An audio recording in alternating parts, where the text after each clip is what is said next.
Chapter 653. Attracting Spirit Beasts. I guess I'll walk to the capital. Jumping down from the branch, Zhang Xian confirmed his direction before walking over.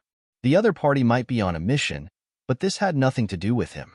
The most important matter for him at the moment was to liaise with Hong Shi and the others and return to Hongyuan Master Teacher Academy rather than waste his time here. Walala. After taking a few steps, Zhang Xian heard some heavy footsteps. He immediately leaped up and hid in the tree, following which, he saw a few large spirit beasts sniffing off the ground before rushing in the direction where Luo Qiqi and the others disappeared to. They found them. Zhang Xian frowned. Even though these spirit beasts were only at Transcendent Mortal 5 Dan. Other than Yi Qian, Luo Qiqi, and the others were all 6 Dan experts, it would still be a difficult battle to fight against them. I guess I should still offer them some help. Thinking so, Zhang Xian followed behind the spirit beasts. No matter what, he was acquainted with Princess Feier and the others, and Luo Qiqi was his apothecary student as well. He couldn't just stand idly by the side knowing that they were in danger. Roar! Roar! Damn it, they're here again. Yi Qian, you're up? A ruckus sounded ahead of him, and following which, a violent ripple of energy spread from the forest. They've started fighting. Knowing that there was no time to lose, Zhang Xian immediately rushed forward, only to hear a sharp gust of wind blowing above him. Raising his head, he saw a massive Draco-eagle beast swooping down to grab him. It was the same one that had been amongst the beasts surrounding the white-robed lady back then. As Zhang Xian had been hiding within the lush crown of the trees while concealing his aura, he hadn't been noticed by the spirit beasts yet. However, as soon as he drove his zhenqi and charged forward, they immediately noticed his presence. Having met its mortal enemy, the Draco-eagle beast's eyes reddened in wrath. Its steel talons sliced through the air, producing a sharp screeching sound that seemed as though it would tear through even metal. If I get entangled with it, it'll become hard for me to escape later on. Knowing that, if he were to waste time on this fellow, the other spirit beasts would soon gather around him and it would be hard for him to leave then. Zhang Xian clenched his jaws. Moo! The Draco-eagle beast possessed the dragon bloodline, as well so the mysterious beast language that he learned previously should be effective on it as well. Through practice, he had realized that its effects were less significant on those that didn't possess the dragon bloodline.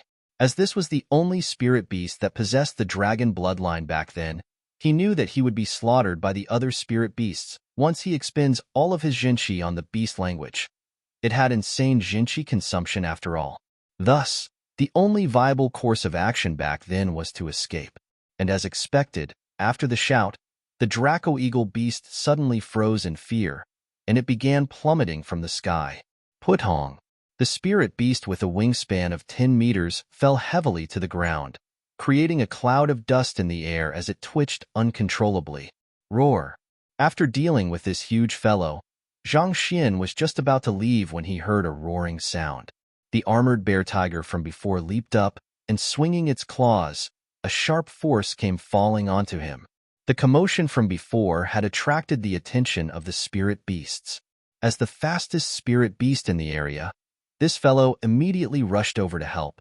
This will be troublesome. The other party had its eyes fixed on him, as though he had killed the other party's parents.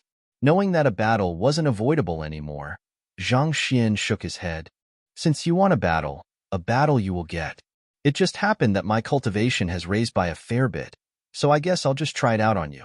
Zhang Xian thrust his palm forward with astounding might, creating a powerful shock wave that immediately covered a distance of dozens of meters to strike the armored bear tiger.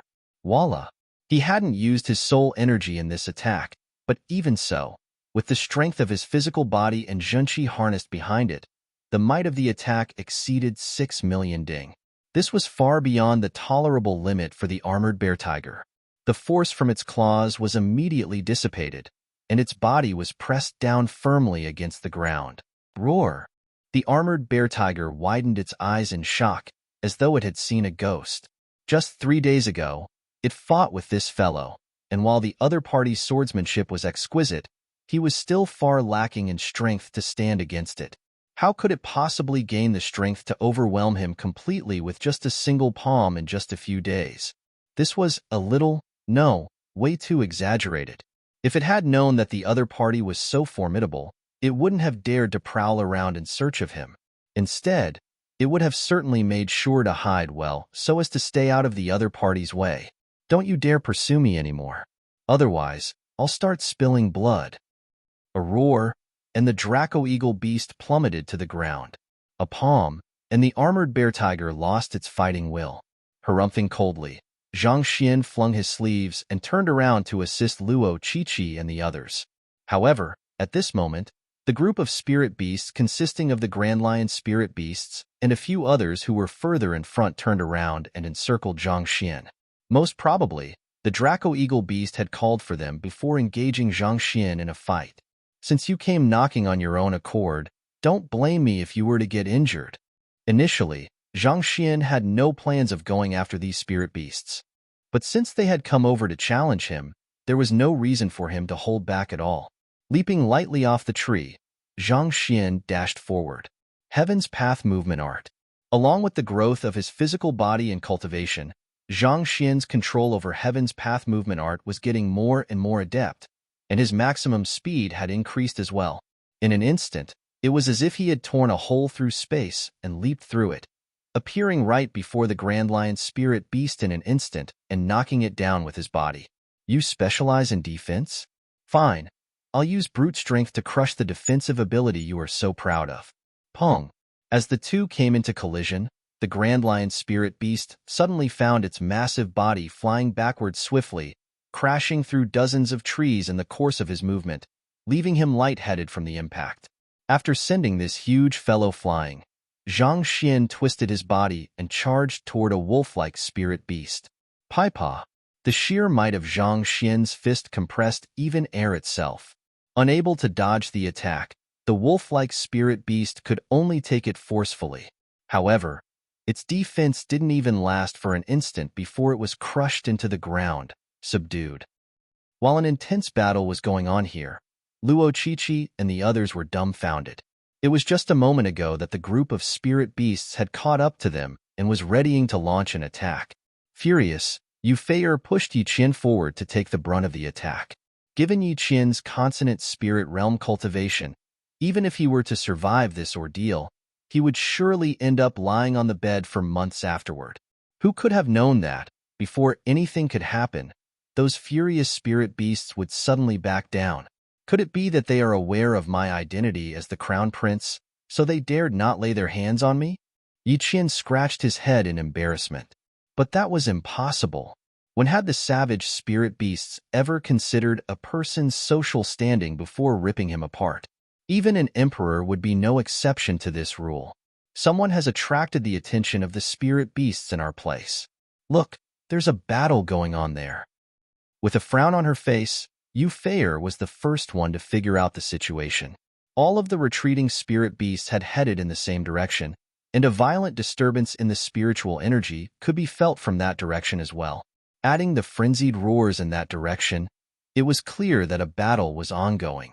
Yi Qian, could it be one of your men? Xing Yuan frowned. Their mission had to be carried out in absolute secrecy. As such, they had strictly told Yi Qian that he was not to allow anyone to follow them. In order to ensure that, they even chose to walk on foot instead of riding on an aerial spirit beast.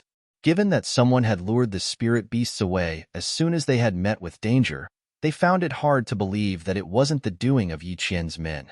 It isn't me. I didn't allow anyone to follow me. Yi Qian quickly waved his hands to explain himself.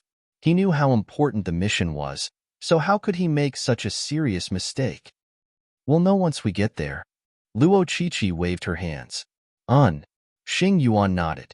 Nothing can be allowed to go wrong with our mission. If we really were followed, we will be in deep trouble. With this, the group silently advanced toward the direction where the battle was ongoing. A moment later, they arrived at the scene, and with just a single glance, they all froze. It's Zhang Shi. Why would teacher be here? Wasn't this fellow taken away by his teacher? How could he appear here? Seeing that it was a familiar face, different expressions surfaced on their own faces. The one who was delighted was naturally Luo Qiqi, whereas the one who despaired was Princess Yu Feier. She had lost a wager with Zhang Xian, so meeting him and having the bet enforced was the last thing she would want to see happening. I know. Teacher must have seen that we were getting attacked, so he intentionally attracted that bunch of spirit beasts over to him. Luo Qiqi suddenly said, "You're overthinking the matter. When has he ever been so kind?" Yu Feier harumphed. If that wasn't the case, why would the aggression of these spirit beasts suddenly turn from us to him? Given how frenzied they were, it was unlikely that they would have changed target if not for Zhang Laoshe intentionally drawing their attention. Luo Qiqi said, "This." Everyone was stunned. Luo Qiqi's words made perfect sense. It was just a moment ago that all of the spirit beasts looked as though they would devour them whole. As such, they thought that a bitter fight awaited them. Yet, in the blink of an eye, they abandoned them and turned their hostility toward Zhang Shi instead. It was a little hard to believe that Zhang Shi hadn't done anything to draw their aggression given such circumstances. Regardless of whether he intentionally drew their attention or not, look at their battle. Wu Zhan interrupted the thoughts of the crowd and pointed to the battle with a shaking finger. Hearing those words, everyone immediately turned their gazes over. Almost instantly, their pupils dilated in shock and their mouths went dry. Wasn't he still at clarifying turbidity realm pinnacle a few days ago? Xing Yuan gulped down his saliva. Just 3 days ago, when they were entering the cleansing lake, the other party was still at clarifying turbidity realm pinnacle. How could he possibly be at consonant spirit realm pinnacle at this very instant? They had seen geniuses who improved swiftly, but this was completely inconceivable. More importantly, even though he had reached consonant spirit realm, their cultivation was still higher than him. Yet, despite fighting with so many spirit beasts that even they would feel threatened before, he was able to subdue them with ease as though an adult playing with a child. Wasn't his fighting prowess a little way too strong? Princess Yu Feier widened her eyes in shock, and her face twitched violently. She never thought that this shameless figure would actually possess such astounding strength. If the other party had displayed such astounding prowess in their previous battle as well, she would probably have been defeated in a single move. If that was the case, did he do it intentionally? That must be it. Recalling how the other party kicked her bottom, her face flushed from rage. If it wasn't intentional, how could his attacks so coincidentally land on her bottom each time? He could have subdued her easily, but he chose to kick her bottom instead. A ruffian he was indeed. Shameless. Unaware of everyone's thoughts, Yiqian asked, "Senior, since Zhang Shi is so formidable, and he could already be considered as a member of the academy as well, is it possible for us to bring him on the mission with us? With him, I feel that we'll be in a much safer position." Bring teacher along with us? Luo Qiqi's eyes gleamed in excitement. Indeed, with him, the success rate of our mission would be boosted significantly. Your words do make sense. I approve of this matter. After a moment of contemplation, Xing Yuan nodded in agreement. No, he can't go with us. Yu Feier's eyes widened at that suggestion, and she quickly shot it down. Chapter 654. Wu Yangzi, he can't go with us? Luo Qiqi frowned as she turned to look at her close friend. Why? This mission was fraught with danger. Given teacher's wisdom and superior cultivation, he would be able to aid them out of difficult situations. Why would her good friend turn down such a good idea? He is lecherous. Yu Feier exclaimed with gritted teeth. Lecherous? You're overthinking it. He has no interest in you at all. Luo Qiqi shook her head at her good friend's words. She had confidence in this aspect. Putting everything aside, Luo Qiqi's appearance was top-notch as well, comparable to Princess Yu Feier. Yet, despite her beauty and her respect for Zhang Shi, the other party never even spared her a glance. Given how obstinate you are, that's even more impossible. Yu Feier staggered backward as her vision darkened. What do you mean by this? No interest in me? I'm not that bad, all right? Why does it sound as though I was turned down by the other party? As an esteemed princess, I should be the one turning others down. Qiqi is right. Zhang Shi has high standards. He has a student known as Wang Ying who is much prettier than you. I've seen her myself. but he has no interest in her whatsoever. Given that, it's unlikely for him to be interested in you either. Xing Yuan nodded in agreement. Given his fondness for Yufei, he felt threatened by Zhang Xian's capability and the intricate relationship between the duo. Thus, he had his men investigate the latter's background. Not only did Zhang Shi have a student who was even more beautiful than Yufei, he had also had many pursuers in the past, but he still remained unmoved by any of them. Yufei might be beautiful, but her temper was simply horrendous. Even Xing Yuan could only barely tolerate it himself. For others, it was probably completely out of question. What did you say? Luo Luo. The sound of teeth gritting against one another sounded as Yufei glared at Xing Yuan with widened eyes while emanating blatant killing intent. Xing Yuan, why don't you try repeating what you have just said? A cold shiver ran through Xing Yuan. Seeing that Xing Yuan was frightened into such a state, Wu Jin chuckled lightly beneath his hand. However, a cold glare from Yufei immediately removed any hilarity he saw in this matter. What are you laughing for? Are you dying for another beating? Wu Jin trembled. I'm just watching the commotion. There's no need to involve me in your affairs, right? All right, enough. I'll invite teacher later on, and Fei, you'd better don't talk at all. I fear that teacher might try to enforce the bet or command you to serve him if you get on his bad side. Seeing the group falling into an argument before the entrance to the underground chamber had even been found, Luo Qiqi shook her head. Upon hearing the words "enforce the bet," Princess Fei suddenly recalled the matter of her being a maid, and this immediately silenced her. By the time the argument among them halted, Zhang Xian was already done cleaning up the spirit beasts. The 30 or so spirit beasts were lying on the floor, moaning in agony. This time, the beast hunters didn't come along. However, even if they did, the same fate probably would have awaited them. Seeing Zhang Xian clap his hands and preparing to leave after clearing up the spirit beasts, Luo Qiqi yelled and walked over. Teacher! Little Qi! Zhang Xian smiled. In truth, he had noticed the group as soon as they arrived. Since he had come to save them, there was nothing for him to hide. Walking up to Zhang Xian, Luo Qiqi bowed deeply and said, Teacher, I have an insolent request that I need to ask of you. I wish to invite teacher to participate in a mission from the academy. Luo Qiqi began explaining the matter. Mission? Zhang Xian waved his hands. I'll pass on the matter. I still need to meet up with Hongshi and the others, and head for Hongyuan Master Teacher Academy. Hearing Zhang Xian's words, Luo Qiqi was taken aback for a moment before replying. Hongshi? They have already left. Left? Zhang Xian frowned. How could they leave without the champion of the Master Teacher Tournament?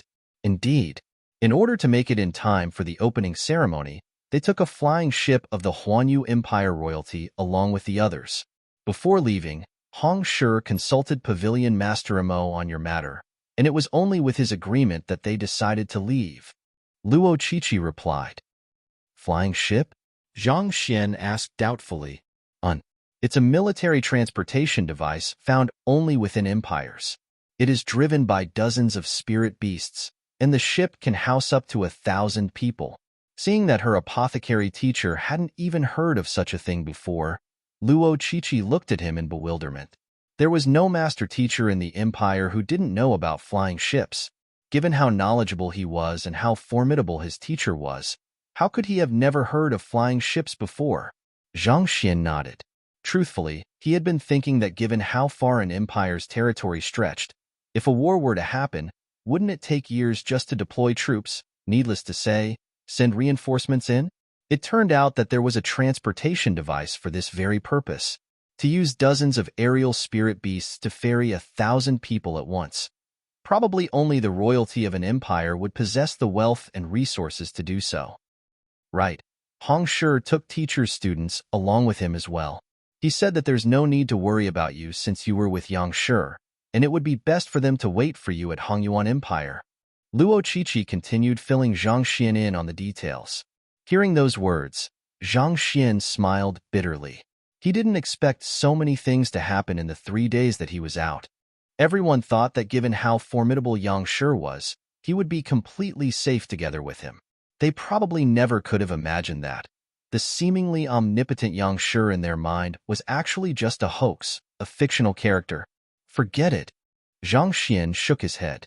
He was still worried about his students and Sun Chong since Hong Shi had left, but since Hong Shi had taken them along with him, they should be fine. All he had to do was to appear at Hongyuan Master Teacher Academy when the time comes. Since there was nothing tying him down now, Zhang Xian became curious about the mission Luo Qiqi spoke of. So, what kind of mission are you all on? Zhang Xian asked. It's... Luo Qiqi hesitated for a moment before switching to telepathic message. It's the underground chamber of six-star blacksmith Wu Yangzi. Six-star blacksmith? Zhang Xian's eyebrows shot up. Wu Yangzi is an extremely famous grandmaster blacksmith from 3,000 years ago, and he possesses blacksmithing skills unmatched by any. He is known as Hongyuan Empire's #1 blacksmith in the past 10,000 years. In fact, even the royal seal currently used was crafted by his hands. Luo Qiqi explained, if he is a grandmaster blacksmith of Hongyuan Empire, why would his underground chamber be located here? Zhang Xian asked doubtfully. Hongyuan Empire was at least several million kilometers away from here. Why would a grandmaster blacksmith travel so far out here? This, Luo Qiqi scratched her head awkwardly and said, he was kidnapped. Kidnapped? For a 6-star master teacher, whose cultivation had reached Saint rank, to be kidnapped? Are you for real? Besides, standing behind every single blacksmith was the entire blacksmith guild. It was one of the strongest occupation alliance, even when considering the entire continent. To dare to lay their hands on one of their esteemed members, who could be so arrogant? Given how formidable his blacksmithing skills are, it is believed that someone captured him to have him forge weapons for them.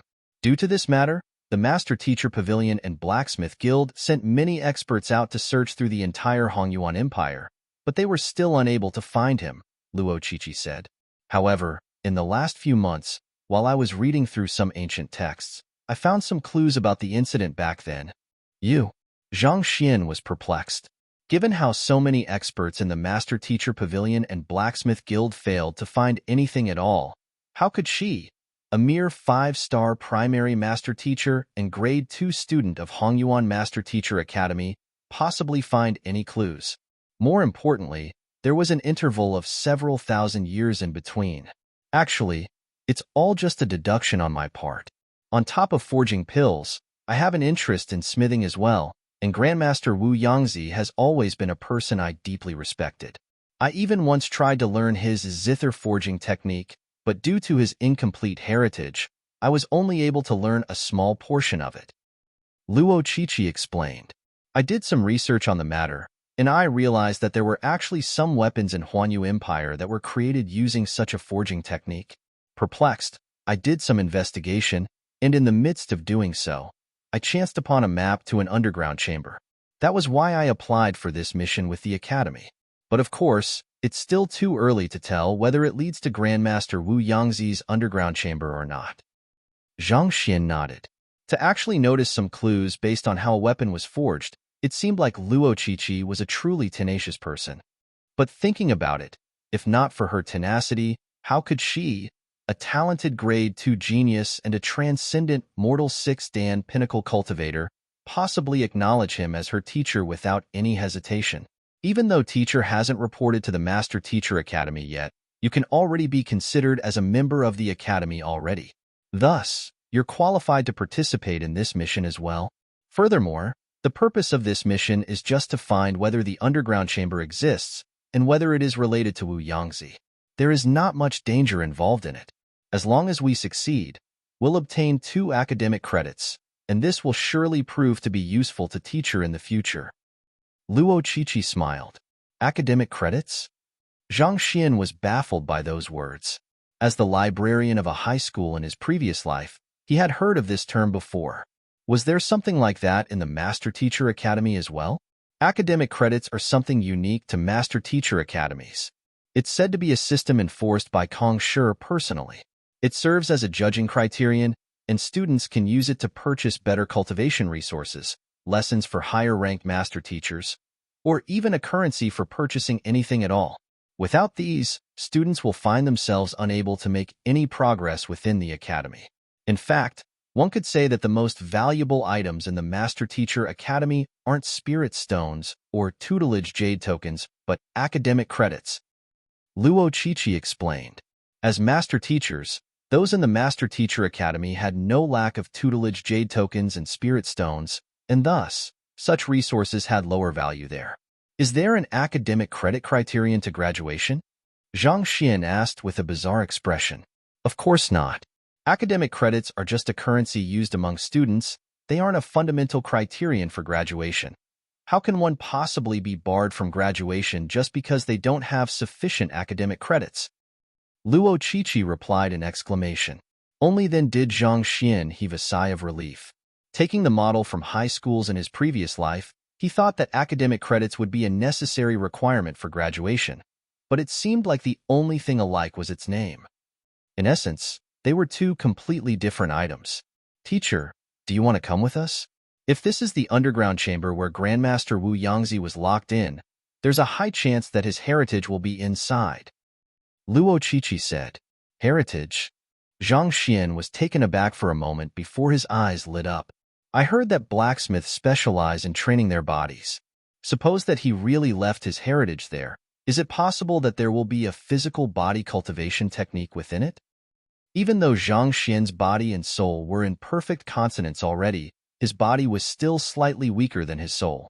If his soul were to grow larger than 10 meters once again, the same incompatibility issue would crop up once more. Zhang Xian couldn't possibly abandon his soul cultivation, so it would be best if he could find some physical body cultivation technique to train his body. Given that blacksmiths spent their days with flames, ores, and metals, their body had to be exceptionally resilient. Thus, they usually possessed a unique physical body cultivation technique. Chapter 655. Formation Destroying Silver Needle. Not expecting to hear such a question, a bizarre expression appeared on Luo Chichi's face as she replied, There should be. Not only is Grandmaster Wu Yangzi a blacksmith, he's also an expert at tempering his physical body. All right, I'll go then. Chuckling lightly, Zhang Xian nodded in agreement. A high requirement for one's physical resilience and might stood in the way of those who sought the path of a blacksmith. Without sufficient strength, one would be unable to forge the best of weapons. Thus, every master blacksmith that had ever existed was an expert at tempering their physical body. It would be much better for Zhang Xian to obtain the cultivation technique of a 6-star blacksmith than to search through the entire Huanyu Empire for other physical body cultivation techniques. Great! Hearing her teacher agree to join them on this exploration, Luo Chichi was filled with excitement. Even though it hadn't been long since she had met this apothecary teacher of hers, the other party gave her the feeling of an unfathomable person. Somehow, she felt that they would be much safer were he to accompany them. Having come to an agreement, Luo Chichi beckoned the others over, and Princess Fair and the others walked up to the duo. I did lose the bed at the cleansing lake, but don't you dare use it to blackmail me. As soon as Princess Fair walked up to Zhang Xian, she immediately gritted her teeth and said, I'll prepare the spirit stones, but I'll only be able to repay you when we arrive at Hongyuan Empire. Given that something abrupt occurred in the cleansing lake, and neither of us completed the conditions of the bet, why don't we just call it a draw? Seeing how the other party accepted the results of the bet candidly, Zhang Xian chuckled lightly. He was the one who collapsed the entire cleansing lake. While he did make some compensation to Huanyu Empire, he still felt a little embarrassed by the matter. After all, the farce did occur due to his carelessness. Since something abrupt occurred before any of them could finish the bet, naturally, there wasn't a winner or a loser. A draw. Princess Fair was taken aback. She thought that the other party would grasp onto this to force her to serve as his maid or taunt her, leaving her in a difficult and embarrassed position. Who knew that he would offer a truce instead? Could he really be that generous? That's right. But of course, if you're not content with the results, we could always have another bet. Zhang Xian continued. Princess Fair's mouth twitched, and she hurriedly shook her head. There's no need for it. It was just a moment ago that she thought the other party was generous when he uttered such kind words. But now it seemed like everything he said was a mere facade. Have another bet? You must be taking me for a fool. After losing so tragically twice, if I were to continue betting with you, it would just be a matter of time before I'm completely broke. What about you all? Are any of you interested in betting against me for Princess Fei's sake? Seeing how the lady paled upon hearing his words, Zhang Xian shook his head and turned his gaze to Xing Yuan and the others. Honestly, these bets were truly too good a source of income to miss. After all, even though he might have quite a few spirit stones at hand for the moment, considering the immense spiritual energy consumption for the Heaven's Path divine art, it probably wouldn't be too long before his wealth dried up. We'll pass. Xing Yuan and the others flinched upon seeing Zhang Xian's sight on them. Betting against you is like betting on a rigged game. No matter how foolish I am, I can't possibly bet on something that I can't win in. Sigh, I don't even get a chance to lose at all. Seeing that no one dared to bet against him, Zhang Xian shook his head in disappointment. Are these truly geniuses from the Master Teacher Academy? To dare not engage in a bet against him, weren't they a little too cowardly? If the others were to learn of his thoughts, tears would definitely start streaming down their faces. We aren't the ones who are weak, it's you who is monstrously strong, all right? The previous head of the mystical treasure hall devoted decades to the deciphering of the stone pillars only to meet with little success, and you completed what he couldn't within seconds. The other master teachers took days to absorb the spiritual energy from the lake eye, but you actually took in almost everything within minutes. Who would possibly be so bored as to challenge you in an impossible bet? Let's hurry to the underground chamber. Knowing that Zhang Xian had a formidable teacher whom even Pavilion Master Amo was deferential to, not to mention, he himself possessed exceptional strength as well, Xing Yuan and the others didn't dare to view him as an ordinary freshman. Instead, they thought of him as a fellow peer. The next matter they had at hand was to find the entrance to the underground chamber. They swiftly introduced themselves before scaling across the mountain before them and walking into a vast valley. Luo Chichi came to a stop. Based on the descriptions in the map, the underground chamber should be located here. Here. Xing Yuan and the others glanced at one another in confusion. This valley wasn't too huge, and it looked perfectly ordinary on the outside. Surrounding them were trees and plants, and the chirps from birds echoed harmoniously in the area, creating an exceptionally lively scenery. However, after searching around, they couldn't find any entrance that could possibly lead to an underground chamber.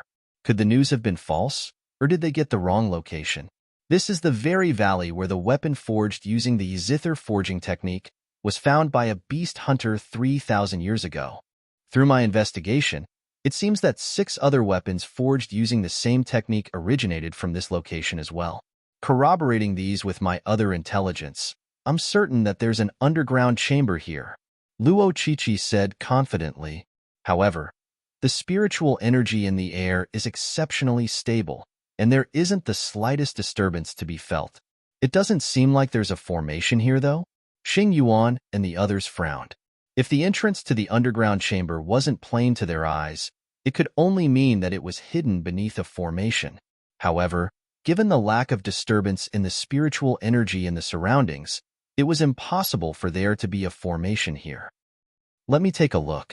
I'm a 5-star formation master, so I should be able to find the formation and decipher it if there's one. Princess Fei stepped forward. Their group didn't come together just based on their degree of intimacy. Their expertise also complemented the flaws of one another. One would require 5-5-star supporting occupations to qualify as a 5-star master teacher, and Princess Yu Fei happened to be a 5-star formation master as well. Everyone nodded. Princess Fei flicked her wrist and took out a compass, following which she circled around the valley, searching around with every step she took. A moment later, she abruptly came to a halt. Flicking her wrist, she took out a sharp needle reminiscent of a spear.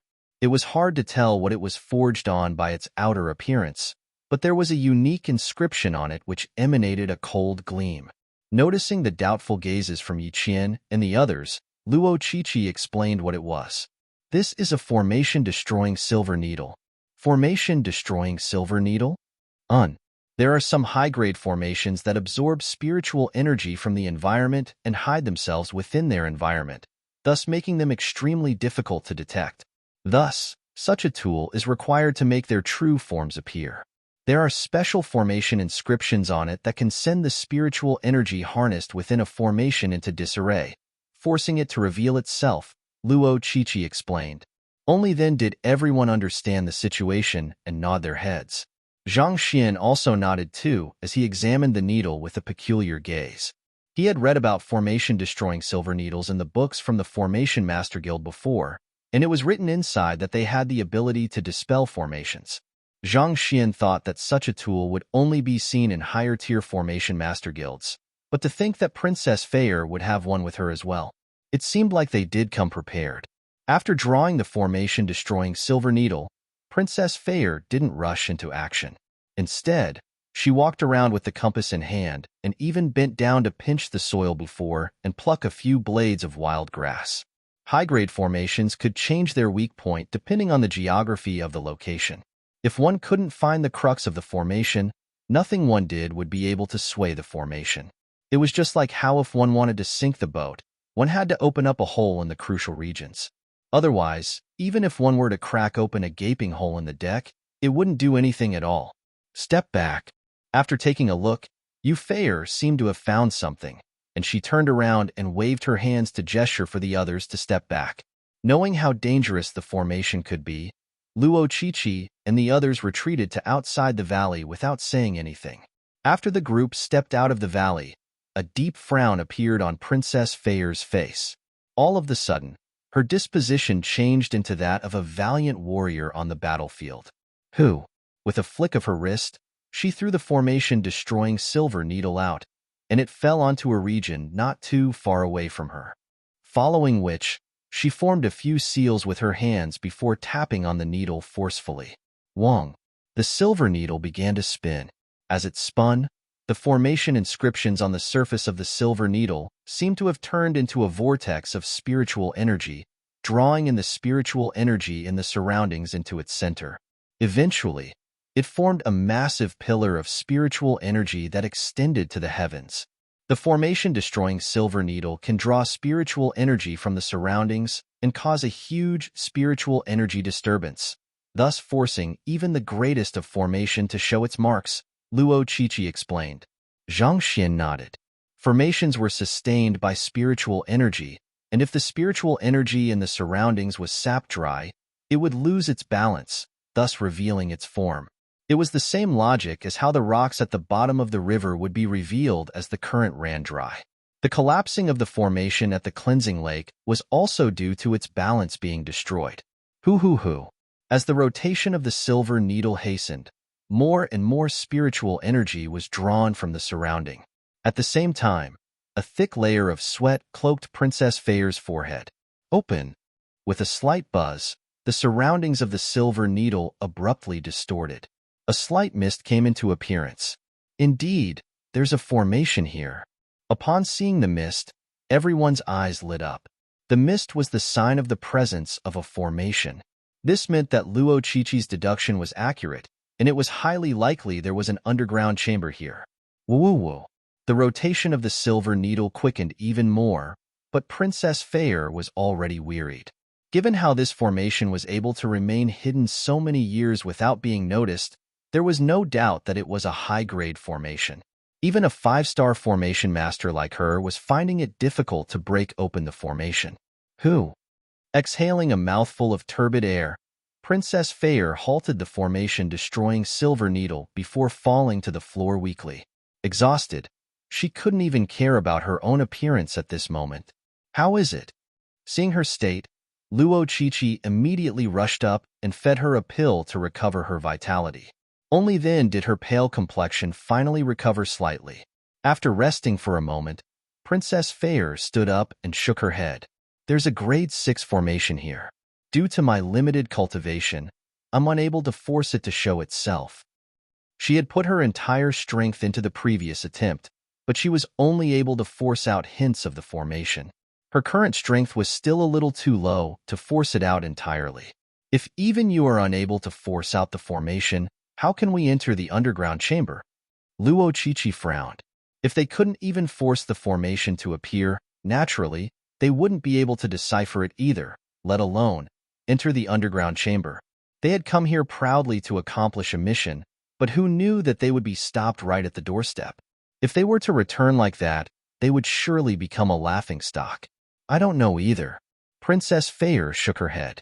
She thought that with her capability as a 5-star formation master, even if she couldn't decipher the formation, it shouldn't be too hard for her to force the formation to show its form. Who knew that she would end in failure? She couldn't help but feel disappointed. Gritting her teeth, Princess Fair said, "Allow me to rest for a moment first. I'll give it a try after I've recuperated fully." However, at that moment, a nonchalant voice suddenly sounded. "This won't work." Turning around, she saw Zhang Xian walking up to her. "You know formation deciphering too?" Seeing that he was the one who spoke, Princess Fair harumphed. "Since you said that this won't work, why don't you share your wisdom with us and tell us what incredible plan you have in mind?" "I dare not say my plan is incredible, but since there's a formation here, all we have to do is to decipher it, right? Why must we go through an additional step to force it to show itself?" Zhang Xian replied. Since the purpose was to find the entrance of the formation, they could just decipher the formation straight. Why go through the additional step of forcing it out? Princess Fair flung her sleeves and harumphed coldly.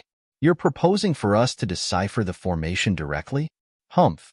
Do you even know the slightest thing about formations?" Chapter 656. Underground chamber. If a formation didn't show its form, could one tell whether it's a confinement formation, slaughter formation, illusory formation, or beguilement formation? It was just like fighting an unidentifiable spirit beast. If one couldn't even see its form and identify its flaws, how did one intend to kill it? You must be kidding. Those who knew the slightest thing about formations wouldn't utter such amateurish words. The way of formation is deep and profound, and it has a long heritage behind of it. It's one of the top occupations throughout the entire continent, paling little in comparison to even Master Teacher. Such profound knowledge, and all you can say is to decipher it? You sure know how to speak rubbish." Princess Fair harumphed coldly. This was her chance to get back at the other party for the previous 2 humiliations. Her eyebrows shot up, and she spoke majestically. "This valley might not be too big, but it is more than 100 mu, 6 hectare.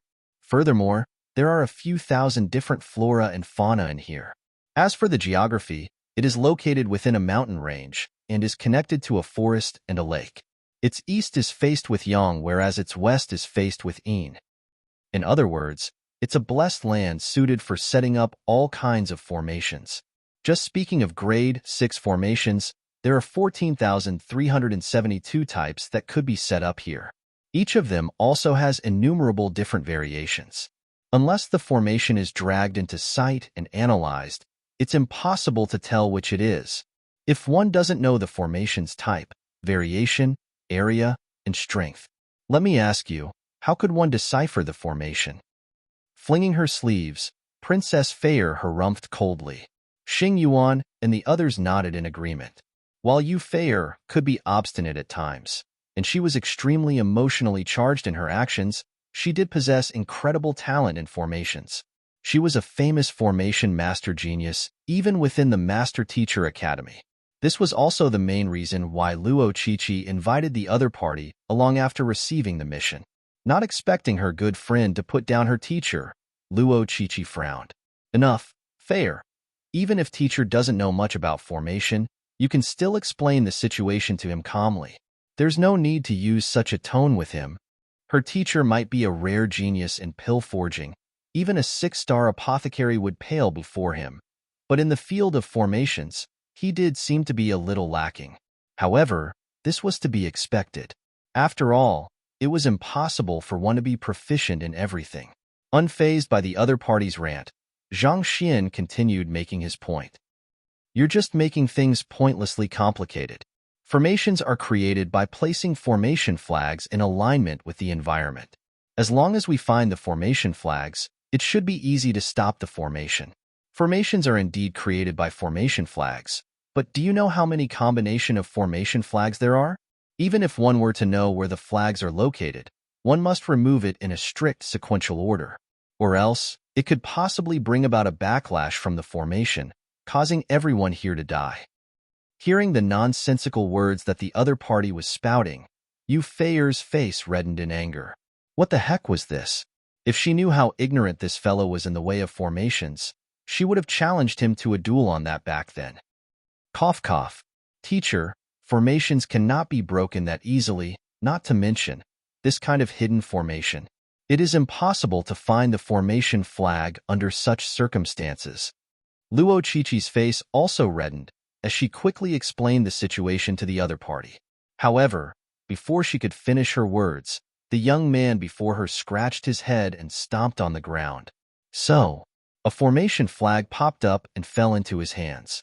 Holding onto it, Zhang Xian turned to look at the group with a sheepish expression. This should be the formation flag, right?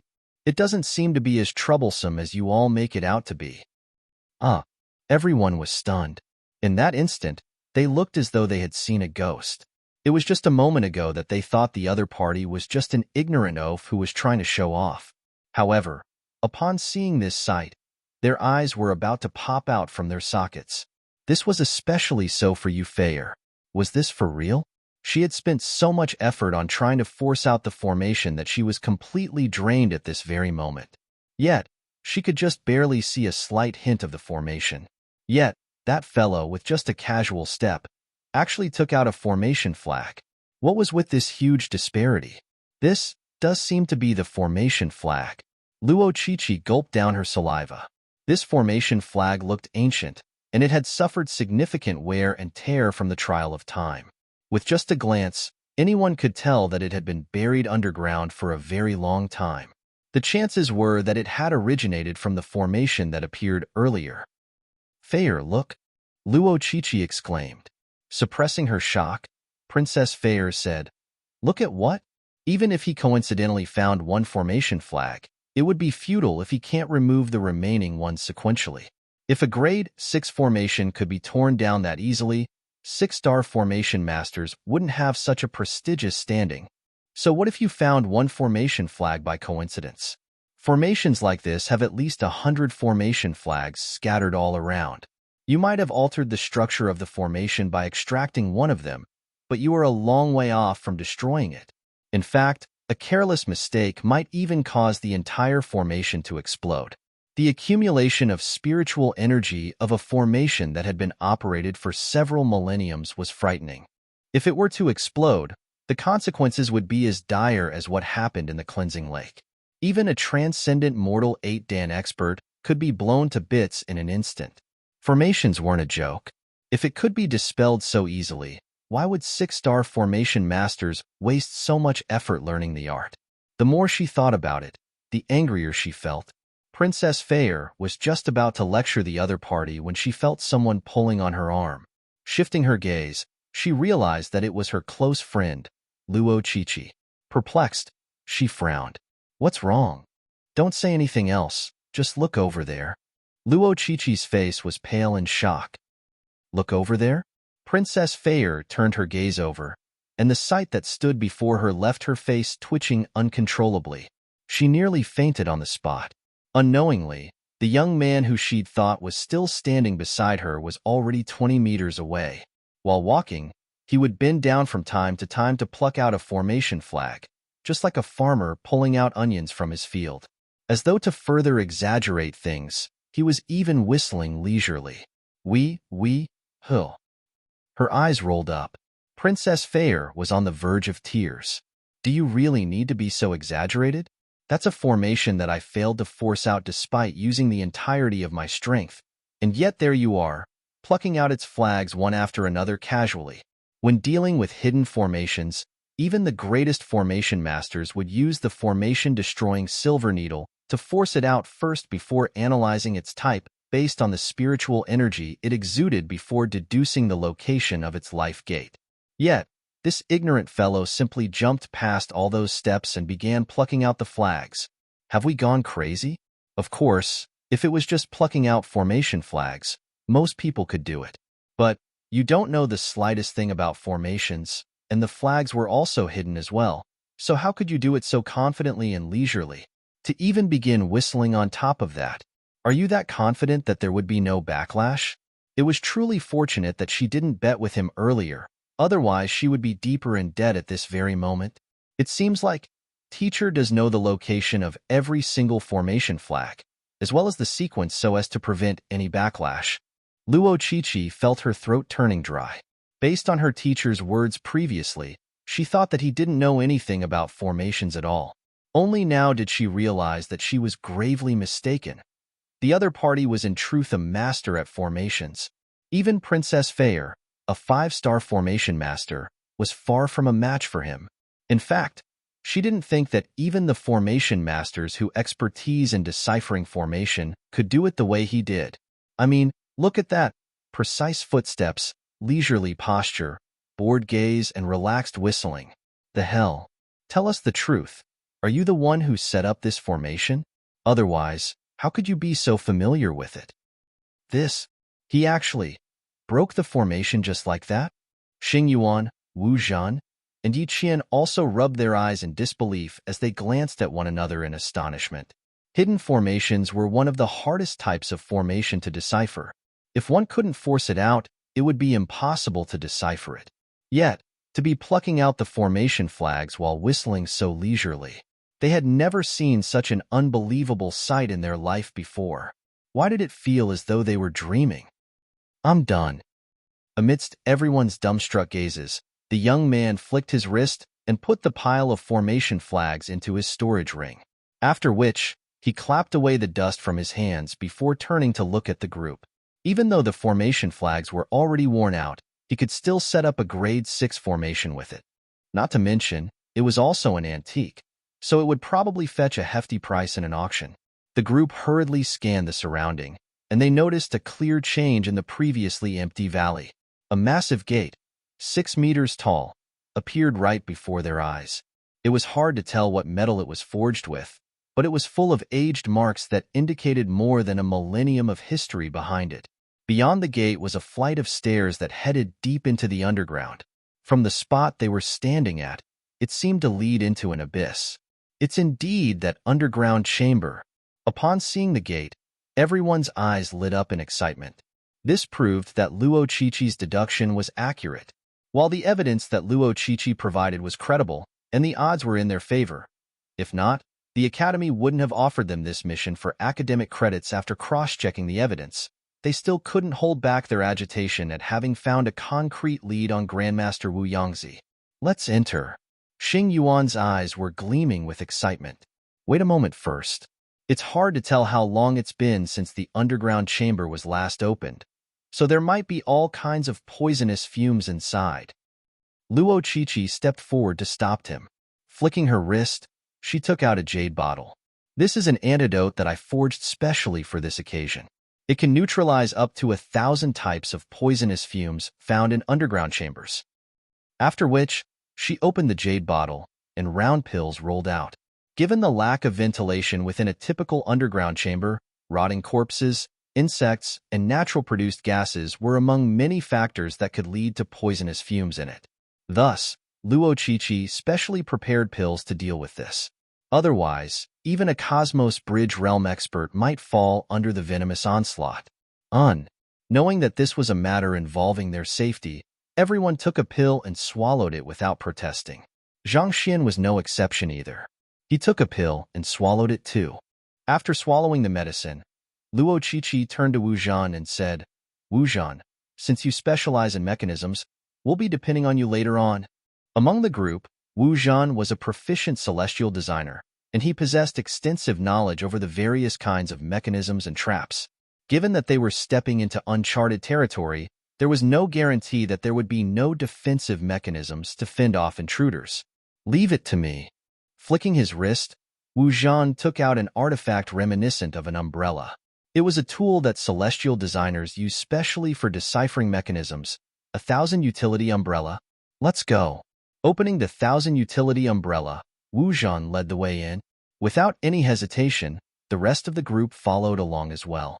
Seeing that they were prepared, Zhang Xian also followed behind Luo Qiqi. Darkness immediately overwhelmed them as soon as they stepped through the gate, rendering them blind. Xing Yuan stepped forward, flicked his wrist, and a few night illumination pearls immediately rolled down the stairs, providing illumination for the group. For the time being, the sound of pearls rolling down was still echoing ceaselessly throughout the chamber, indicating the deep depth of the underground chamber. Scanning the surroundings and confirming that everyone was safe, Wu Zhen said, "Let's proceed then," before leading the way forward. Chapter 657. 2 stone tablets. The further down they proceeded, the colder they felt. A sinister sensation gripped them as though they had stepped into a graveyard. It was fortunate that they were only surrounded by ordinary cavern walls. There were no mechanisms, formations, or any other traps, and this left them sighing in relief. After descending for several hundred meters, they arrived at a vast underground chamber. Xing Yuan took out another handful of night illumination pearls and threw them forward. Hula! The night illumination pearls rolled across the entire chamber, bringing dim light to the room. Due to the high cultivation of the group, they were still able to see the sight before them clearly despite the dim illumination. Not too far from the stone stairs was a small bridge with a small stream flowing through it.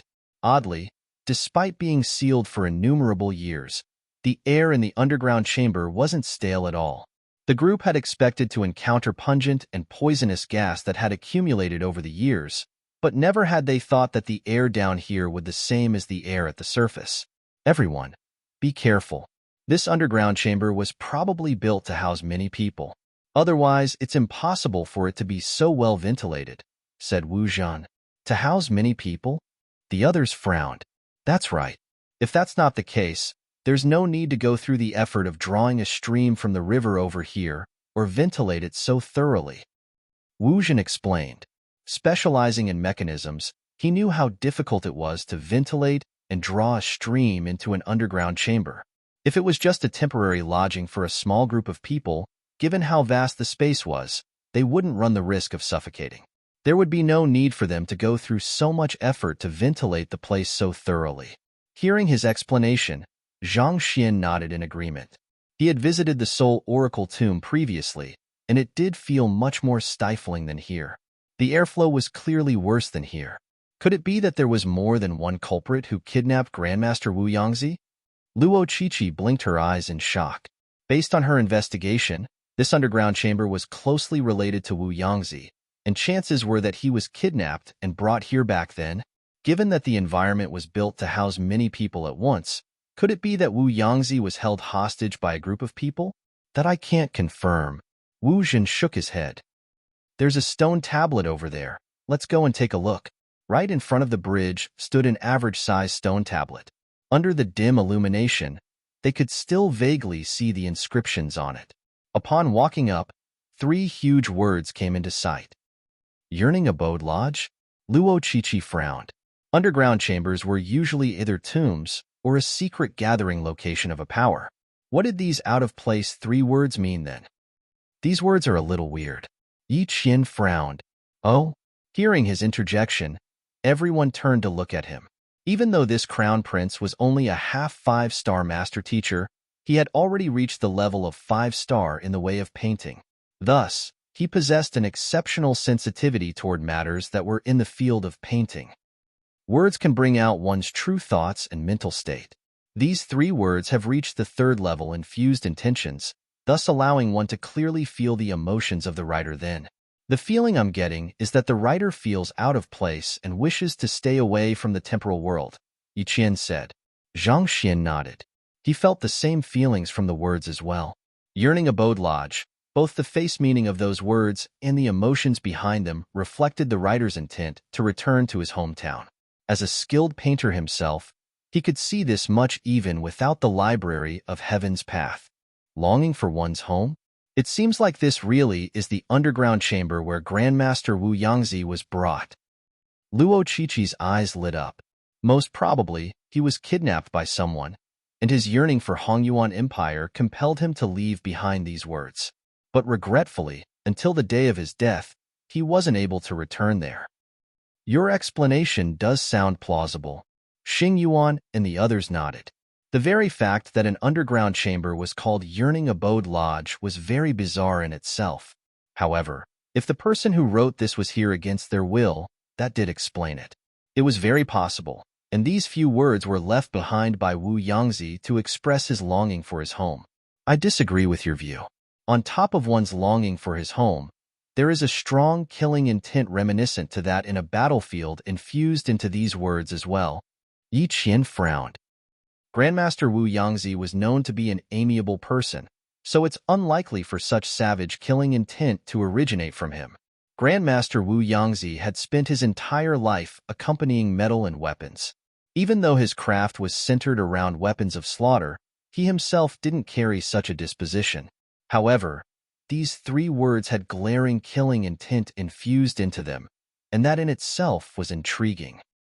In truth, I think that it's precisely due to the presence of the killing intent that makes it even more likely that it was Grandmaster Wu Yangzi who left it behind. Xing Yuan chuckled. For a proud 6-star blacksmith to be kidnapped and locked in this kind of unholy location, it would instead be bizarre if he carried no killing intent at all. Yi Qian was taken aback. Indeed, for a person of such standing to be captured and locked in this kind of gloomy underground chamber, it was only natural that he would feel indignant and motivated to slaughter those who put him into his current state. Luo Qiqi spoke grimly.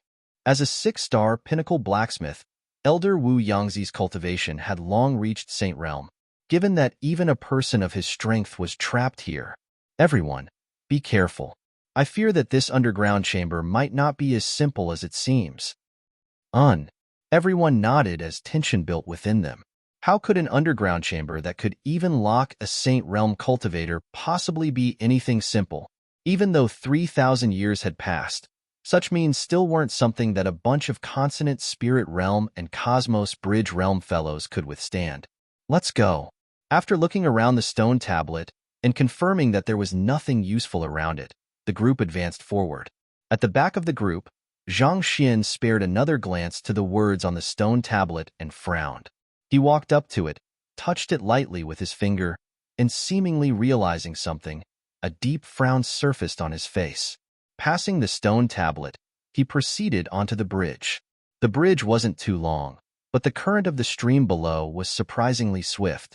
The swishing sound of the water felt exceptionally pleasant amidst this ghastly quiet atmosphere. Wu Zhan turned around to nod at the group before placing the 1,000 utility umbrella in front to scout the way. The others followed tightly behind him. At the opposite side of the bridge was a vast hall, and within it was yet another stone tablet.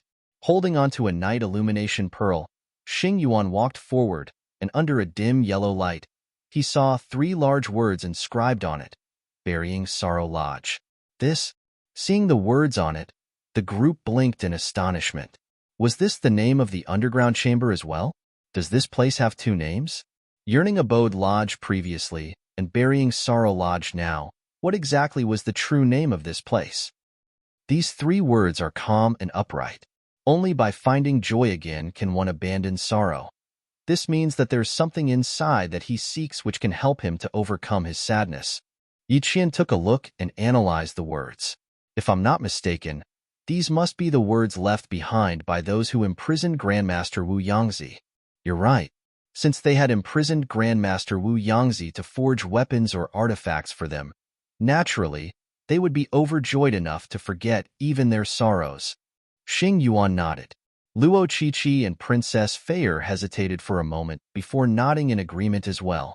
This was the most plausible explanation for the entire matter.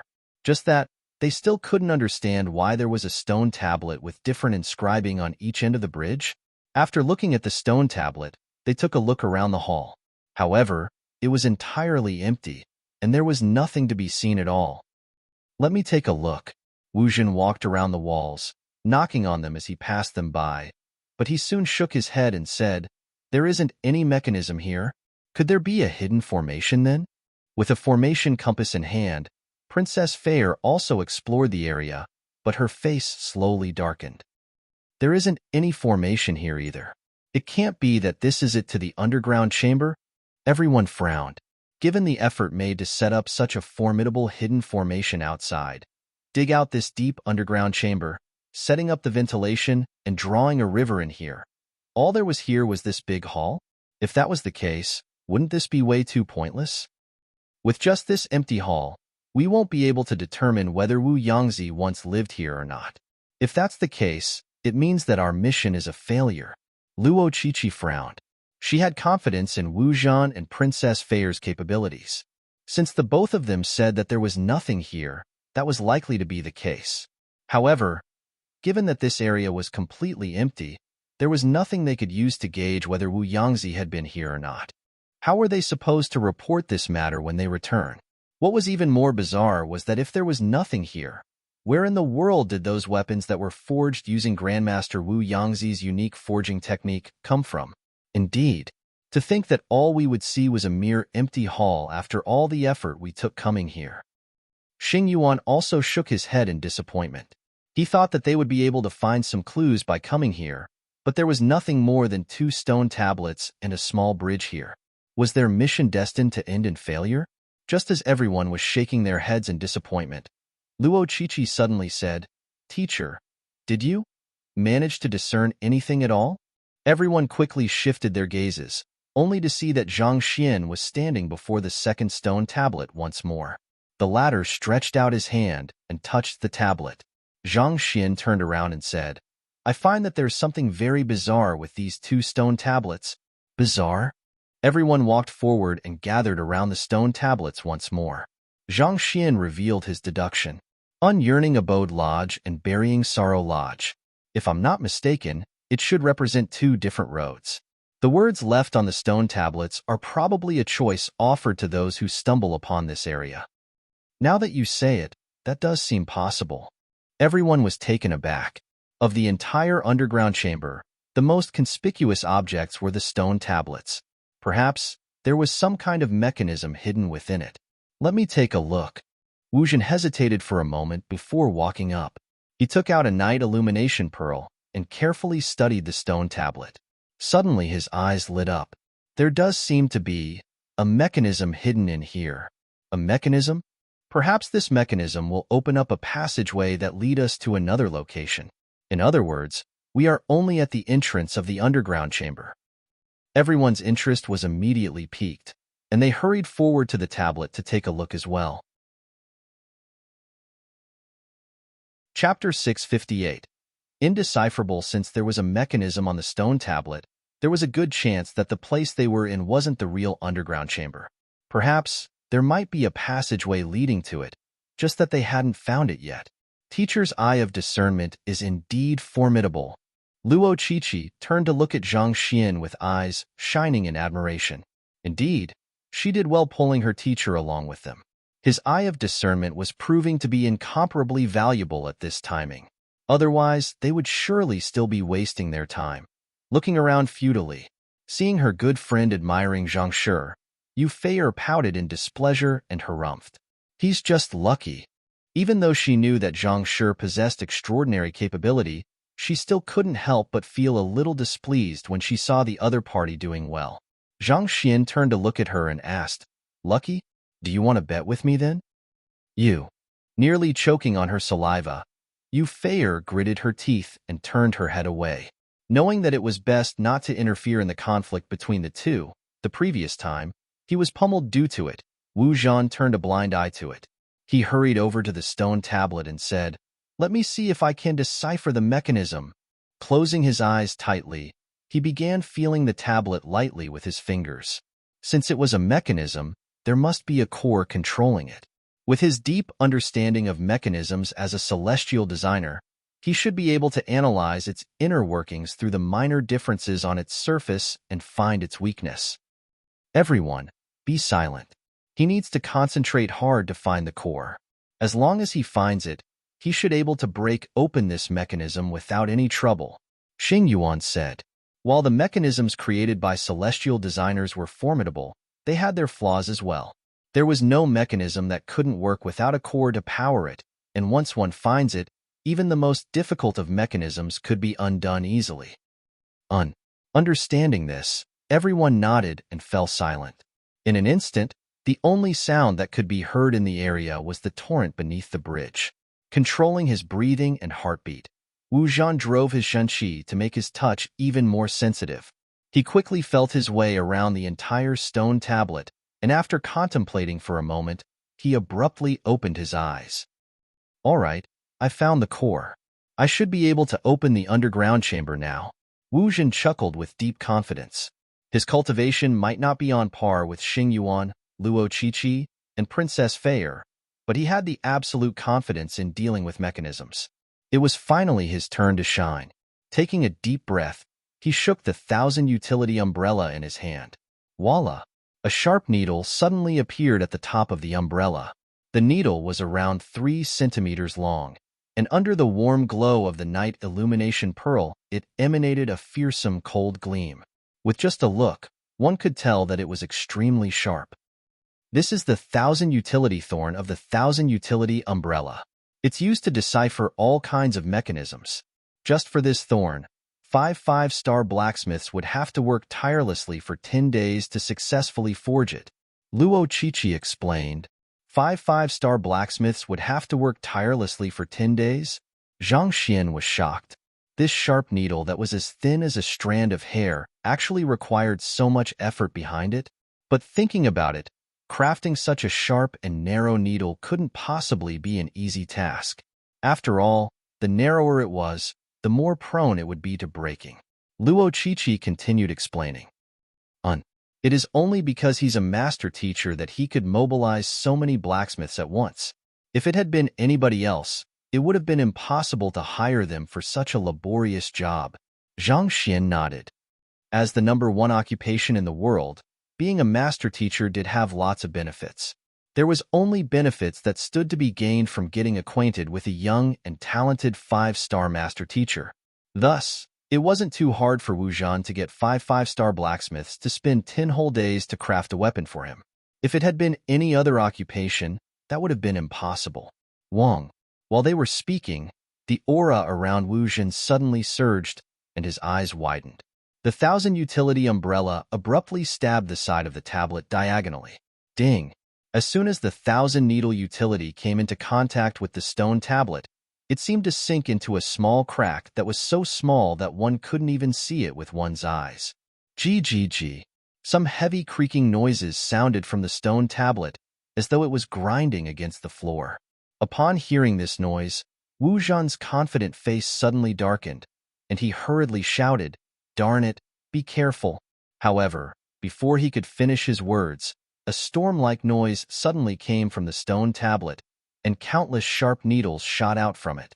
Each of the needles moved at an exceptionally fast speed, and while it wouldn't be fatal were it to hit, it could cause one a fair bit of suffering. Voila! Wu Zhen immediately pressed a point on the 1,000-utility umbrella, and it opened up. The cloth of the 1,000-utility umbrella was forged using a unique material, making it as resilient as a shield. Putting aside these needles, even a sharp weapon couldn't hope to tear through it. If not for such incredible functionalities, the 1,000-utility umbrella wouldn't be an artifact so well loved by celestial designers, such that they would go to the extent of bankruptcy just to have one forged. Ding ding dang dang. The resilient umbrella managed to deflect most of the needles, but there were still some which slipped through its defense. Retreat.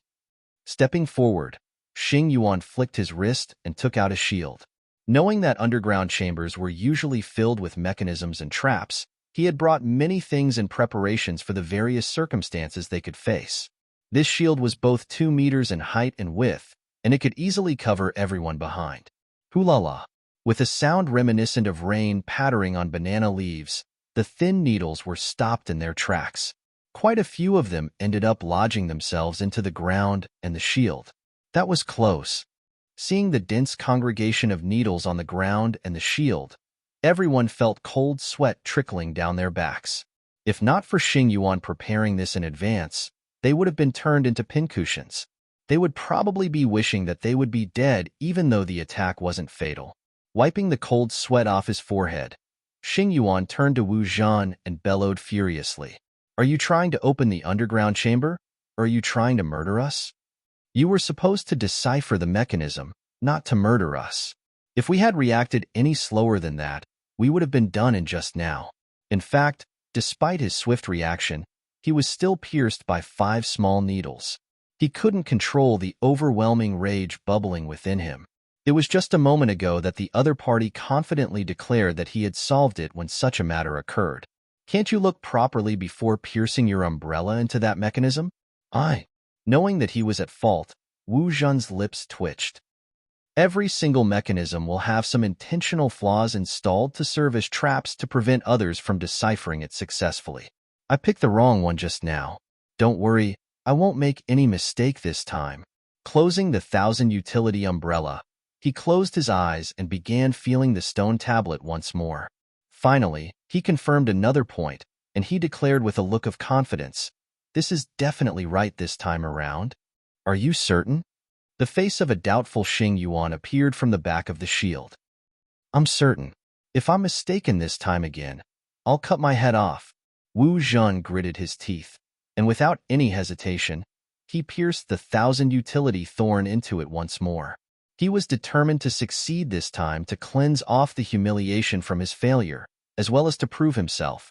Honglong, Jia. The 1,000 utility thorn struck the stone tablet, and the heavy creaking sound echoed once more. This time, before Wu Zhen could say anything, countless thin needles shot out once more. Wu Zhen's face paled. At this point, he was already on the verge of crying. I clearly checked it multiple times. How could I possibly be wrong? While Wu Zhen was in disbelief, Xing Yuan was on the verge of explosion.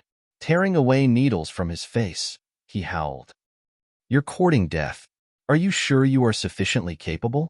Can't you have at least given us a warning before you pierced the stone tablet? My head is still outside, you know? If not for me using my Zhenqi to ward off the might of the needles, who knows what could have happened to me now? But even so, having an entire face full of needles as though a porcupine had made him frenzied. Can't you be a little careful and aim for the correct point? 2 consecutive failures. Are you really trying to pull everyone down to their graves along with you? Don't worry. I'll surely get it right the next time." Plucking away a few silver needles from his head, Wu Zhen's lips twitched in frenzy. He closed the 1,000 utility umbrella once more and began feeling the stone tablet. After a long time, he paused and gritting his teeth, he said, "I'm sure that it's this one. No mistake about it." "Are you very certain?" Xing Yuan asked questioningly. "I'm very certain." Xing Yuan nodded. "All right, do it then." Xing Yuan swiftly hid behind the shield, concealing his entire body behind it. Even though this fellow had spoken confidently, he had also done the same the 2 previous times.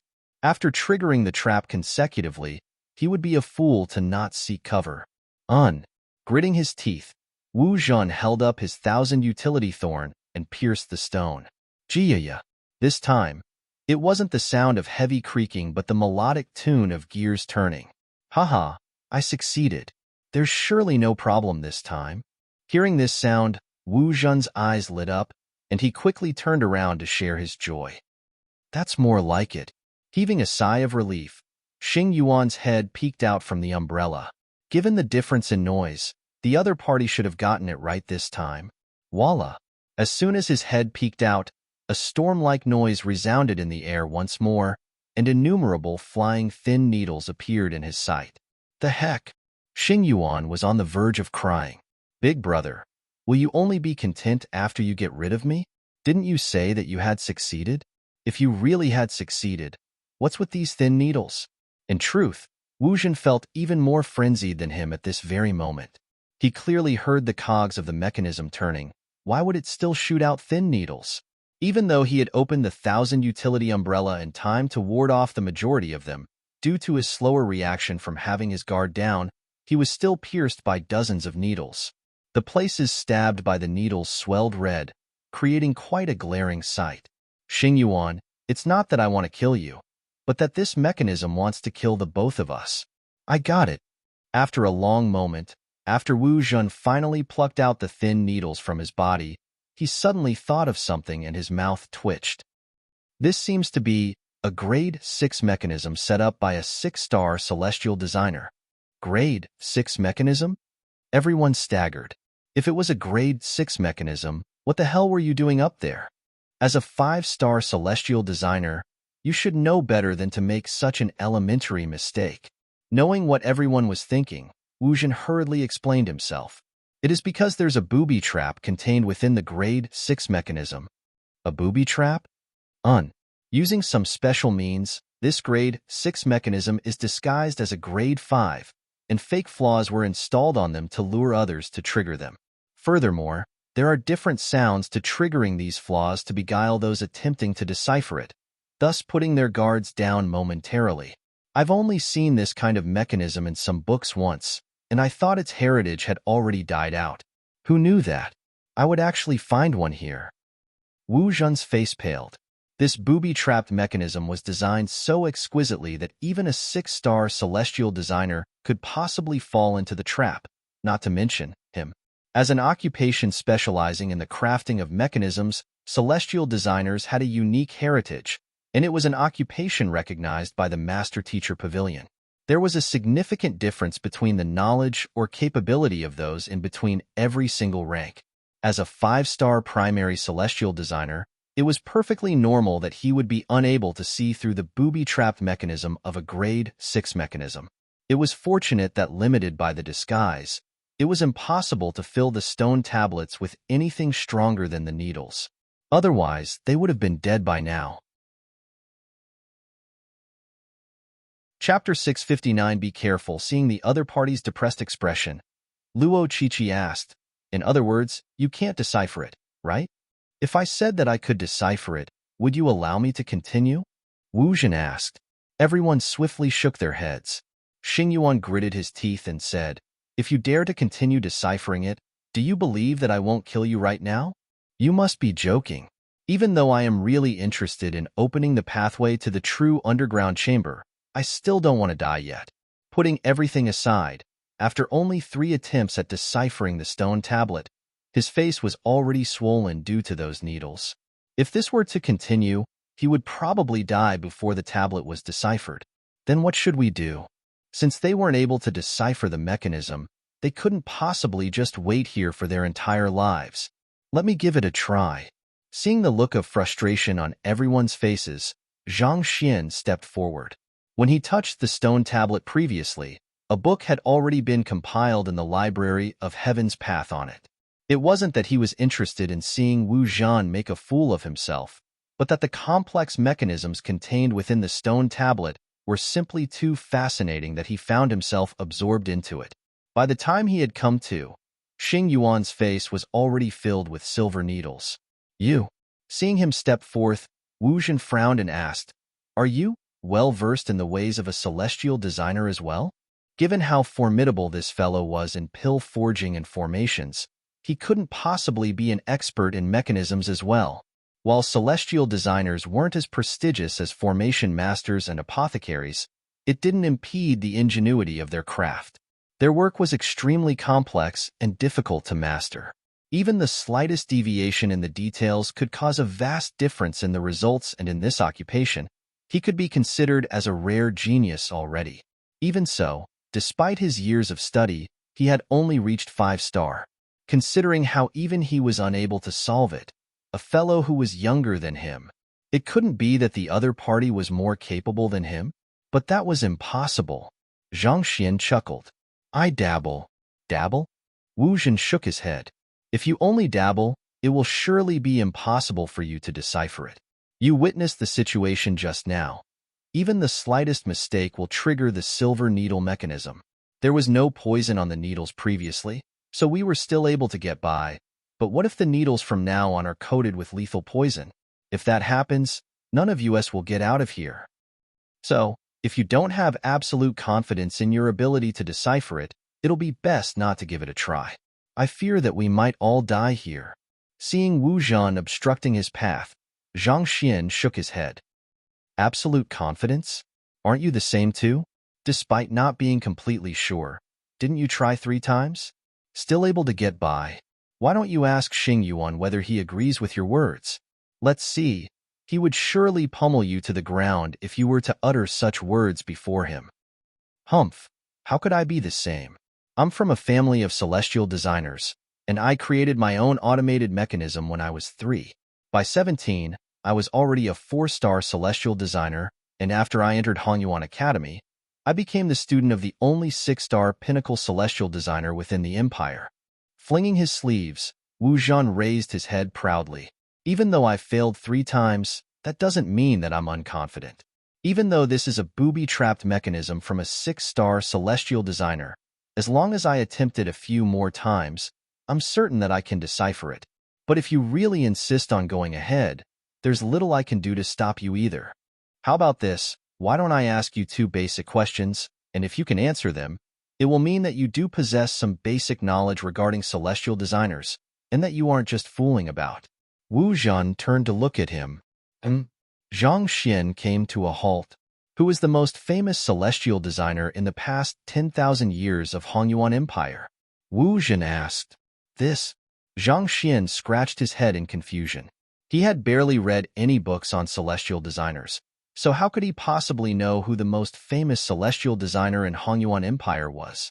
Besides, he didn't even know the name of the incumbent emperor of Hongyuan Empire was nor the name of the Master Teacher Academy's principal. So how could he know anything about that? You don't even know this? Seeing the embarrassed look on the other party, Wu Zhan frowned. Since that's the case, I don't think you know who is the one who created the concept of a booby-trapped mechanism then? I don't.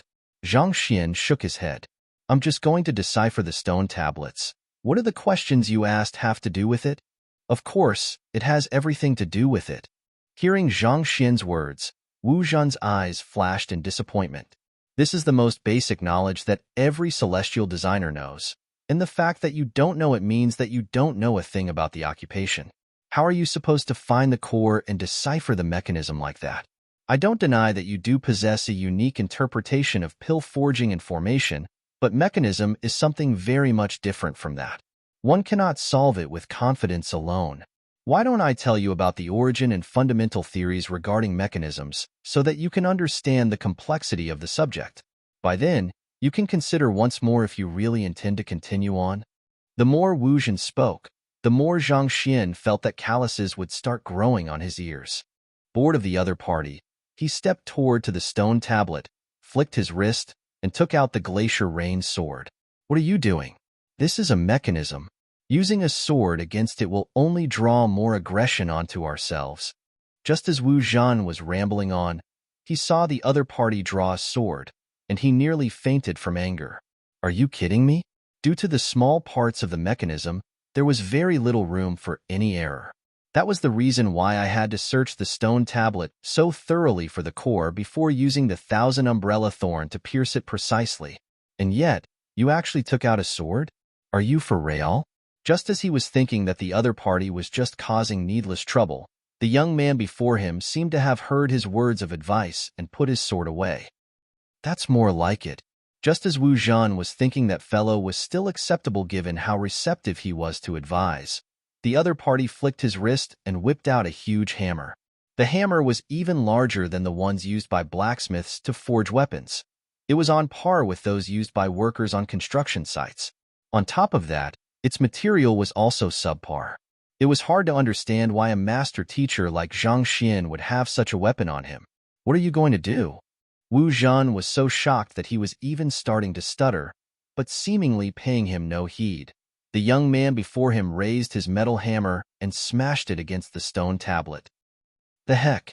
Wu Zhan's sight darkened, and a stifled sensation welled up in his chest. In that instant, he felt an urge to spew blood. Even when using the 1,000 utility thorn, he nearly ended up being killed by the onslaught of needles. Yet, you actually used a metal hammer to strike it? Even if you're seeking death, that's not the way to do it. Wu Zhan opened his 1,000 utility umbrella in a panic and hid behind it as though a quail, not daring to move at all. Following which, a sound reminiscent to a grandfather clock reverberated in the room, sending goosebumps up the skin of others. Pacha! Pacha! A series of crisp clicks sounded, as though an egg being peeled of its shell, and everything fell silent. Just as Wu Zhan was doubtful why there were no needles shooting over this time, he suddenly heard the nonchalant voice of the young man from the stone tablet. All right, the passageway has opened. He carefully emerged from the back of his 1,000 utility umbrella, and upon taking a glance, he suddenly froze. This. His eyes widened as though he had seen a ghost. The stone tablet before him had disappeared entirely from view, and in its place was a huge stone door and a series of stone steps leading downward toward the bottom of the stream not too far away. It's open. Not just him, Luo Qiqi and Xing Yuan were stunned as well. A famed 5-star celestial designer of the academy had gone through so much trouble and triggered the trap multiple times, only to fail miserably. And yet, this fellow simply smacked it hard with a metal hammer and it was immediately deciphered. Wasn't there something very wrong about this? Was Wu Zhen the 5-star celestial designer, or was Zhang sure? After a moment of shock, Luo Qiqi said, "The true underground chamber lies beneath the stream. It's no wonder we can't find the source of the ventilation despite the smooth air currents here." When she first discovered that the air in this room was fresh, she tried looking for the source of ventilation, but to her surprise, she couldn't find it at all. However, with the revelation of the underground passageway, she finally came to a realization. The secret lay beneath the stream. The fresh air in the underground chamber originated from the stream. Princess Yu Feier nodded. "Since we managed to find the underground chamber, let's hurry down and check if this place is related to Grandmaster Wu Yangzi."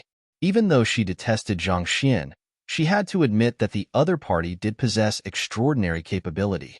There were simply too many things that had happened for her to deny it. "The underground chamber may have opened, but I think we shouldn't go in yet," Zhang Xian said. "Why?" Princess Yu Feier turned her sight to him. Given that there was such an elaborate mechanism hiding an underground chamber, the answers they sought were probably inside. Since what they were looking for were right before them, why shouldn't they enter? All in all, we have seen a total of 2 stone tablets on both sides of the bridge. One is marked with Yearning Abode Lodge while the other bearing Sorrow Lodge.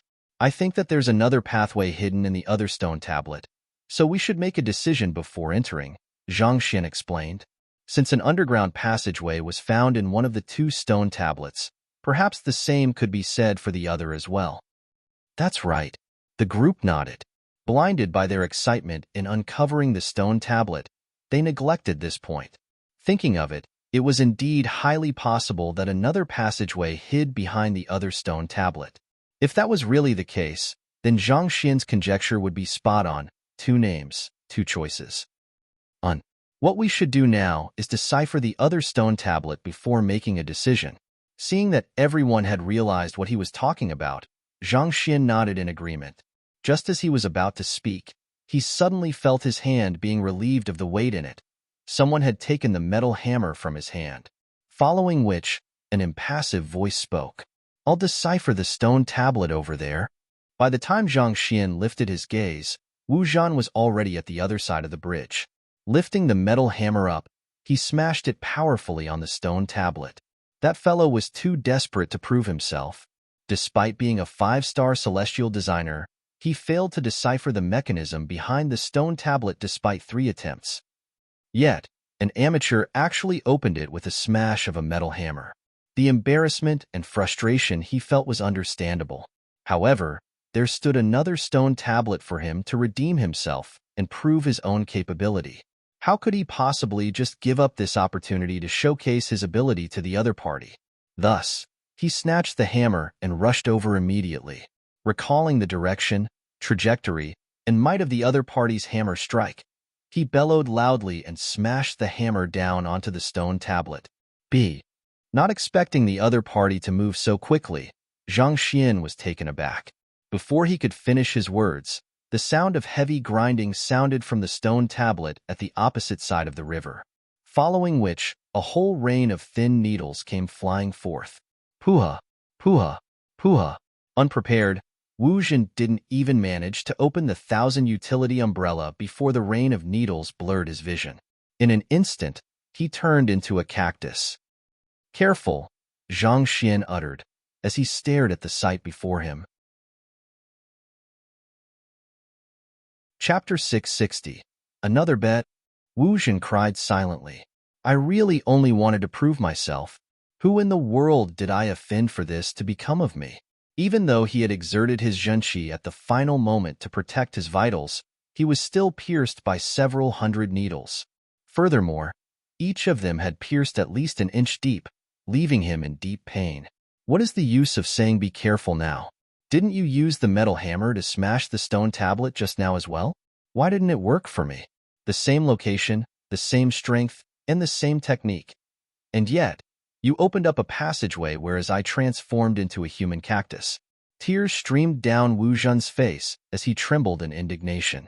Driving his zhenqi through his body, he flexed his muscles, and the needles lodged into his flesh were immediately jolted out. With a flick of his wrist, he took out the wine gourd he received from Zhang Xian. As Princess Feier didn't use it all back then, he still had a portion of the Saint Recovery medicine. Since he was wounded all over at the moment, this was the perfect time to use it. Since this is an external wound, Wu Zhen deduced the logic behind Zhang Shi's words before uncorking the cap and pouring the wine all over his body. On the opposite side of the river, Zhang Xian's lips twitched upon seeing the sight. Cough, cough. Of course, he remembered this wine. He had no choice but to feign it as a gift due to Luo Zhao, Feng Yu, and Chen Yu cornering Hong Shi back then. The basis behind its healing property was Heaven's Path Zhenqi, but considering how a few days had passed, the zhenqi contained within the wine had already long dried out. In other words, what was within the gourd was just ordinary wine. And to pour alcohol on such gaping wound would surely be excruciating. While Zhang Xian was still in his thoughts, the sound of a pig being butchered echoed in the air. Wu Zhen's entire body convulsed as though it had been shocked. In terms of pain, rubbing alcohol on one's wounds was really not much different from rubbing salt on them. The immense suffering that he felt threatened to steal his consciousness away from him. Watching as white foam started pouring out from the edges of the other party's mouth, Zhang Xian immediately instructed, "Little Qi, quickly feed him a recovery pill. Otherwise, I fear that he might just die." Yes. Luo Qiqi quickly rushed over, pinched open the other party's mouth, and fed him a recovery pill. Only with the consumption of the recovery pill did the other party's complexion finally recover slightly. While the needles weren't fatal, there were simply too many of them. Not to mention, the alcohol also had other ingredients in it that would only aggravate one's wounds. Thus, even though Wu Zhen had managed to survive the ordeal with the help of the recovery pill, he was in terrible shape. His vision was a little unclear, his face was entirely swollen, and he felt listless. Standing up, he shot a glare at Zhang Shi and began weeping silently. "You liar. Be it the metal hammer striking the stone tablet or the Saint Recovery medicine, I must have been a fool to trust you. Allow me." Not expecting Wu Zhen to be so rash as to rush to the other stone tablet without allowing him to finish his words, Zhang Xian shook his head helplessly. Along with Xing Yuan and the others, he walked over to the other side. He took the 1,000-utility umbrella from Wu Zhen's hands, and with a flick of his wrist, the 1,000-utility thorn appeared. Then, he aimed it at the stone tablet before him and stabbed it in. Ding, ding, ding. 3 crisp mechanical clicks sounded. Jia, Jia. The stone tablet slowly split apart, revealing a towering door. "Aren't you supposed to use the metal hammer?" Wu Zhen staggered at that sight. Adaptability is a very important in deciphering mechanisms. The 1,000-utility thorn works perfectly fine on this stone tablet, Zhang Xian said. Wu Zhen. Ignoring Wu Zhen, who was on the verge of a breakdown, the group walked over to the entrance. Within it was a flight of stone stairs leading to the bottom of the stream as well, but the direction was the complete opposite to the other passageways. Most likely, the 2 passageways led to different places. There are indeed 2 underground chambers. A grim expression appeared on everyone's face. At that moment, the surface of the bridge not too far away from them shook, and the sound of cogs whirring into action echoed through the chamber. A cold voice abruptly boomed. "Congratulations for opening the 2 entrances. However, each one of you can only choose one door to enter. You'll have an incense's time to choose, and once you make your choice, retreat is no longer an option." Knowing the importance of this matter, Wu Zhen put aside his grudges and began explaining. "It's mechanical recorder." Mechanical recorder? Everyone was confused. On top of creating traps reminiscent of formations, there are some formidable mechanisms that are capable of recording human speech as well. Upon triggering it, the voice recorded within will play, Wu Zhen explained. "I see. Zhang Xian was surprised, but his astonishment didn't last for too long. There were plenty of similar gadgets in his previous life as well. For example, the music box consisted of various mechanisms to play a specific melody. Given the incredible technology celestial designers wielded, it shouldn't be too difficult for them to create a machine that could emulate human speech. Interrupting Wu Zhan, Princess Yufei said, "Now isn't the time to be bothering about that. Let's discuss which passageway we should choose instead." The group nodded. The trigger to the recorded voice was probably the opening of both entrances. According to the words from the voice in the mechanical recorder, they had to choose between the two entrances within an instant's time. They hardly had the luxury to be thinking about anything else at the moment. After a moment of hesitation, Luo Qiqi revealed her own conjecture. From the words left behind on the stone tablets, it should be clear how we should choose. On this side is Yearning Abode Lodge, which is highly likely to reflect Grandmaster Wu Yangzi's nostalgia for his own homeland. Since that's the case, it's likely to be the underground chamber where Grandmaster Wu Yangzi lived in. On the other hand, Burying Sorrow Lodge is likely to refer to the place where those who confined Grandmaster Wu Yangzi here lived. I agree with Qiqi's point of view. Princess Yufei nodded. Xing Yuan, Wu Zhan, and Yi Qian also expressed their approval of that view. They had agreed on this conclusion as soon as they saw the stone tablets, so it wasn't too hard for them to agree with Luo Qiqi's point of view. Frowning, Zhang Xian said, "I have an alternative point of view. May I know what teacher thinks of this matter?" Luo Qiqi turned her eyes over. The others also gathered their gazes on Zhang Xian. This young man had displayed outstanding performance ever since their arrival, so no one dared to take his words lightly anymore. Contrary to your perspective, I feel that Burying Sorrow Lodge is where Grandmaster Wu Yangzi lived instead. As for the reason, I can't really put it out in words for you all." Zhang Xian said. Touching the stone tablet only showed Zhang Xian the mechanisms hidden within it. It didn't explain the interior of the underground chamber within, and whether it had anything to do with Wu Yangzi or not. As such, this conclusion actually came from his own hypothesis, and there was no concrete evidence behind it. How can that be? Princess Fei's lips curled up into a sneer, and she harumphed coldly. Captured by others to become a weapon-forging machine, Grandmaster Wu Yangzi is surely filled with indignation and wrath. How could he possibly bury his sorrows under such circumstances? Indeed, captured, Grandmaster Wu Yangzi would surely be missing his own homeland. I agree with Sixth Princess's view. Xing Yuan nodded. Knowing that her teacher wouldn't raise claims without any basis behind them, Luo Qiqi asked, "Teacher, for you to say so, could it be that you have noticed something peculiar?" "I didn't notice anything out of ordinary, just that I am a little perplexed by the killing intent contained within the words, Yearning Abode Lodge. I have some understanding of painting, and I find it hard to believe that those words were left behind by a Grandmaster blacksmith. On the other hand, the words Burying Sorrow Lodge seemed to emanate calmness and contained a far deeper intent into it. It felt more like the work of a Grandmaster. That is the reason why I think so." Zhang Xian said. "I got the same feeling as well." Yi Qian interjected. As a five-star painter, he also felt similar intents from the two inscriptions on the stone tablets. Like we said before, it's normal for there to be killing intent infused into his words. Captured and imprisoned. It would only be bizarre if he didn't have such emotions. Burying Sorrow Lodge. Probably only those who captured him could live their days happily without any sorrow. Princess Fei shook her head. "I'll still choose this passageway." From the very start, she harbored a great dislike for Zhang Xian. Seeing that there was no strong basis behind the other party's words, her confidence began to increase. "I also choose this passageway." Xing Yuan nodded. He would follow Princess Fei, no matter where she went. Besides, he also thought that her words were more reasonable at the moment. Princess Fei turned to Wu Zhan. "What about you?" After a moment of hesitation, Wu Zhan nodded and replied, "I'll choose here as well." He also felt that Princess Fei's words were correct. Seeing another person standing on her side, Princess Fei felt as though she was finally going to achieve victory over the other party. Delighted, she turned to the Crown Prince and asked, "Yi Qian, What about you? I agree more with Zhang Shi's words. Yiqian replied, but halfway through, he suddenly noticed the eyebrows of the princess in front of him shooting up all of the sudden, and his courage immediately faded. However, I'll still choose this passageway. That's more like it.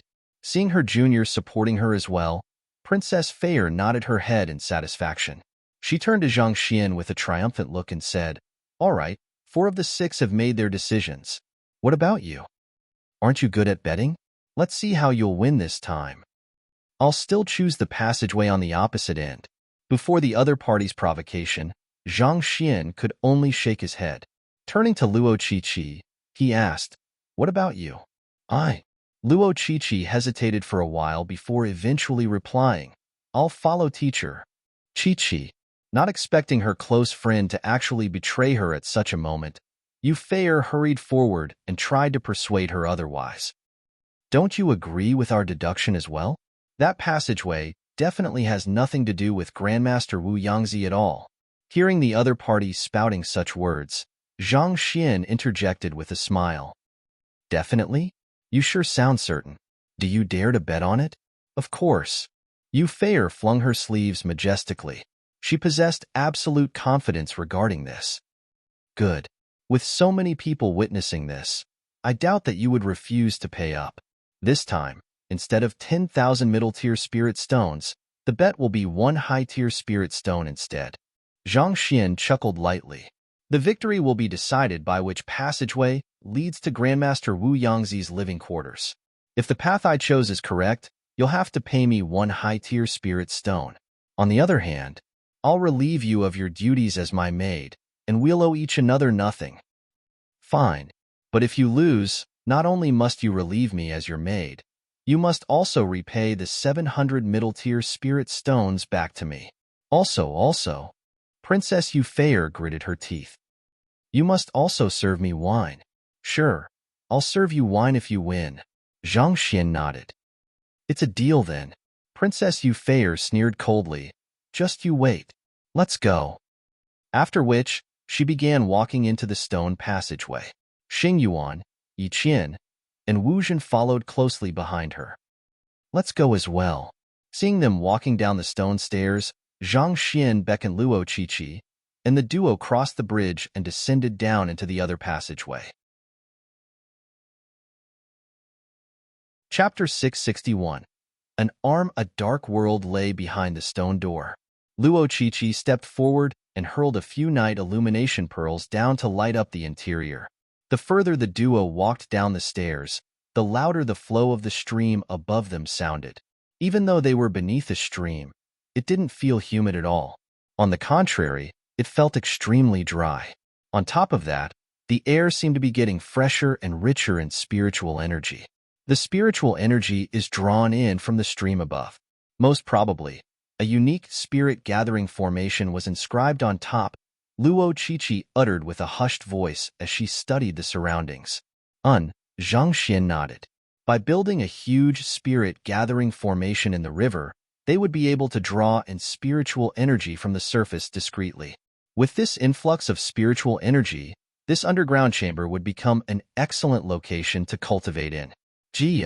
However, a moment after they walked in, they heard the sound of something crashing down above them. Looking upward, they realized that the opening from the entrance where they came from had disappeared. "This is bad." Their faces darkened, and they hurriedly rushed back to the entrance. However, some kind of mechanism had already sealed the entrance tightly.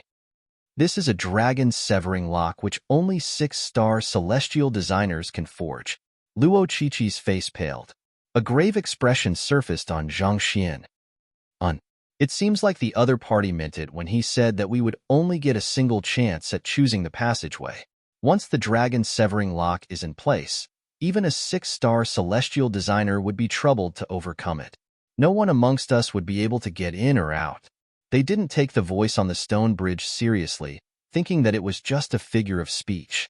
Who knew that he would actually be serious about it? He had encountered the dragon severing lock back at the Soul Oracle tomb as well. Once this artifact was in place, unless one possessed the might rivaling a transcendent mortal 9-dan cultivator, one would never be able to overcome it. On top of that, for some reason, the dragon's severing lock installed here seemed to be much stronger than the one in the Soul Oracle tomb, making it even more impossible for them to bypass it. In other words, they were both trapped in this underground chamber. Luo Qiqi turned to look at Zhang Xian anxiously. Teacher, what should we do now? Even though she was a feared genius among her fellow peers, before Zhang Shi, she felt as ignorant as a child. For some reason, she found herself developing a dependency on the other party, and it felt as though the ideas that came out from the other party's mind would always be the best.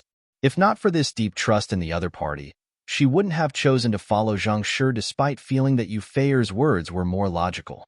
Frowning, Zhang Xian replied, "Since we can only pick one passageway, it means that the other passageway where Xing Yuan and the others are at must be locked as well.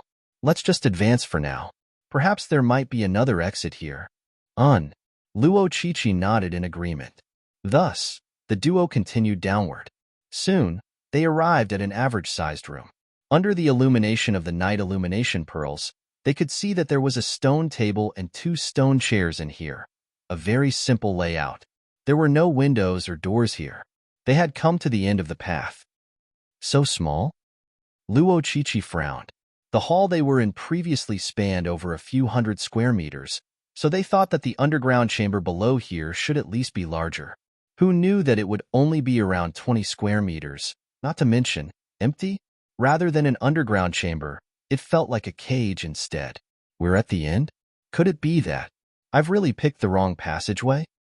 Zhang Xian's complexion also turned rather awful. He didn't pick this road on a whim, but judging from the narrow room and the lack of any further passage for them to walk down on, could his instincts have truly failed him? Were they doomed to die here?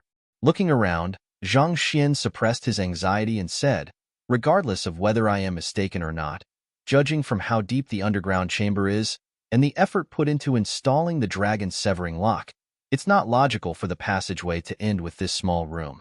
There must be some kind of trick to this room." Dragon's severing lock was an extremely valuable artifact, even for a 6-star celestial designer.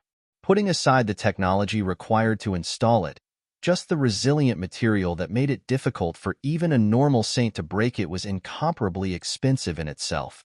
It truly didn't make sense to use such a valuable object to seal a passageway just to have such a small room at the very end of it.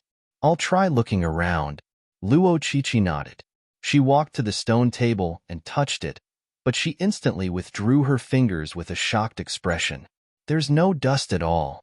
Astonished, Zhang Xian rushed up and touched the table as well. His face immediately turned grim. The stone table and stone chairs had been here for innumerable years, and yet, there wasn't the slightest dust to be found on them. It was as if someone had dusted them regularly. Could it be that someone actually lives here? Luo Qiqi narrowed her eyes. It was one thing for a voice to be recorded on a mechanical recorder, but if someone was alive, that would change the essence of things. First and foremost, they would be in even graver danger than before. This was a power that could even kidnap the 6-star pinnacle blacksmith Wu Yangzi alive. Their true strength was unimaginable. If someone were to be alive, given the current cultivation realms of the duo, it would be hard for them to escape with their lives. I took the formation flags outside one by one, and based on my observations, it should have been at least 2,000 years since anyone has touched them. To remain in this underground chamber for 2,000 years? No one has that long of a lifespan. Zhang Xian said with a grim expression. Even after reaching transcendent mortal realm, and one's physical constitution improves by leaps and bounds, one's lifespan would still be limited to a maximum of around 300 years. It was impossible to go beyond them. In fact, even upon reaching Saint Realm, where one's level of existence evolved once more, 1,000 years would still be the limit. It was completely unheard of for any saints to live for more than 2,000 years. Even Empyrean Kong sure also couldn't withstand the test of time, and eventually vanished in the annals of history. Given that the formation flags hadn't been touched for 2,000 years, it would mean that no one had come out and entered the underground chamber in this period of time. To still be living after such a long period of time, how could that be possible? Even soul oracles had a limit to their lifespan as well. Back then, If not for the protection from the Nine Hearts Lotus, under the corrosion of the Five Soul Declines, it would have been impossible for Imo Hunching to live so long. But if there are no living beings here, why is there no dust in here? Luo Chichi also understood the logic behind this. However, it was extremely clear that this table had been cleaned on a frequent basis. One must know that they were in an underground chamber which was filled with rocks and dust. It was perfectly normal for dust to accumulate on furniture. If no one was living here, how could the cleanliness of the furniture be explained? Zhang Xian interrupted her thoughts. I'm not too sure either. Let's not think about it now. The urgent matter at hand is to find if there's any mechanism that can get us out of here. Otherwise, it will just be a matter of time before we run out of food and water. The urgent matter at hand wasn't whether there was anyone here or not. Even if there was, given the size of this underground passageway, there was nowhere they could hide anyway. The thing they had to do now was to find an escape route. The longer they remained here, the more likely it was that something bad would happen to them. He didn't want to die here just for a mere mission. Luo Chichi nodded as she started placing her hands on the walls to feel them. Zhang Xian also placed his fingers against the wall while shouting, flaws in his mind. A book immediately appeared in the Library of Heaven's Path. Zhang Xian swiftly opened it up. Viracental stone, a strong mineral found in the ground, created by the collision of earth veins. Taking a look, Zhang Xian was rendered speechless. The Library of Heaven's Path only analyzed whatever it came into contact with. As what Zhang Xian touched was the wall and not a mechanism, the Library of Heaven's Path only reflected the properties of the rock. He slowly slid his fingers along the wall.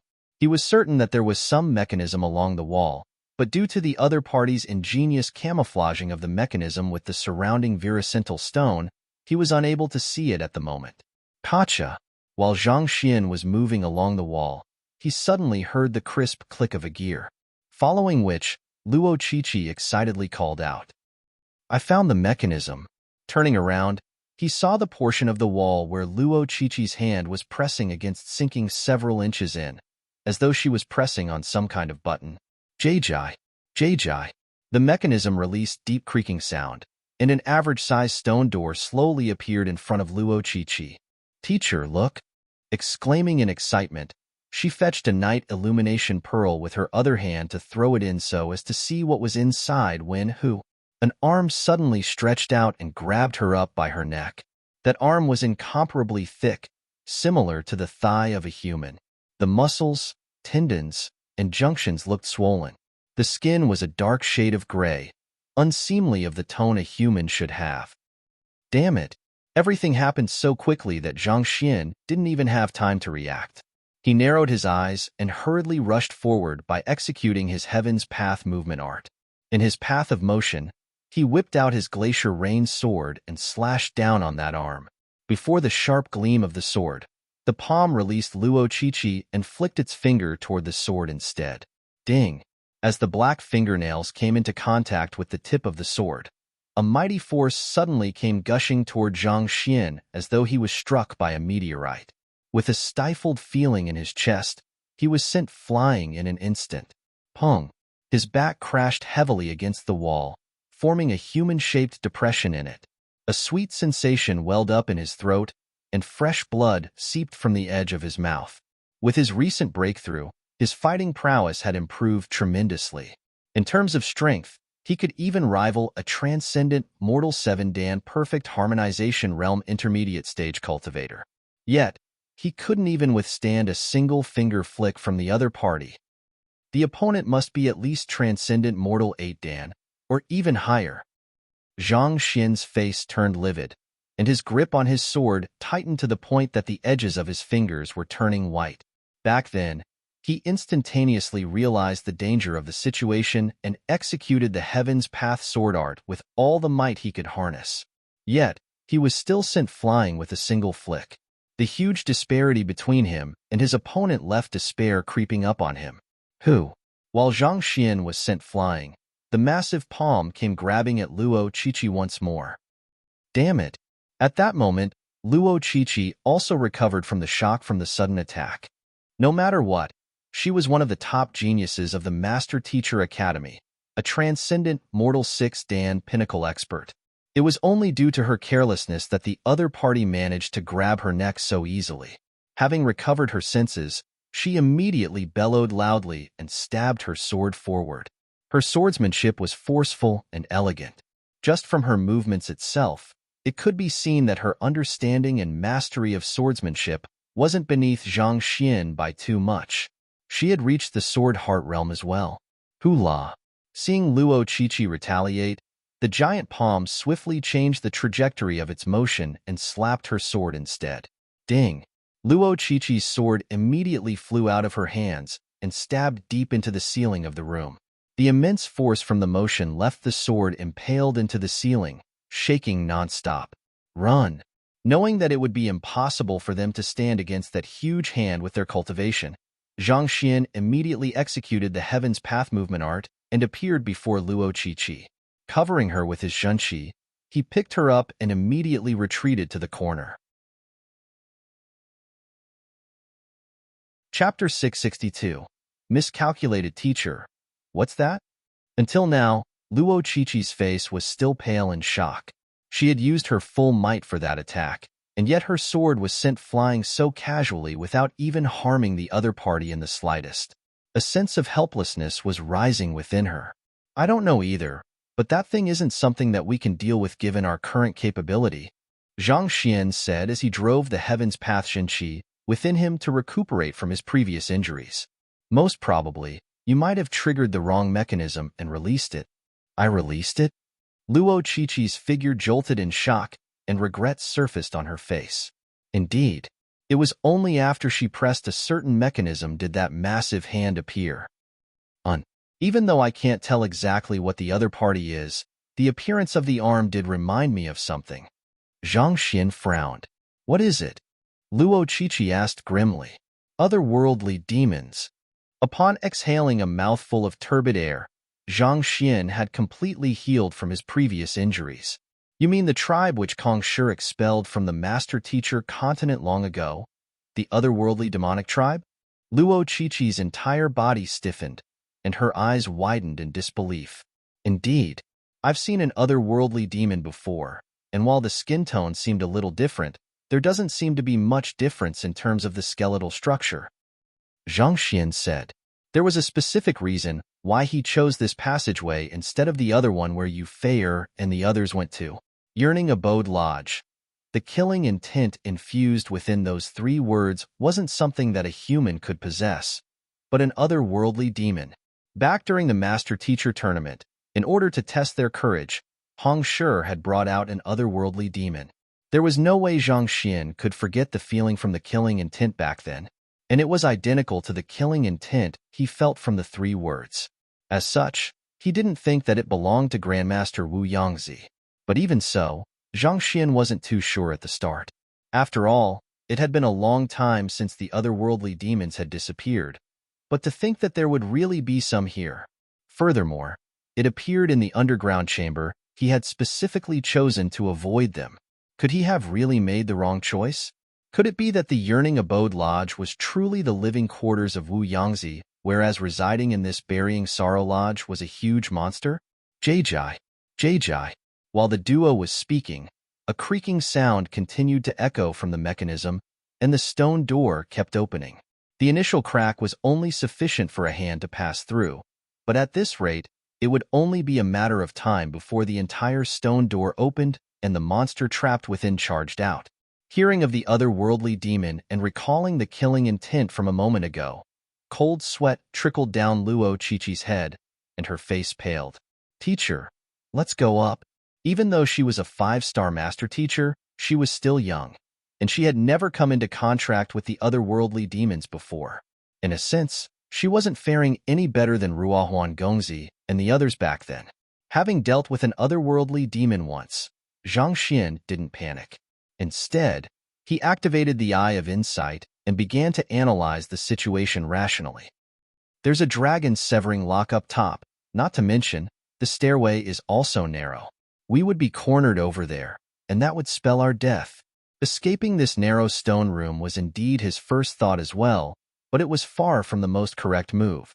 There was only one road in this passageway, and the duo could barely stand side by side with its width.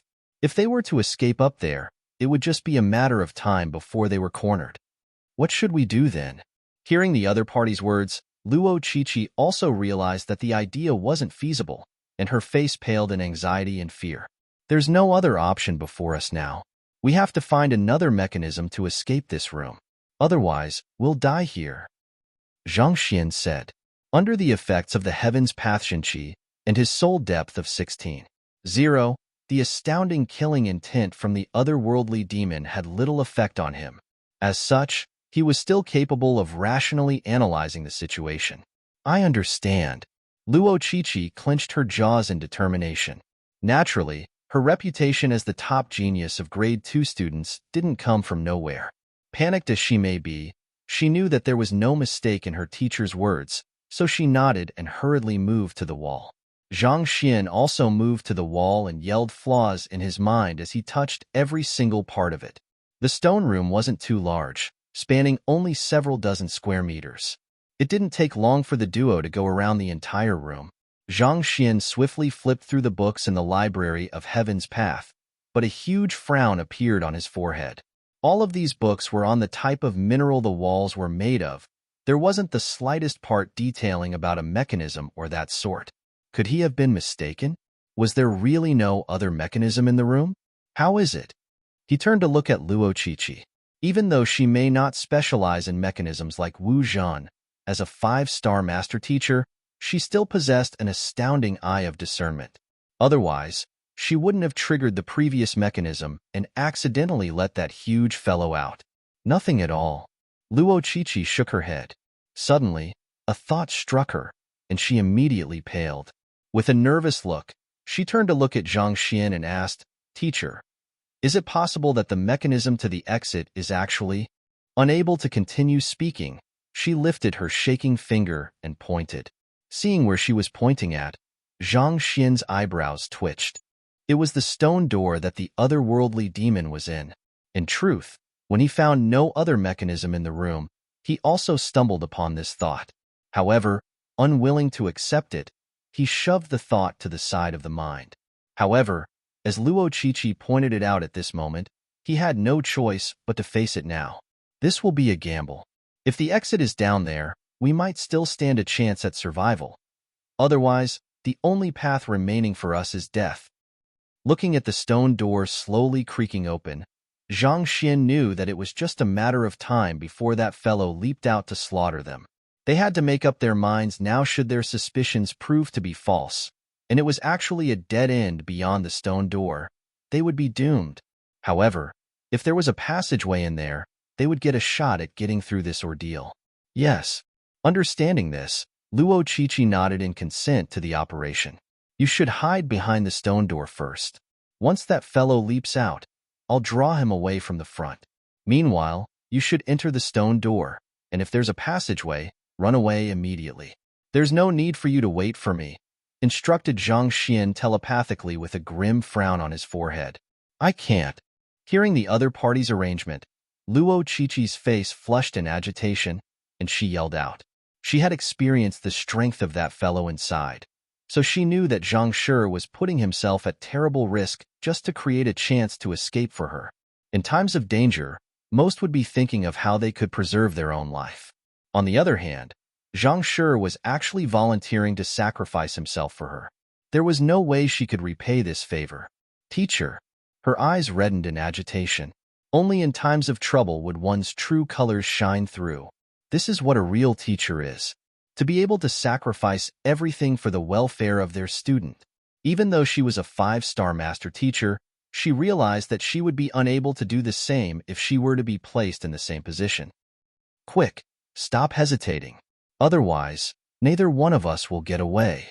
Zhang Xian bellowed to her. All right. Gritting her teeth, Luo Qiqi nodded before rushing to the side of the stone door. Jia. Just as she succeeded in concealing her figure, the stone door finally opened entirely, and a towering figure emerged from beyond it. It was a 3-meter-tall fellow. Its entire body was dyed a shade of gray, and it carried an aura of death. This is the puppet made from the corpse of otherworldly demons? Narrowing her eyes, Luo Chichi covered her mouth in shock, her slender body trembling uncontrollably. Otherworldly demons were in existence blessed with superior strength at birth. Be it their physical body, soul, or cultivation, their innate abilities were far higher than an average human. In a sense, a puppet forged out of a corpse would be similar to the soulless metal humanoid, but due to the superior physical body, it would be far stronger. In fact, due to the nature of its body, it would be able to exert the full might the otherworldly demon possessed before its demise. This explained the mystery of the cleaned furniture from before. They were wondering how there could be any survivors after a lapse of 2,000 years, but to think that it would be a puppet instead. This kind of artifact was driven by spiritual energy, and as long as it wasn't damaged, it could be said that there was no definite limit to its lifespan. Even though they were underground, the region was rich in spiritual energy, sufficient to fuel the puppet no matter how high its consumption of spiritual energy was. Most likely, the furniture was cleaned by him. Even though it possessed no sentience, it would still accomplish the mission its master commanded of it. Just as Luo Chichi was immersed in shock, Zhang Shi abruptly bellowed and slashed his sword. Die! Tzila! The immense might of Zhang Xian's slash, along with the emanation of sword qi, creating a sharp buzzing noise in the air as the sword qi flew toward the puppet. The puppet stepped forward from the stone door and slapped down Zhang Xian's sword qi with its thick hands. Who? The collision between Zhang Xian's rampaging might and the puppet's slap was reminiscent of a lone boat before a tsunami. It dissipated entirely under the immense force of the slap without stopping the puppet for too long. Just as Luo Chichi was hesitating, unable to decide whether to assist Zhang Shi or flee, the other party's anxious shout suddenly echoed in the room. Hurry up and leave. Knowing that the other party was doing this so as to offer her a chance at survival, Luo Chichi clenched her jaws and rushed toward the stone door. Teacher, thank you. If we can get out of here alive, I'll obey every single instruction you have of me. I'll be your student and your guardian for life. Hong Long. While she was dashing through the stone door, Zhang Xian suddenly felt an immense force crushing down on him. With a sharp exhalation of breath, he was sent crashing into the wall once again. This shouldn't be. Struggling off the wall, Zhang Xian looked at the rampaging, otherworldly demon puppet in bewilderment. It wasn't out of his kindness that he drew this huge fellow to himself and allowed Luo Chichi to escape first. Rather, he wanted to make use of the other party's gratitude to form a golden page. With that, he was confident of destroying even a saint. Since the other party had acknowledged him as her teacher, and she did possess deep gratitude toward him, he thought that a golden page would surely be formed. Who could have thought that there would be nothing at all? Could it be that he failed to induce the other party's gratitude? But that shouldn't be. From her eyes, he could tell that she was earnestly grateful to him for his sacrifice. However, if that was the case, why didn't the golden page form? Suddenly, an idea popped into Zhang Xian's head. Could it be that there's a difference between the gratitude I receive from guiding someone and from saving someone? All along, the golden pages formed in the Book of Heaven's path were due to him imparting a battle technique, cultivation technique, or clarifying the doubts of another. But this situation was clearly much different from the others. This time, the gratitude the other party had for him was for saving her life. While it was indeed a huge favor, it wasn't the kind of gratitude between a teacher and a student. Rather, it was directed toward his magnanimity and his noble character. I miscalculated. Zhang Xian's lips twitched, and cold sweat started dripping down his forehead. He thought that the criteria for forming a golden page would be the relationship between a teacher and a student and gratitude between them. As long as a golden page was formed, he would be able to get out of this desperate situation. Who knew that he would actually fail? This time, he would really have to fight against this huge fellow head-on. And clearly, he was no match for the other party at all. Who?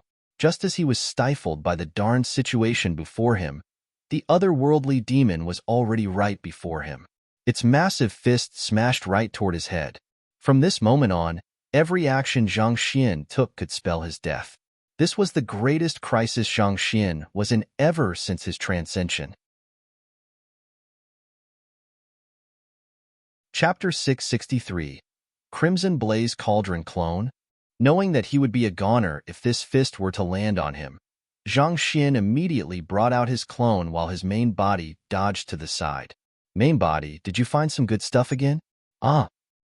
The clone had been in the storage ring all along, so he wasn't aware of what was going on outside.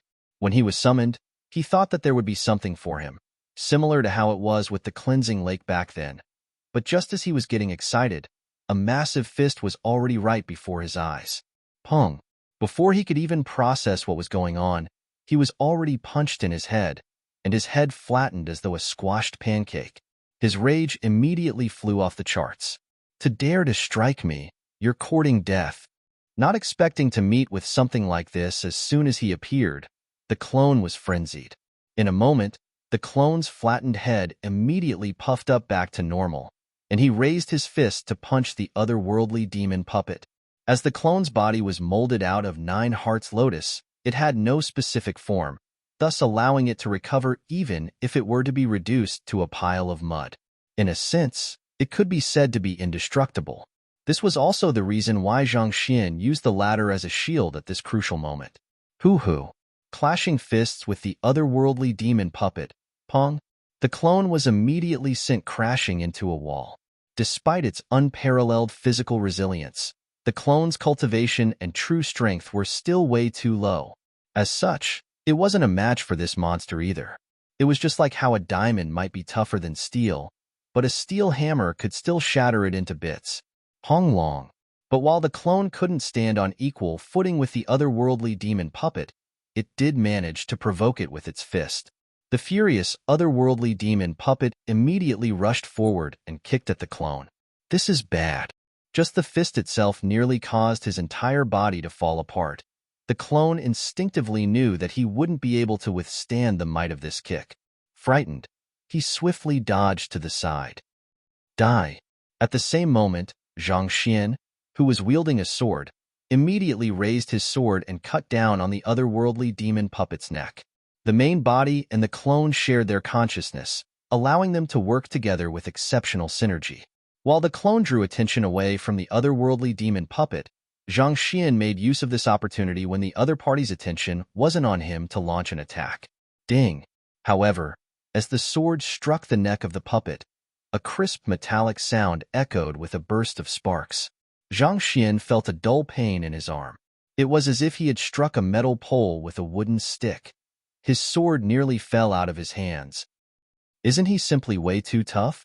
Taking a look, Zhang Xian realized that he had only managed to leave nothing but a white scar on the other party's neck. His face immediately darkened. The sword he was wielding was a spirit intermediate tier pinnacle sword, and yet, an attack with his full might actually fail to even cut through the other party's skin. How formidable must this fellow's defense be? Could it be that, on top of the corpse of an otherworldly demon, some other materials were used to forge this puppet into a weapon? Zhang Xian's eyes narrowed. With an immense strength exceeding 9 million ding and the might of a spirit intermediate tier weapon, even the head of a transcendent mortal 8-dan expert would be easily lopped off. And yet, he barely scraped the other party's skin. That could only mean one thing. This fellow wasn't just an ordinary puppet forged out of a mere corpse. It was highly likely that its body was coated with a layer of some extraordinary alloy, turning it into a weapon exceeding spirit intermediate tier.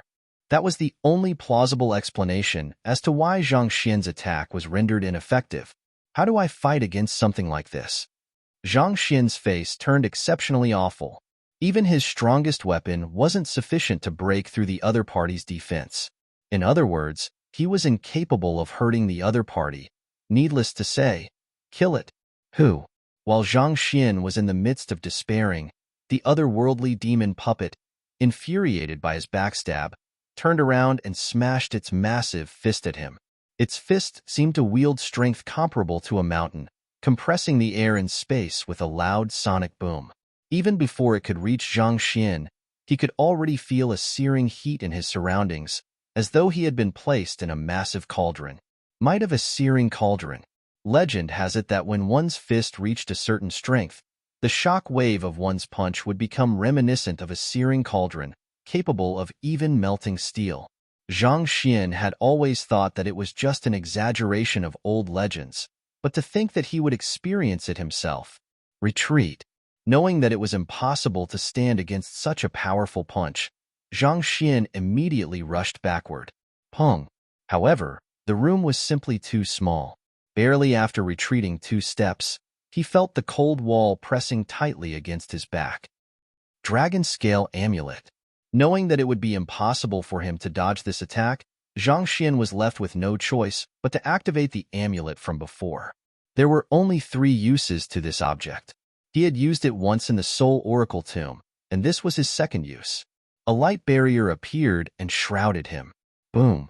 As the fist came into contact with the light barrier, an ear-splitting sonic boom sounded, and the latter immediately burst. In an instant, Zhang Xian felt an immense force transferring from the barrier and onto him. The stone wall directly behind him was reduced to dust while he spurted a mouthful of fresh blood. If not for the physical body tempering he had undergone in the cleansing lake, his bones would have been shattered by that blow. To be able to destroy a barrier that could even withstand an attack from a transcendent mortal 9-dan pinnacle, this fellow's strength must have reached Saint Realm. Exhaling deeply, Zhang Xian swiftly moved aside to create room for himself while driving the heavens path Zhunqi within him to heal his injuries. He thought that as long as he collaborated with his clone, even if they couldn't defeat it, he would at least be able to escape. Who could have known that, on top of being strong, the other party's defensive capabilities would be extraordinary as well? Only a saint could possibly possess such capabilities.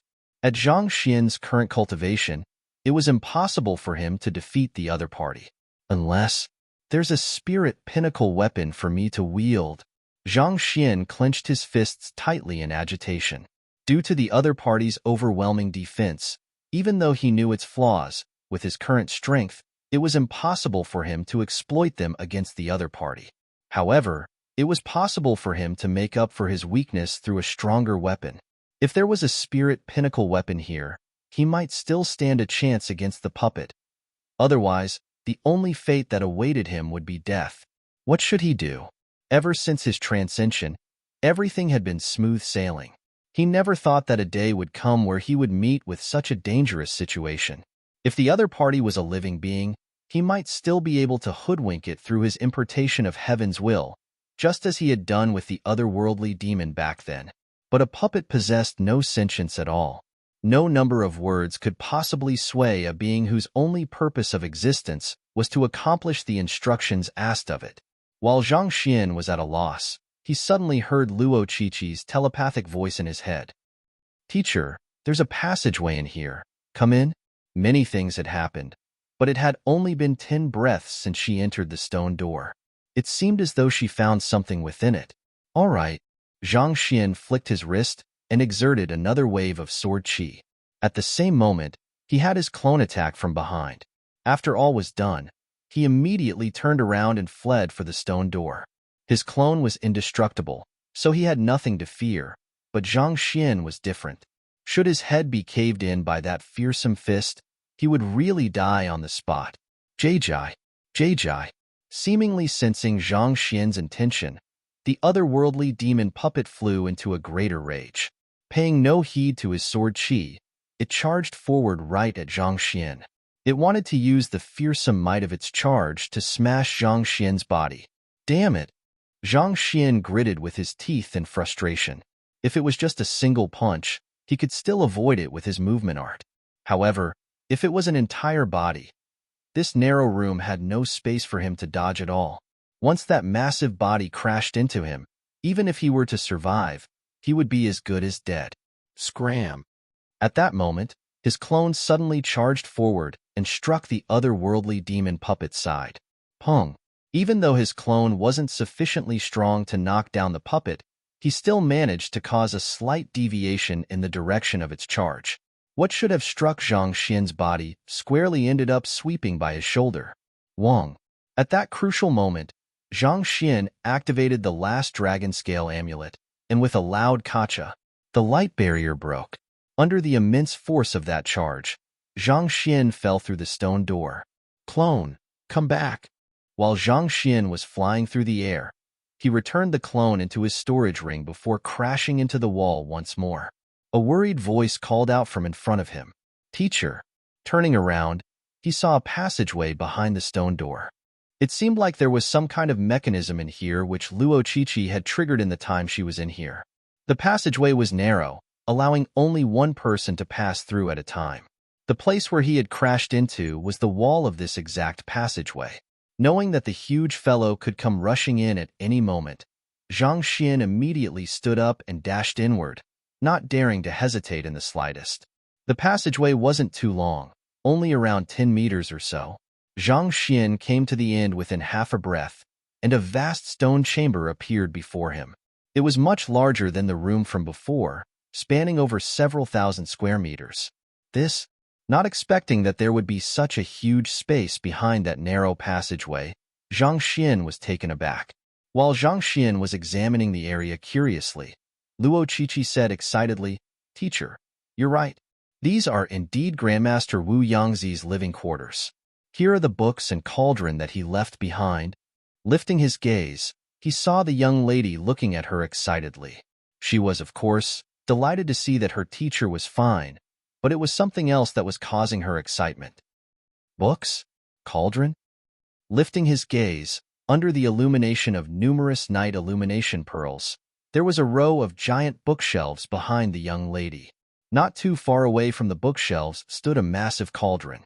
Unlike the cauldrons used for pill forging, this one looked like a huge furnace instead. Even though it wasn't lit, one could still feel a violent energy rampaging within it. With just a glance, it was clear that it was an extraordinary artifact. I've examined it, and it's the forging cauldron that Grandmaster Wu Yangzi used back then, the Crimson Blaze Cauldron. Luo Qiqi said. A blacksmith's cauldron was equivalent to his pride and his life. The fact that his cauldron was here meant that he had definitely lived here before.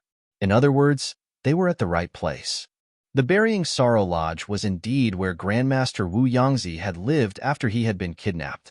As long as they brought this Crimson Blaze cauldron back to the academy, it would mean that they had succeeded in clearing their mission. Great. Have you found the exit yet? Zhang Xian asked. In truth, he wasn't too interested in the mission. His current priority was to find an exit to leave this damned place. The narrow passageway could hold back the massive fellow for a moment, but it would only be a matter of time before it charged in there and kills them. Before they could enjoy whatever treasures were in there, they had to ensure their survival first. Exit? I haven't found it yet. Luo Qiqi's face paled. In truth, the sight of the Crimson Blaze Cauldron and the books had left her so excited that she had forgotten her current goal. Furthermore, given the size of the room and poor lighting, it would be hard for them to find it in an instant either. Boom. Before she could finish her words, the duo suddenly felt a powerful killing intent assaulting them. The puppet from before walked into the hall. This is really bad. Zhang Xian's face paled. Chapter 664. Zhang Xian sets up a formation before they could find the exit. The other party had already rushed into the chamber. They were now cornered like rats. Not giving Zhang Xian any time to think, the otherworldly demon puppet rushed straight toward Zhang Xian as soon as it entered the room. Clearly, it was currently blinded by rage, such that it couldn't care less about Luo Qiqi. Damn it! Knowing that it was impossible for him to withstand the fearsome might of this fellow, Zhang Xian immediately flew into the sky. It was fortunate that the ceiling of the chamber was also much higher than the stone room, being over several dozen meters high. Even though Zhang Xian was unable to fight against the otherworldly demon puppet, he could escape to the sky temporarily to think of a plan. So, as soon as he flew up, he immediately felt a powerful force rushing up to him. The puppet had leaped up in pursuit of him. Limited by the nature of its existence as a puppet, this fellow wasn't capable of flight. But even so, a height of several dozen meters wasn't difficult for a puppet possessing might equivalent to a saint to cover. Teacher, I'll help you. Seeing how that fellow was pursuing her teacher relentlessly, Luo Qiqi was anxious. She immediately whipped out a bow, drew an arrow, and shot it right toward the puppet in the sky. Woo! Harnessing the full might of a transcendent mortal 6-dan pinnacle expert, it appeared right before the puppet in an instant. However, with a single flick of its arm, it patted away the arrow easily. However, this brief lapse in its concentration granted Zhang Xian an opportunity to alter the direction of his flight to Luo Qiqi. On the other hand, as the puppet was flying through the force of its leap, it could only continue on with the trajectory of its motion. Teacher. At that crucial moment, there was no time for Luo Qiqi to question why Zhang Xian was flying. She worriedly looked over and asked, "Are you fine?" "I'm fine now, but if we don't find the exit anytime soon, we will be goners soon," Zhang Xian said grimly. Although he was able to maneuver around the ceiling to dodge the other party's attacks, once his zhenqi ran dry, they would still be done for. Knowing that there was no time to talk any further, Zhang Xian quickly instructed, "Take the Crimson Blaze Cauldron and quickly look for the exit." "Yes." Luo Qiqi hurriedly nodded before rushing over to the cauldron. She placed her palm on it, intending to place it within her storage ring. But before she could move it, the gears of a mechanism suddenly clicked, and a voice sounded. "I am Wu Yangzi. Guests, if you can forge a spirit high-tier weapon, you'll be entitled to my heritage. Otherwise, if you were to forcefully claim my Crimson Blaze Cauldron, the entire underground chamber will collapse. Only through earning my heritage will I reveal the exit to this chamber. Otherwise, be prepared to be buried with me." Collapse? Buried with him? Zhang Xian and Luo Qiqi were stunned for a moment before frenzy overwhelmed them. Who in the world wants your heritage? With such a damned puppet chasing after their lives, who has the time to forge your freaking weapons? You must be trying to kill us. Besides, forging a spirit high-tier weapon, only 5-star pinnacle blacksmiths can do so. Even though Luo Qiqi had dabbled in weapon forging before, she was only a 5-star primary blacksmith. How could she forge a weapon which only a 5-star pinnacle could forge? On the other hand, Zhang Xian could be said to know nothing about weapon forging at all. He wasn't even qualified as a 1-star blacksmith, so that was even more impossible for him. Boom. While the duo was still depressed about their current predicament, a shock wave suddenly burst in the chamber. The otherworldly demon puppet had already landed on the ground, and after determining its next path of motion, it dashed forward. Given the latter's speed, it would be just a few breaths before it reaches them. "Teacher, what do we do?" Luo Qiqi asked, panicking. At the same time, Zhang Xian also felt goosebumps rising up on his skin. He had just crossed hands with this huge fellow, and despite working together with his clone, they could hardly even fend off a single move. To face it in a direct battle, they would probably be destroyed in just a few blows. And according to Wu Yangzi's words, only those who had obtained his heritage could leave. To obtain his heritage, they would have to forge a weapon. But under such circumstances, even if they wanted to give it a try, this huge fellow couldn't possibly give them any. Unless there was some kind of formation that could trap this huge fellow temporarily. Otherwise, we won't be able to forge anything at all, Luo Qiqi said anxiously. Indeed. Furthermore, the formation must be at least grade 6, or else he would break out in an instant. Zhang Xian nodded in agreement. He was just about to continue speaking when an epiphany suddenly struck him. Grade 6 formation? Little Qi, help me by distracting this fellow for a few breaths. Suddenly recalling something, Zhang Xian leaped up and flew into the sky. All right. Judging from her teacher's expression, he must have noticed something. Luo Qiqi immediately took out another handful of arrows and shot at the puppet. So. Every single arrow of hers harnessed immense might, leaving the puppet no choice but to deflect them properly. Knowing that it was impossible for Luo Qiqi to sustain this, Zhang Xian hurriedly flicked his wrist, and a bunch of formation flags appeared in his hands. These were the ones which he had procured at the mountain valley outside earlier on. Zhang Xian knew a lot of the grade 3 formations, but his knowledge for anything beyond grade 4 was terribly limited. The only grade 5 formation he knew was a spirit gathering formation. As such, it should be impossible for him to set up a grade 6 formation. Without the formation blueprint and formation flags, how could he possibly succeed? But due to sheer coincidence, He did have the formation blueprint and formation flags for a grade 6 formation. Yu Feier had used a formation-destroying silver needle to trigger the formation, thus creating a detailed book on its flaws to be compiled in the Library of Heaven's Path. This had given Zhang Xian perfect knowledge regarding the formation, and this hidden formation happened to be grade 6, and he also had those flags in his storage ring as well. Back then, he was only thinking that it would be a huge waste to leave behind such valuable objects. Who would have thought that it might actually save his life now? Zhang Xian examined the hall from his position in the sky.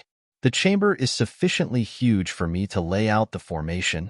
He intended to use this formation to hide the region where the cauldron and books were gathered. As long as he could keep the puppet out for a period of time, they would be able to try to obtain Wu Yangzi's heritage through forging a weapon. However, this hidden formation required substantial space to lay it out, and it was fortunate that this chamber was large enough. Otherwise, there would be nothing Zhang Xian could do. All right. Confirming the positions, Zhang Xian flicked his fingers. Wang. A couple of the formation flags in his palm scattered across the entire room. Formation flags? Is teacher going to set up a formation? Luo Qiqi, who was busy stopping the puppet with her arrows, couldn't help but be slightly bewildered by Zhang Xian's actions. Even though she hadn't studied formations before, her close friend was a 5-star formation master, so she had many opportunities to see how formations were laid out. Even the most formidable formation master in the Master Teacher Academy had to use a compass to assess the surroundings first, searching inch by inch and placing flag after flag into the ground. Yet, this fellow actually simply threw a bunch of formation flags down from the sky at once. Was this for real? Would a formation setup so casually really work? Wasn't this taking formations too lightly? While she was overwhelmed by astonishment, one of the arrows was accidentally shot with insufficient strength. As such, with a furious roar, the puppet on the receiving end stretched out its hand and grabbed it, before throwing it back at her. Woo-woo. Even though the arrow was hurled with the puppet's bare hands, its strength was simply too great. It whizzed through the air, heading straight back at Luo Qiqi. Alarmed, Luo Qiqi's eyes narrowed, and she quickly stepped aside. But even so, the sheer wind pressure from the trajectory of the arrow ripped the cloth by her shoulder and deeply cut her snow-white skin. Roar! At the same time, the otherworldly demon puppet, freed from the previous barrage of arrows, roared furiously and leaped at Zhang Xian. Zhang Xian swiftly twisted his body and changed his trajectory. At the same time, he continued to hurl flags downward to specific locations below. Your enemy is me. Don't even think of going after teacher. Seeing that the fellow was pursuing Zhang Xian once more, Luo Qiqi clenched her jaws and drew her arrows once more. Wang. This arrow pulled out of rage harnessed nearly her entire might. With a speed as swift as a shooting star, it appeared before the otherworldly demon puppet in an instant. Ding! Before the puppet could even react, it was already shot in its glabella. However, this fellow's defense was simply too strong. Not to mention, as a puppet, concepts such as acupoint and the like didn't apply to it. As such, striking what that should have been a vital didn't damage it in the least. On the contrary, it only infuriated it further. Roaring furiously, it changed its target from Zhang Xian to her. With that previous attack, its aggression had been pulled from Zhang Xian to her. Its massive arms threatened to smash the woman before it into a lump of meat. Who? Astonished, Luo Qiqi could hardly react when the otherworldly demon puppet was already standing right before her. With open fingers, its hand stretched forward to grab her. Even though its attack wasn't reinforced with zhenqi, the sheer brute force behind it still made the young lady's breathing hasten. Get lost. There was no time for her to shoot an arrow anymore. Thus, with an enraged roar, she smashed her bow at the huge fellow before her. Even though it was unlikely to help her much, she had no other choice before her. Her sword was still deeply lodged in the ceiling of the stone room. Besides, even if she wanted to draw another weapon at this moment, she wouldn't make it in time. Voila! Before the bow could strike the puppet, the latter had already grabbed it firmly and twisted it forcefully. Feeling an immense force threatening to rip her hands, Luo Qiqi swiftly released her grip. Even Zhang Xian couldn't stand toe-to-toe against this monstrous puppet, so how could she possibly do so? Kacha, with the bow in its hands, the otherworldly demon puppet ripped the spirit intermediate tier weapon into two before casually tossing it aside. Then, it reached out with its hand to grab Luo Qiqi once more. Pili-pala. An incredible sonic boom exploded in the air. Luo Qiqi hurriedly backed away, but she was still too late. She managed to avoid the grip, but she was struck in her chest by a fearsome shock wave, causing her to flip several rounds in midair before crashing forcefully into a wall not too away. PSSST. A mouthful of fresh blood spewed out, and Luo Qiqi's face turned incredibly pale. To think that a grade 2 genius of the Master Teacher Academy would be incapable of even withstanding a single attack from the other party. This left her feeling incredibly frustrated and helpless. No, I must stall for some time for my teacher. Seeing as the puppet turned its eyes back to Zhang Xian once more, Luo Qiqi clenched her jaws, climbed to her feet, and dashed forward. With a furious roar, she threw her fist forward. Your opponent is me. Luofeng Fist. This was a spirit high-tier fist art that her ancestors left behind. It was the most powerful technique she had at hand. With this battle technique, she could even stand toe-to-toe with a transcendent Mortal 7 Dan Perfect Harmonization Realm primary stage expert. A pity it was, but this monster was neither a human nor a perfect harmonization realm expert. The otherworldly demon puppet lifted its finger and tapped lightly on Luo Qiqi's fist. Pooh! Spewing blood frenziedly, Luo Qiqi was sent flying back into the wall once more. Severely injured, if she were to crash into the wall one more time, she might just end up crippled. However, at that moment, a surge of zhenqi embraced her, cushioning the impact. Following which, she heard a nonchalant voice by her ears. Leave the rest to me. Chapter 665. Heaven's Pathsmith Art. Hearing those words, Luo Qiqi's eyes immediately reddened. Unknowingly, Zhang Xian was already standing before her. Looking around, she saw more than 100 formation flags erected in the surroundings. While they were placed in a unique formation, there wasn't the slightest disturbance from them. Teacher, are you done laying out your formation? Almost. Chuckling lightly, Zhang Xian flicked his wrist, and a formation plate flew out. Wong. The formation plate was activated in midair, and spiritual energy was immediately drawn to it, forming a huge vortex. This is spirit gathering formation? Luo Qiqi was taken aback. Wasn't he setting up a formation in the surrounding? Why was he activating a spirit gathering formation now? Besides, a spirit gathering formation should be used for cultivating.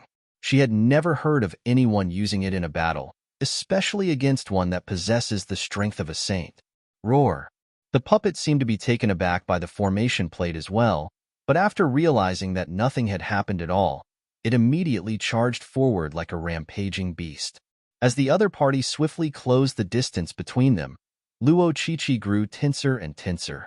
But at that moment, the young man before her harumphed coldly, following which, he stomped on the ground, and the area before him suddenly distorted. The puppet had disappeared, and silence returned to the chamber. It was as if the earlier sight was only a figment of her imagination. What is going on? Luo Qiqi examined her surroundings anxiously, but she realized that the crimson blaze cauldron and the books were still present. However, the area where the puppet was earlier had disappeared completely from view and from touch, replaced by deep darkness. It seemed as though the young man's stomp had torn this space away to an entirely different dimension. This is a hidden formation? A thought suddenly emerged in her mind. There was only one type of formation which could produce this type of effect: hidden formations. On top of hiding the formation itself, it would also hide a specific space. That was also the reason why they couldn't find the entrance to the underground chamber, no matter how thoroughly they searched. If not for deciphering the formation, even if they were given 3 more years and dug up the entire ground in that valley, they would not find the entrance leading down here. She was curious as to what Zhang Shi was setting up earlier, but after seeing this bizarre sight, she suddenly recalled the formation flags and such a thought came to mind. However, Hidden formations require an immense amount of spiritual energy to trigger. One has to be at least a 6-star formation master to activate it. How did teacher manage to do so? Even though there was no doubt about the matter, she still found it hard to believe. Grade 6 formations, not to mention such a profound hidden formation, required one to possess a cultivation of at least transcendent mortal 6 Dan to activate. Given that Zhang Shi was only at the consonant spirit realm, this was inconceivable. Could it be the spirit gathering formation from earlier? Luo Qiqi narrowed her eyes. Just a moment ago, Zhang Shi threw out a spirit gathering formation. She didn't think much of it earlier, but putting everything together, she immediately came to a realization. That grade 5 spirit gathering formation must have served as the engine to activating this hidden formation. Using a formation to activate another, this was the legendary augmented formation. Even 6-star pinnacle formation masters would find it hard to install something as complex as this. Yet, not only had Zhang Shi managed to do so, he even did it with incredible ease. Luo Qiqi's eyes were about to pop out from their sockets. Formations were formed by harnessing spiritual energy to influence the magnetic field in the environment to create specific phenomena. The concept of 1 + 1 = 2 didn't apply here. The interference between two formations could easily prove to be destructive, thus rendering both formations ineffective simultaneously. To use a spirit gathering formation to activate a hidden formation. Even though she had just seen it with her own eyes, she still found it hard to believe. How formidable must one's understanding and control over formations be to achieve such a feat? Oblivious to Luo Qiqi's shock, Zhang Xian stepped forward and said, "All right, now that we're hidden, let's hurry up and forge the weapon to obtain Grandmaster Wu Yangzi's heritage." Given his current capability, it was impossible for him to activate a grade 6 hidden formation. In fact, even if he were able to activate it, he didn't have sufficient jinqi to maintain it for too long. In a sense, it was similar to a snail pulling a carriage. Even though he did possess strong jinqi, it was insufficient to maintain the operation of a grade 6 formation. Left with no other choice, he could only resort to the grade 5 spirit gathering formation in his storage ring. With this and a few hundred middle-tier spirit stones in his possession, he could activate and maintain the grade 6 hidden formation for a fair amount of time. As for complementing the spirit gathering formation with the hidden formation perfectly with one another, with the library of Heaven's Path in hand, it truly wasn't a difficult problem for him at all. And as expected, he succeeded eventually. Indeed, the urgent matter at hand is to forge a spirit high-tier weapon, meet the requirements of Grandmaster Wu Yangzi's heritage, and uncover the way to leave this underground chamber. Recovering from her shock, Luo Qiqi nodded. Then, with a doubtful voice, she asked, "Is teacher going to forge the weapon personally?" Even though her teacher was younger than her, he had shown capability that astounded her far too often. At this point, she wouldn't be astonished even if the other party were to forge a spirit high-tier weapon. Me? Zhang Xian shook his head. He couldn't do so even if he wanted to. Blacksmith was one of the occupations of the upper 9 paths as well. Similar to pill forging, smithing emphasized heavily on one's basics. As such, it required many years of practice to refine one's movements. Given that Zhang Xian had never forged a weapon before, how was he supposed to forge a spirit high-tier weapon all of a sudden? After all, despite his extensive knowledge of pill forging, he still wasn't able to forge a single pill at all. This was even more so for smithing. Teacher won't be doing it? Luo Qiqi was taken aback. "I won't. You should do the forging instead," Zhang Xian said. "Me?" Luo Qiqi was astonished. It won't be appropriate for me to acknowledge another person as my teacher. If the other party insists on taking me in as his student after I win his recognition, I would be put in a tight spot." Zhang Xian replied nonchalantly. Your teacher is Yang Shi, right? He imparts the way of smithing to you as well?" Luo Qiqi was taken aback. That day, at the cleansing lake, Yang Shi rose from a blazing dragon and resolved the calamity with a single shoe. This astounding feat had left her incredibly impressed. She'd thought that Yang Shi was only Zhang Shi's cultivation teacher, but to think that he would be teaching the ladder smithing as well. Indeed, Zhang Xian nodded. But Luo Qiqi was filled with envy upon hearing those words. But soon, a bitter smile surfaced on her lips, and a deep frown appeared on her forehead. I'm only a 5-star primary blacksmith. I don't think that I can forge anything that could satisfy Grandmaster Wu Yangzi. Don't worry, I'll guide you along, Zhang Xian said. Thank you.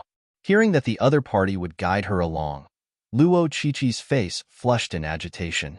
One must know that Zhang Shi was the person who guided her to forging a grade 6 pill. You should quickly recuperate from your injuries first. Otherwise, you might collapse while you're smithing. Zhang Xian waved his hands. Yes. Knowing that her severe injuries would impede her from forging a satisfactory weapon, Luo Qiqi immediately sat down and swallowed a recovery pill. Goo goo goo. Warm medicinal energy flowed through her body, healing her wounds slowly. While the other party was in the midst of recuperating, Zhang Xian hurried over to the bookshelves. Honestly speaking, while he did possess some knowledge of smithing, it was terribly limited. While he had read some books on smithing in Tianxin Kingdom and Tianwu Kingdom, they were limited in quantity, and as such, he was unable to form a complete system of the art. In other words, his Heaven's Path smith art was incomplete. Under such circumstances, while it was possible for him to guide another to forge an ordinary weapon, a spirit high-tier weapon was far out of his league. Thus, the only course of action he could take at the moment was to quickly brush up on his knowledge. Unlike the hidden formation set up outside previously, where the formation was harmonized with nature and gathered spiritual energy from the entire mountain range spanning over several thousand kilometers, this formation was only powered by his middle-tier spirit stones. Once his hundreds of middle-tier spirit stones were sapped dry, the hidden formation would immediately fall apart. By then, the puppet would be able to get in, and they would be doomed. Fortunately, the books on the shelves were all regarding smithing. It was either Grandmaster Wu Yangzi's own collection, or it was given to him by the group who kidnapped him so that he could refer to it. But nevertheless, the presence of these books was good news. Without any hesitation, Zhang Xian placed his finger on the first book and began running. In a tea's time, he finished gathering the 100,000 books on the shelves into the library of Heaven's Path. Compile. With a thought, the 100,000 books fused together to form 6 books. They were the Heaven's Path Smith art books from 1 star to 6 star. As long as he studied all of them, his understanding of smithing would become on par with the real 6-star blacksmith. He began flipping through it. Smithing is the art of creating tools suitable for human use. The best tool is a human's body, and the essence to Heaven's Path Smith art is to forge a weapon through a human's body. The profound logic contained within the book left him refreshed, and countless doubts that had baffled him before immediately resolved themselves. There might be countless variations to pill forging and smithing, but standing at the center of each of them was a set of fundamental laws. And those were exactly what the Heaven's Path books recorded. Mastering the knowledge within the Heaven's Path Smith art books meant to master the fundamental laws of smithing. With this, it wouldn't be difficult for him to smith any weapons. Closing his eyes, Zhang Xian began studying them book by book. 1 hour, 2 hours, 3 hours, 4 hours. Soon, 12 hours passed. Zhang Xian had finished mastering the knowledge within the 6 Heaven's Path Smith art books. At the same time, he had also turned from an ignorant amateur into a true grandmaster blacksmith. Even if Wu Yangzi were to come to life now, it was unlikely he could compete with Zhang Xian in the field of smithing. But of course, this only applied to knowledge, not skill. Despite his extensive and profound knowledge of the art, it was likely that he would fail terribly if he were to try to smith a weapon. Smithing was a profound art that required many years of practice. Just forging the metal ingot in itself required much practice. It would be impossible to master the art within an instant. If Zhang Xian wanted to pursue this path, he would have to devote substantial time into practicing. Looks like there's no physical body cultivation technique here. After studying the Heaven's Path Smith art, Zhang Xian went through the remaining books and shook his head in disappointment. His main purpose here was to obtain Wu Yangzi's physical body cultivation technique, but there wasn't one on the bookshelves. Shaking his head, Zhang Xian stood up and looked at Luo Qiqi. However, A frown immediately appeared on his face. You haven't recovered from your injury yet? Luo Qiqi was still meditating on the spot, recuperating from her injury. Even though her aura felt significantly stronger than before, she hadn't completely recovered from her internal injury yet. Judging from her ragged breathing, she was still in pain. Chapter 666 Weaponsmithing 1. It had been 12 hours already, and despite consuming a recovery pill, the other party hadn't fully healed from her injuries. This was a little way too slow. Halting her meditation, Luo Qiqi lifted her head and replied, My injuries are too severe. Even though I've consumed medicine, I'll still require around 3 days to make substantial recovery and half a month to recover to my peak state.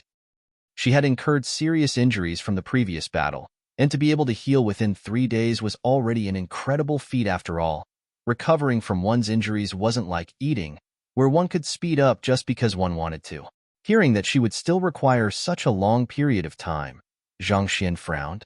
The longer we wait, the more danger we are in.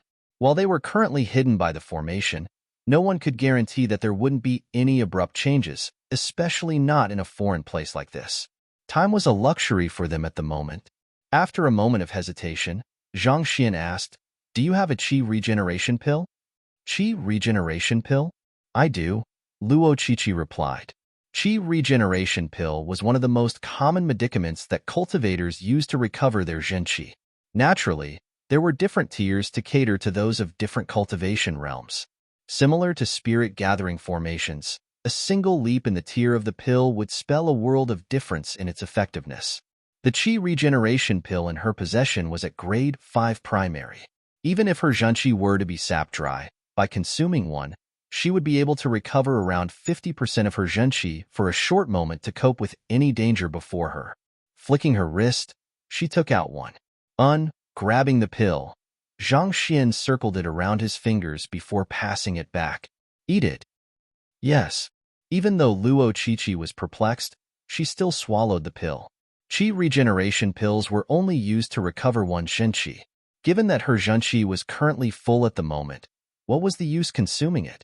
Just as she was bewildered by Zhang Xian's actions, the qi regeneration pill she swallowed slowly melted, and a warm surge of energy flowed through her entire body.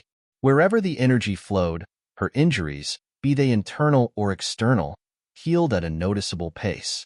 A few breaths later, she felt completely re-energized, as though a phoenix rising from the ashes. Luo Qiqi stood up and moved her body around, and her eyes immediately widened in disbelief. The injuries that should have taken at least half a month of recuperation actually healed right after consuming a single qi regeneration pill. Teacher, this qi regeneration pill.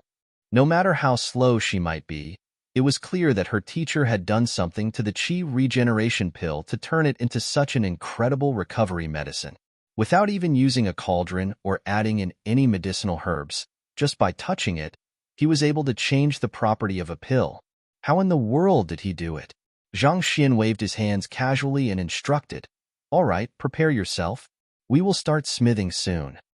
If they were to depend on Luo Qiqi's means of recovery, it would have been a long while before they could have started smithing anything. The only way to have healed her injuries so swiftly via his Heaven's Path zhenqi. However, this type of zhenqi was too peculiar, and the other party was a 5-star master teacher as well. If he had infused it into the other party's body directly, there was a high chance that the other party would have noticed the peculiarity in his zhenqi. Thus, he decided to make use of an intermediary. The qi regeneration pill, which contained rampaging spiritual energy, was the best intermediary for him to store his zhenqi in. It helped to conceal the presence of his zhenqi at the initial phase, and by the time the other party realized that something was odd, his zhenqi would have already melded with the other party's zhenqi, thus making it impossible for her to investigate the matter. In essence, it worked the same way as his Saint Recovery medicinal wine as well. Due to the spiciness of the wine, it drew one's attention away from the already nearly indiscernible Heaven's Path zhenqi. Knowing that her teacher was unwilling to speak about the topic, Luo Qiqi also knew better than to probe the other party's secrets. Thus, she stepped up to the crimson blaze cauldron. There were all kinds of materials around the cauldron, be it coal or ores, allowing her to start smithing anytime she was ready. Let's begin. Taking in a deep breath, Luo Qiqi flicked her wrist and placed the coal into the cauldron before lighting it up using a unique zhenqi infusion method. Under the infusion of her zhenqi, it didn't take long for the cauldron to grow fiery hot. The temperature required for forging a weapon was much higher than that required to forge a pill. The surroundings were scorching, and it felt as though any sword would melt as soon as it was thrown in. What is the highest tier of weapons you have forged? Judging from the fluid movements Luo Qiqi made as she lit up the flame within the cauldron, Zhang Xian could tell that she had a good foundation and nodded in commendation. Teacher, the best weapon I've ever forged is a spirit low-tier weapon. I've never succeeded in forging a spirit intermediate-tier weapon before, Luo Qiqi said with a reddened face. The basic requirement to becoming a 5-star blacksmith was to be able to forge a spirit low-tier weapon. It seemed like she barely reached the mark. 5-star primary blacksmith. It'll indeed be difficult for you to forge a spirit high-tier weapon. Zhang Xian frowned. Unlike pill forging, the cultivation requirement for smithing was far stricter. For the former, as long as one refined and fused the medicinal herbs in the most accurate manner, there would be a high chance of forming a pill. On the other hand, in smithing, if one's cultivation wasn't sufficiently high, one would be unable to bring out sufficient heat from the coal, thus making it difficult to even melt the ores. Under such circumstances, it would be difficult to forge a good weapon. Given that Luo Qiqi had never succeeded in forging a spirit intermediate-tier weapon, chances were that there was a huge flaw in her control over the flames. Her current cultivation realm didn't help either. If she couldn't even generate sufficient heat to melt the ores properly, how could she succeed? With a dark expression, Zhang Xian began scanning through the various materials which Wu Yangzi had left behind. Crimson flower ore, gilt violet ore, cold emerald stone. Every single ore that Zhang Xian saw only made his complexion darken further. All of them were hard to process, and even the easiest cold emerald stone demanded a minimum cultivation of transcendent mortal 7 dan to melt. As for crimson flower ore and gilt violet ore, these would require one to be transcendent mortal 8 dan, or even 9 dan to process. In other words, putting aside smithing, just melting these ores would be nigh impossible for them.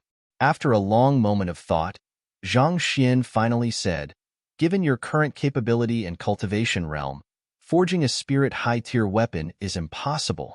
However, if it's just upgrading an existent weapon, it might still be possible." If they were unable to melt the ore, they would be unable to form metal ingots to smith weapons. However, if it was just raising the tier of an existing weapon, the job should prove to be significantly easier. As it was already a completed piece, they wouldn't need to melt the ores entirely to upgrade it. Since upgrading an existing weapon could be considered as forging as well, there was unlikely to be any fuss on this aspect. Upgrade? Luo Qiqi questioned a little awkwardly. Upgrading an existing weapon would indeed be easier, just that I lost my only spirit intermediate tier sword in the previous battle. Not to mention, none of my weapons are upgradable. Upgrading a weapon may be easier, but there were specific prerequisites for a weapon to be upgradable. She did have a spirit intermediate tier weapon, but it was smashed into the ceiling in the battle at the stone room earlier, and she hadn't gotten a chance to retrieve yet. More importantly, these weapons were completed products. If they were to be tempered any further, they might exceed their limits, resulting in a fall in quality instead. Only specific upgradable weapons could be further forged and refined. But these types of weapons were incredibly rare, even she had hardly seen any of those. How could they find any all of a sudden, especially given that they were trapped here? Let's use mine then. Flicking his wrist, Zhang Xian took out his Glacier Rain sword. He had obtained this sword from the mystical treasure hall back then, and it was an upgradable spirit intermediate tier pinnacle weapon. Alright then. Seeing how her teacher offered to use his own personal weapon despite the risk of having its quality lowered, Luo Qiqi felt a surge of warmth flowing through her heart. Noticing the other party's lack of confidence, Zhang Xian encouraged her. "There's no need to be nervous. Just do as I say, and it won't be too difficult to raise the Glacier Rain sword to spirit high tier." Having learned from the 6 books of Heaven's Path Smith art, His understanding of smithing had reached a level surpassing that of even Wu Yangzi. Even though he was unable to melt most ores due to the limitation of his cultivation, it wouldn't be too hard to raise the Glacier Rain Sword, which was already a step away from a breakthrough, to Spirit High Tier. However, our current goal isn't Spirit High Tier, but Pinnacle. Zhang Xian said grimly. Pinnacle? Luo Qiqi was taken aback. Reaching High Tier would meet Wu Yangzi's requirement, and they would be able to obtain the heritage already. Was there really a need to reach Pinnacle? Even ordinary 6-star blacksmiths would find it hard to craft a Spirit Pinnacle weapon. For her to do so, even if it was just upgrading, she didn't think that it was possible at all. Indeed. Zhang Xian nodded. I don't know what kind of ores that puppet was coated with, but ordinary weapons can hardly scratch its skin. The only way to kill it is to wield a weapon of that tier. Even if we obtain Wu Yangzi's heritage and find the exit, we will still be in danger as long as we are unable to get rid of this fellow. Instead of risking it, we should just forge a Spirit Pinnacle weapon and slay it. A sharp glint flashed across Zhang Xian's eyes as he clenched his fists tightly. After fighting against the puppet, he realized that the only way to injure the puppet was to wield a Spirit Pinnacle weapon. Since there was a chance to upgrade his weapon now, it was best that he made full use of this opportunity and get rid of the threat looming before them. Luo Qiqi's face twitched. She didn't even have the confidence to upgrade the weapon to Spirit High Tier, but now she had to upgrade it to Spirit Pinnacle? How was that possible? Unconfident, Luo Qiqi said, Teacher, given my current capability, I can only soften the cold emerald stone and refine it slightly. I won't be able to melt it entirely. As such, I don't think I'll be able to forge a Spirit Pinnacle weapon.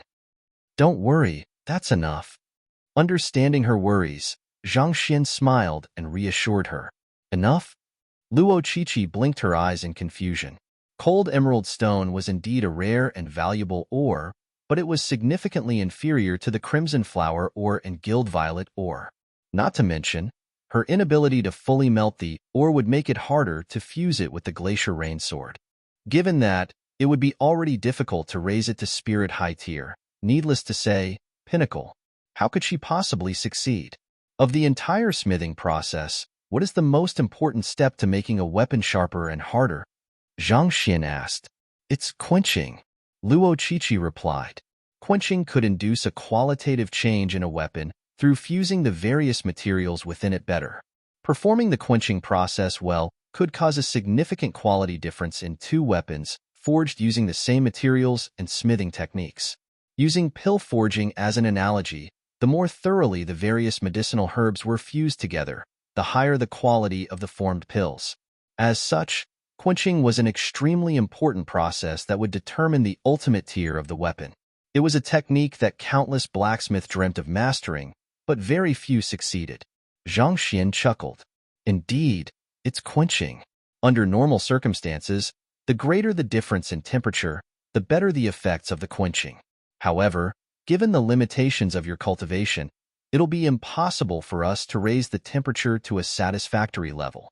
Since that's the case, we can always lower the temperature required for quenching.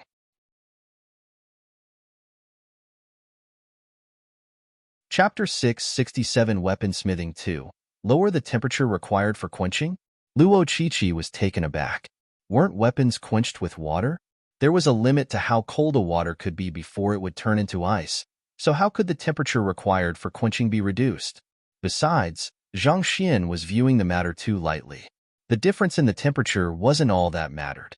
More importantly, quenching had to be done within the durability limit of the weapon. Otherwise, the weapon might be unable to endure the abrupt change in temperature and shatter. There were many blacksmiths who had tried to change the substance used for quenching so as to further raise the tier of their crafted weapon, but more often than not, the quenching fluid ended up reacting with their weapon instead. As a result, the weapon they had forged with great difficulty shattered, resulting in a waste of their effort and precious ores. Smithing was a very complex art. The proportion of ores, temperature, type of quenching fluid, timing, all of these factors played a crucial role in determining the quality of the ultimate product, and a shortcoming in any of them could easily lead to a subpar product or even failure. As such, The difficulty of smithing could be considered to be on par with pill forging. It was also due to the profoundness behind the art that blacksmith was classified as an upper nine paths occupation. Indeed, Zhang Xian nodded in agreement. Did you bring your pill cauldron here? Pill cauldron? Luo Qiqi repeated in astonishment, thinking that she had heard it wrong. Aren't we going to forge a weapon? Why will we need a pill cauldron? Zhang Xian looked at her calmly and said, I want you to forge ice soul pills. Ice soul pills? Luo Qiqi was taken aback. Then, coming to a realization, her eyes widened. Teacher intends to use the frigidity from ice soul pill to quench the weapon? Ice soul pill was a unique medicine that was used to awaken the ice soul constitution. Should an ordinary human consume it, the special frost aura harnessed within it would freeze him to death instantly, but no matter how cold the ice soul pill is, how could it be used to quench the sword, especially considering its size? Luo Qiqi was bewildered. An average ice soul pill was around the size of a grape, whereas the glacier rain sword was nearly a meter long. How could a small pill possibly be used to quench an entire sword? One must know it was imperative for the entire blade to be plunged into the quenching fluid simultaneously, so that it would undergo the quenching process simultaneously. Otherwise, the blade could end up with differing degrees of hardness across it, and the imbalance would end up introducing vulnerabilities to it instead. Using a pill to quench an entire sword. Why did it sound completely inconceivable to her? Interrupting the other party's queries, Zhang Xian asked, Put that aside for now. You just have to tell me whether you have a pill cauldron and medicinal herbs to forge an ice soul pill now. After a moment of hesitation, Luo Qiqi said, Ice soul pill is an uncommon pill, and it is rarely forged by apothecaries as well. As such, I don't have the complete set of medicinal herbs to forge it. However, a while ago, I promised someone to forge a frigidine pill for her, and I prepared 3 portions of the medicinal herbs for it. Ice soul constitution was an extremely rare unique constitution that only a handful of people of the entire master-teacher continent possessed. As such, ice soul pills were rarely forged. Even if one were to search through the entire apothecary school of Hongyuan Master-Teacher Academy, one would probably be unable to find even a single ice soul pill. Frigidine pill? Zhang Xian frowned. The effects of frigidine pill is inferior to ice soul pill. However, if we were to use the 3 portions together, we might be able to make up for the qualitative difference through quantity. Frigidine pill was a medicament used to treat injuries incurred from fire attribute cultivation techniques. Even though there was the difference of a grade between it and the ice soul pill, if they were to use the 3 portions of medicinal herbs properly, they should be able to bridge the difference. All right, we'll forge the pill and the weapon simultaneously. Zhang Xian contemplated for a moment to further analyze his plan and refine the details, and after which, he waved his hands, gesturing for Luo Qiqi to start. Yes. Knowing that her teacher must have already worked out the details, Luo Qiqi decided to just go along with him. With a flick of her wrist, she took out her pill cauldron and lit it up. At the same time, she also lit up the Crimson Blaze cauldron as an apothecary. She carried the materials she needed to forge a pill everywhere she went, be it the medicinal herbs, cauldron, or coal. As such, it didn't take too long for her to get ready. Not too long later, the flames surged, and searing heat emanated from the cauldrons.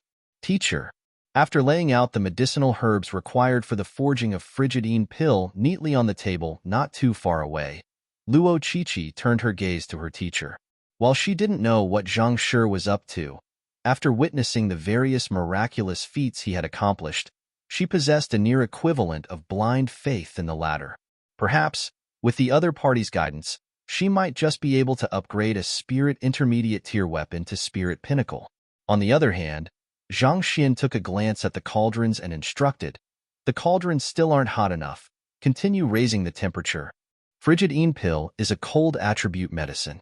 If the pill cauldron is too hot, I fear that we might deprive it of its cold properties. Upon hearing the instruction to continue raising the temperature, Luo Qiqi's lips twitched. Even the current temperature was already too hot for the forging of frigidine pill.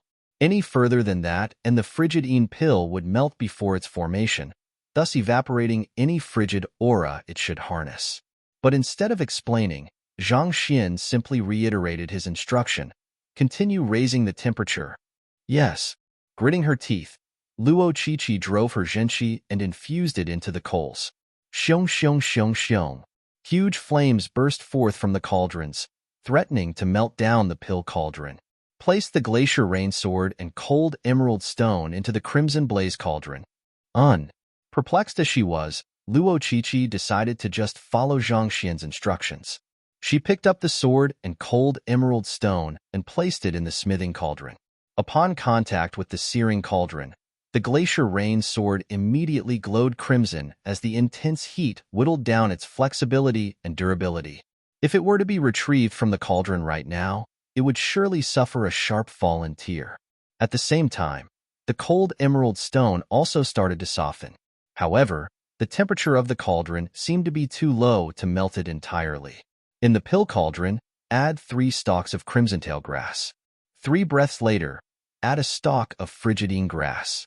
After which, use the 7 leaves forging technique to add in half a stalk of void severing grass and 3 qian of purple star smoke. Zhang Xian instructed swiftly. Frowning, Luo Qiqi's hands flew around the place as she added the medicinal herbs precisely according to Zhang Xian's instructions.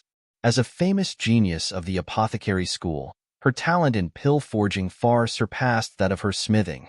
Zhang Xian's instructions may have been swift, but she could still follow them with ease. But as she continued to add medicinal herbs into the pill cauldron, amazement swiftly built up within her. She found that she actually knew every single forging technique that the other party instructed her to utilize. There were even some of them that she learned coincidentally or secretly, and very few in the academy knew that she was aware of them. Yet, the other party included those in his instructions as well. She didn't think that it was a mere coincidence, or that she was knowledgeable. Most likely, Zhang Shi had grasped the full extent of her capabilities and designed a forging method tailored for her. How profound must one's understanding of pill forging be in order to achieve this? This feat far exceeded the boundaries of incredible.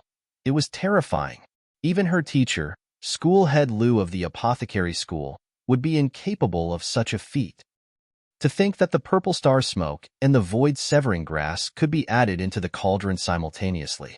Based on my previous conjecture, the 2 medicinal herbs would react violently with one another, inducing an explosion. Yet, there isn't the slightest instability in the cauldron due to it now. If I'm not wrong, this has something to do with the intensity of the flames.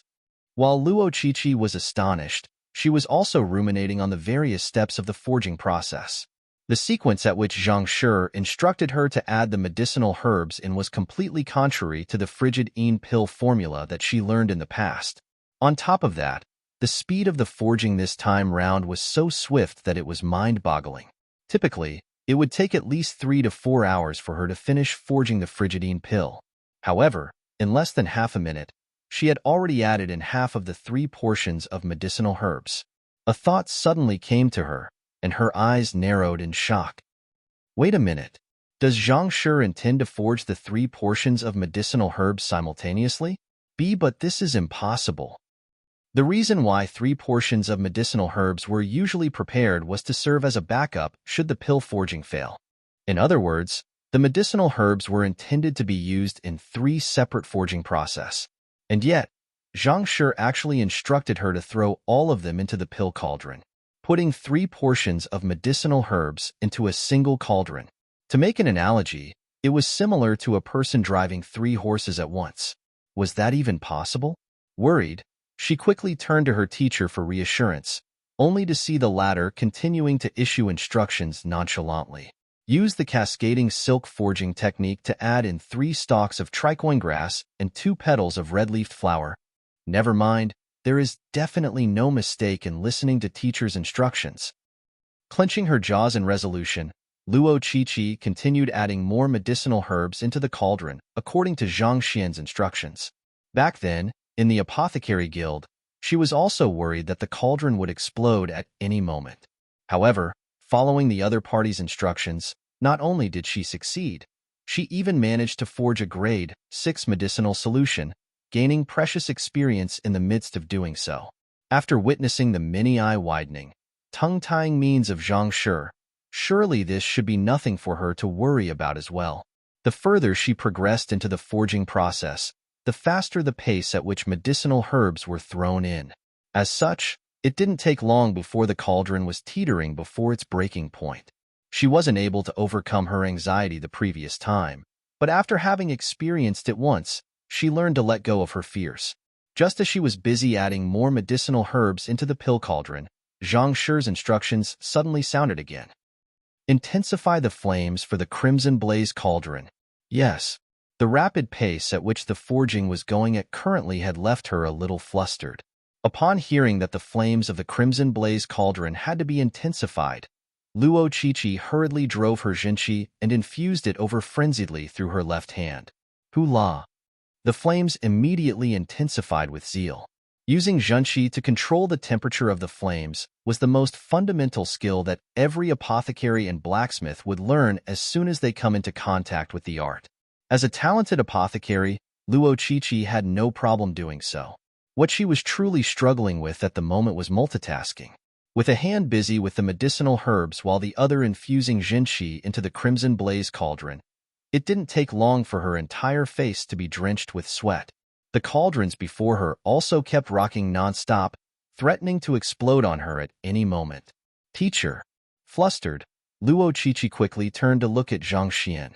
While the explosion of the frigidine pill would be much weaker than the explosion of the grade 6 medicinal solution they concocted before, given the current cultivation of the duo, it still wasn't a force that they could withstand. Not to mention, the Crimson Blaze Cauldron was also in an unstable position at the moment. The explosion of the pill cauldron would surely agitate the Crimson Blaze Cauldron as well, and the combined might of the two cauldron explosions would kill them even before the puppet could. It could be said that they were in far greater danger than they were back in the apothecary hall.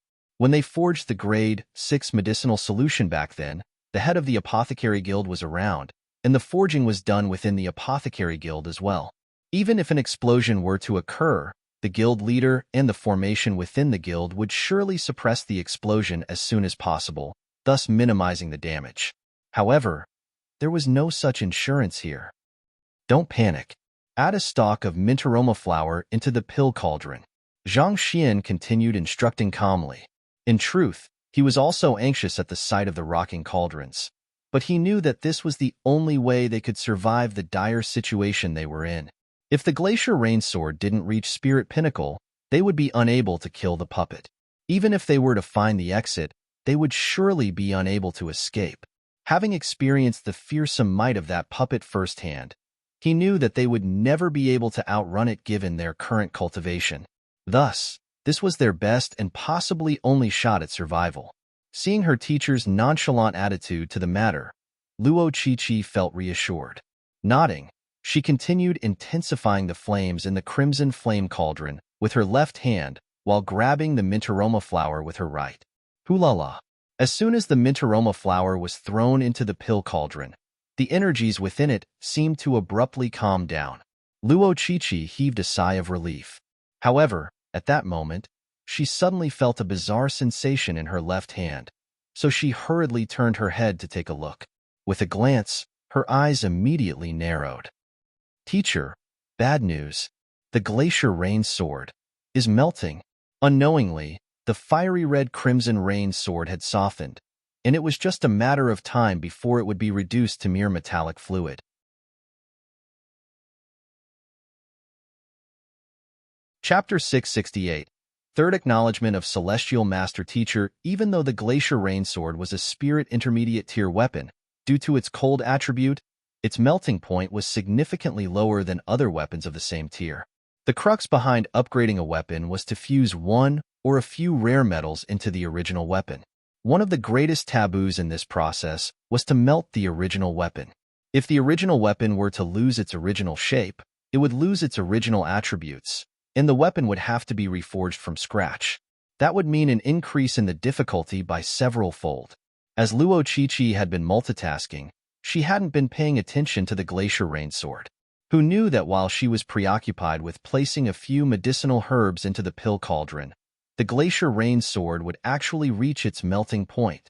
Upgrading a spirit intermediate tier weapon to high tier was simple, but forging a spirit high tier weapon from scratch, At the very least, given Luo Qiqi's current capability, she didn't think that she was capable of it.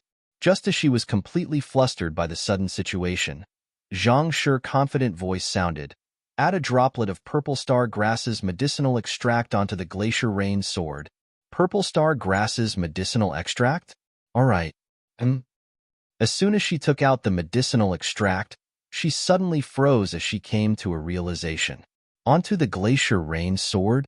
What kind of insanity was this? Glacier rain sword was a weapon, whereas the purple star grass's medicinal extract should be used for pill forging. Adding the medicinal extract to the weapon?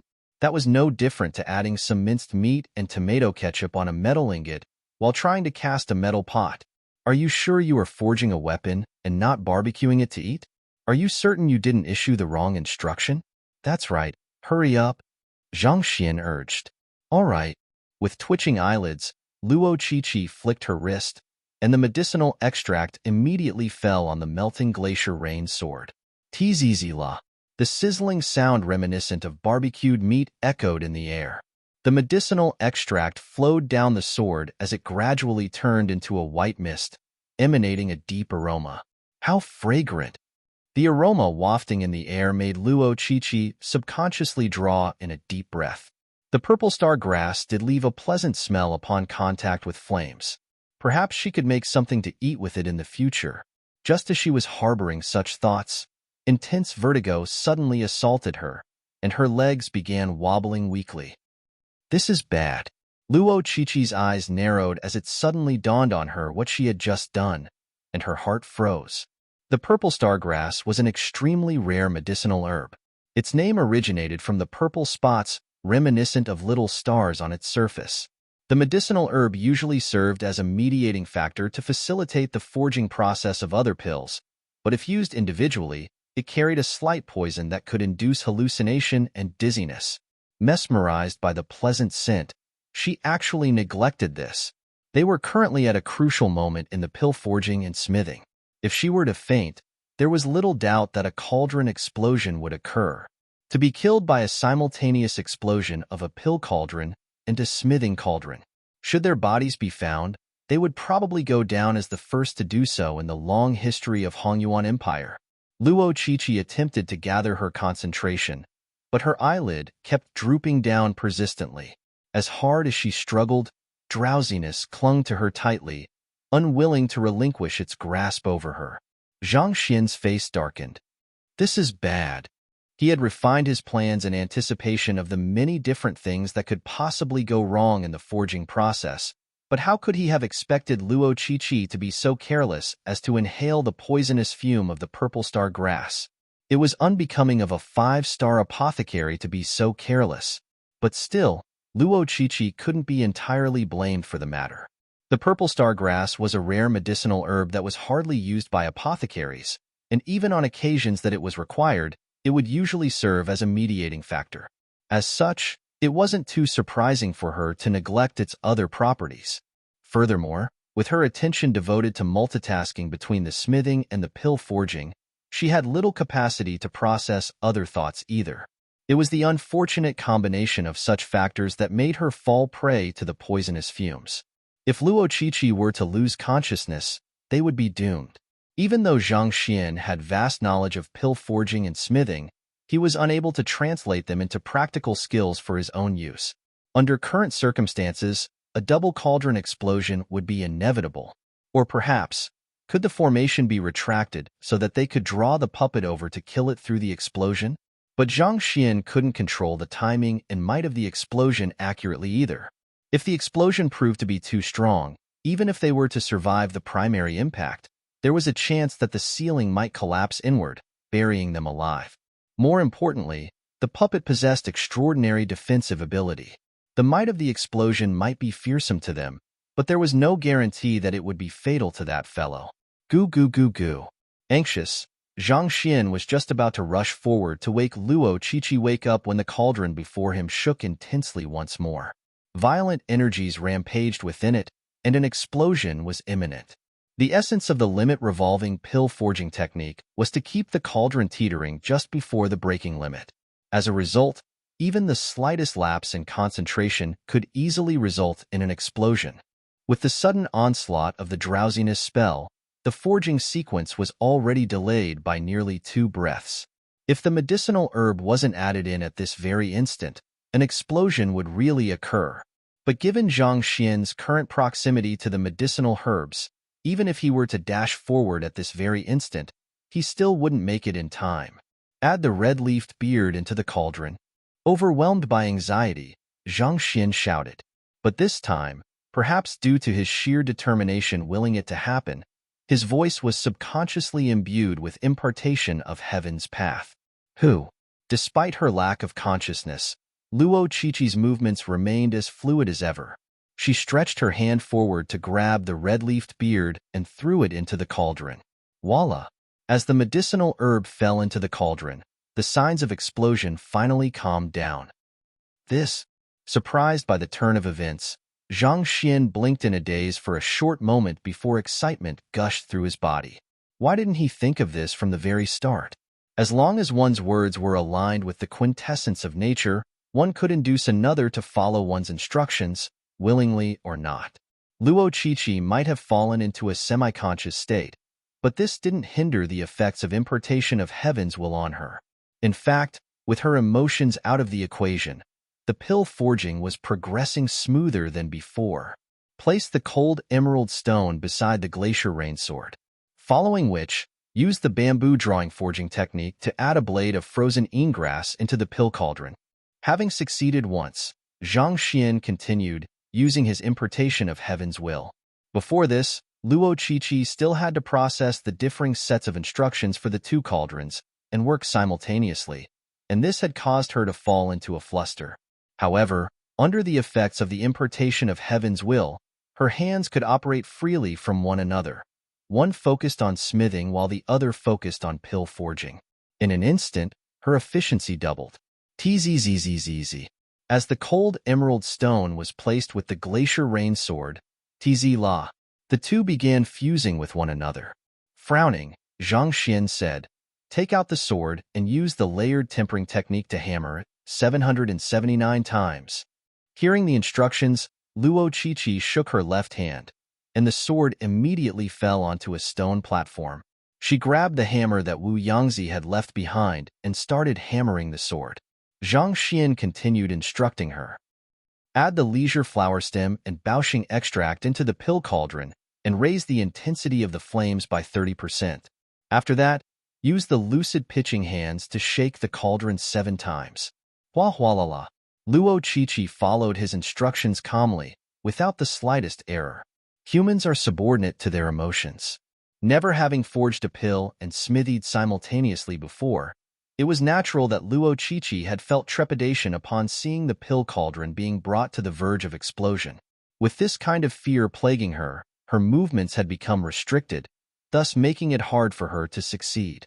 Who could have known that her losing consciousness would turn out to be a blessing in disguise, raising the effectiveness and efficiency of the entire forging process altogether? Zhang Xian's instructions grew more and more rapid, and Luo Qiqi's movements became faster and faster as well. The both of them were working together with such harmony that it seemed as though Zhang Xian was forging the weapon and the pill himself.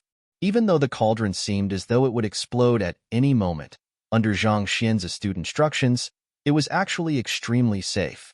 After hammering the glacier rain sword, which was fused with cold emerald stone and purple star grass, it regained its form as a sword, and it looked much sharper than before. After an unknown period of time, Zhang Xian's eyebrows suddenly shot up. Driving his soul depth to its maximum, he instructed, "All right, open the pill cauldron." Who? Luo Qiqi's right hand reached forward and opened the lid of the pill cauldron. The concentrated bulk of medicinal energies immediately gathered, and a pill was about to form at any moment now. Place the glacier rain sword into the cauldron. Upon hearing the instructions, the young lady subconsciously threw the long sword into the pill cauldron. Wong. A sharp, buzzing sound reminiscent of a melody hummed by the dragons echoed in the stone chamber. It sounded so melodious that one could get drunk on it. Who? Following which, the glacier rain sword flew out from the pill cauldron and danced in the air. as though a bird which had just fled from its cage, releasing an excited call. A cold gleam flashed from the body of the sword, and it felt as though it could easily tear apart any metal or jade. Just by looking at its sharp edge, one would feel as though one's eyes might be pierced through by it. "Come here." Beckoning with his hands, the sword immediately flew over and landed in Zhang Xian's outstretched hand. Lowering his head to examine it, the glacier rain sword was still of the same length. However, it looked much lighter, and its previously clear surface was now twinkling with stars.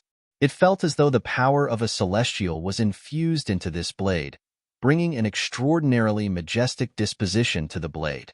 Flicking his finger on the blade lightly, the sword immediately released a loud metallic call. It seemed as though it would transform into a mighty dragon and rule the heavens. "This is half-saint?" Zhang Xian narrowed his eyes in shock. Having mastered the knowledge contained within the 6 Heavens Path Smith art manuals, his eye of discernment for weapon had reached a new height. Even without the library of Heaven's Path, he could easily tell that the Glacier Rain sword had exceeded the boundaries of Spirit Pinnacle to reach half-saint. Weapons could be divided into God, Saint, Spirit, Phantom, and Mortal. Even though a half-saint weapon hadn't truly reached sainthood yet, it had already broken free from the shackles of spirit, reaching an entirely different level of existence. Even a 6-star pinnacle blacksmith like Wu Yangzi couldn't hope to successfully forge a sword of this quality. Only a 7-star blacksmith could possibly forge such a masterpiece. In other words, using the importation of Heaven's will, Zhang Xian actually forged a half-saint weapon through Luo Qiqi's hands. If word were to spread, innumerable people would surely die of shock. Weapons of such a tier were rare even within Hongyuan Empire. Flicking his wrist, Zhang Xian put away the sword before turning to Luo Qiqi. At this moment, she was meditating on the floor with her eyes closed, seemingly in a state of enlightenment. Even though she was unconscious during the forging process, the experience she gained from forging the Frigidine pills and upgrading the weapon through the impartation of heavens will remain with her as her muscle memory. With this, both her pill forging and smithing techniques would advance to greater heights. Seeing the other party's state, Zhang Xian fell into deep thought. Even though she was unconscious throughout the forging process, her movements and her Jinqi circulation will stay with her as her muscle memory, forming a much stronger impression. The benefits she obtained from this were even greater than the guidance back in the Apothecary Guild. It seems like impartation of heavens will doesn't only impart the way of cultivation to others, it also encourages them to cultivate and tempers their mental resilience, thus paving their way for improvement in the future. Indolence and fear are a part of human nature, and inevitably, it is such. Should words fail to persuade them, enforcement will be necessary. Through forming muscle memory, this will pave the way for their future growth. Coming to an enlightenment, the underground chamber suddenly shook. A unique aura descended from the sky and shrouded Zhang Xian entirely. The third acknowledgement of Celestial Master Teacher.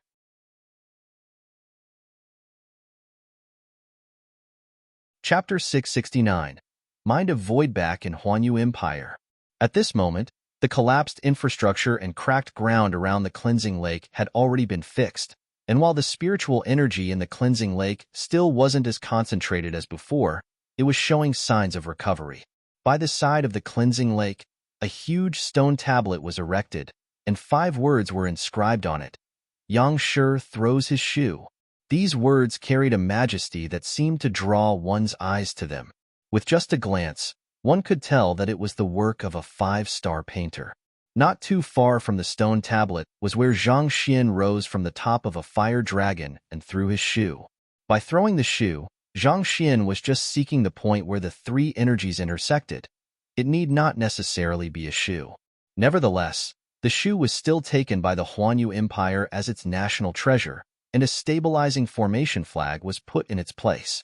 As long as the flag remained in place, the colliding spiritual energy would reach a state of equilibrium, thus providing energy to the cleansing lake, allowing Huanyu Empire to groom even more talents.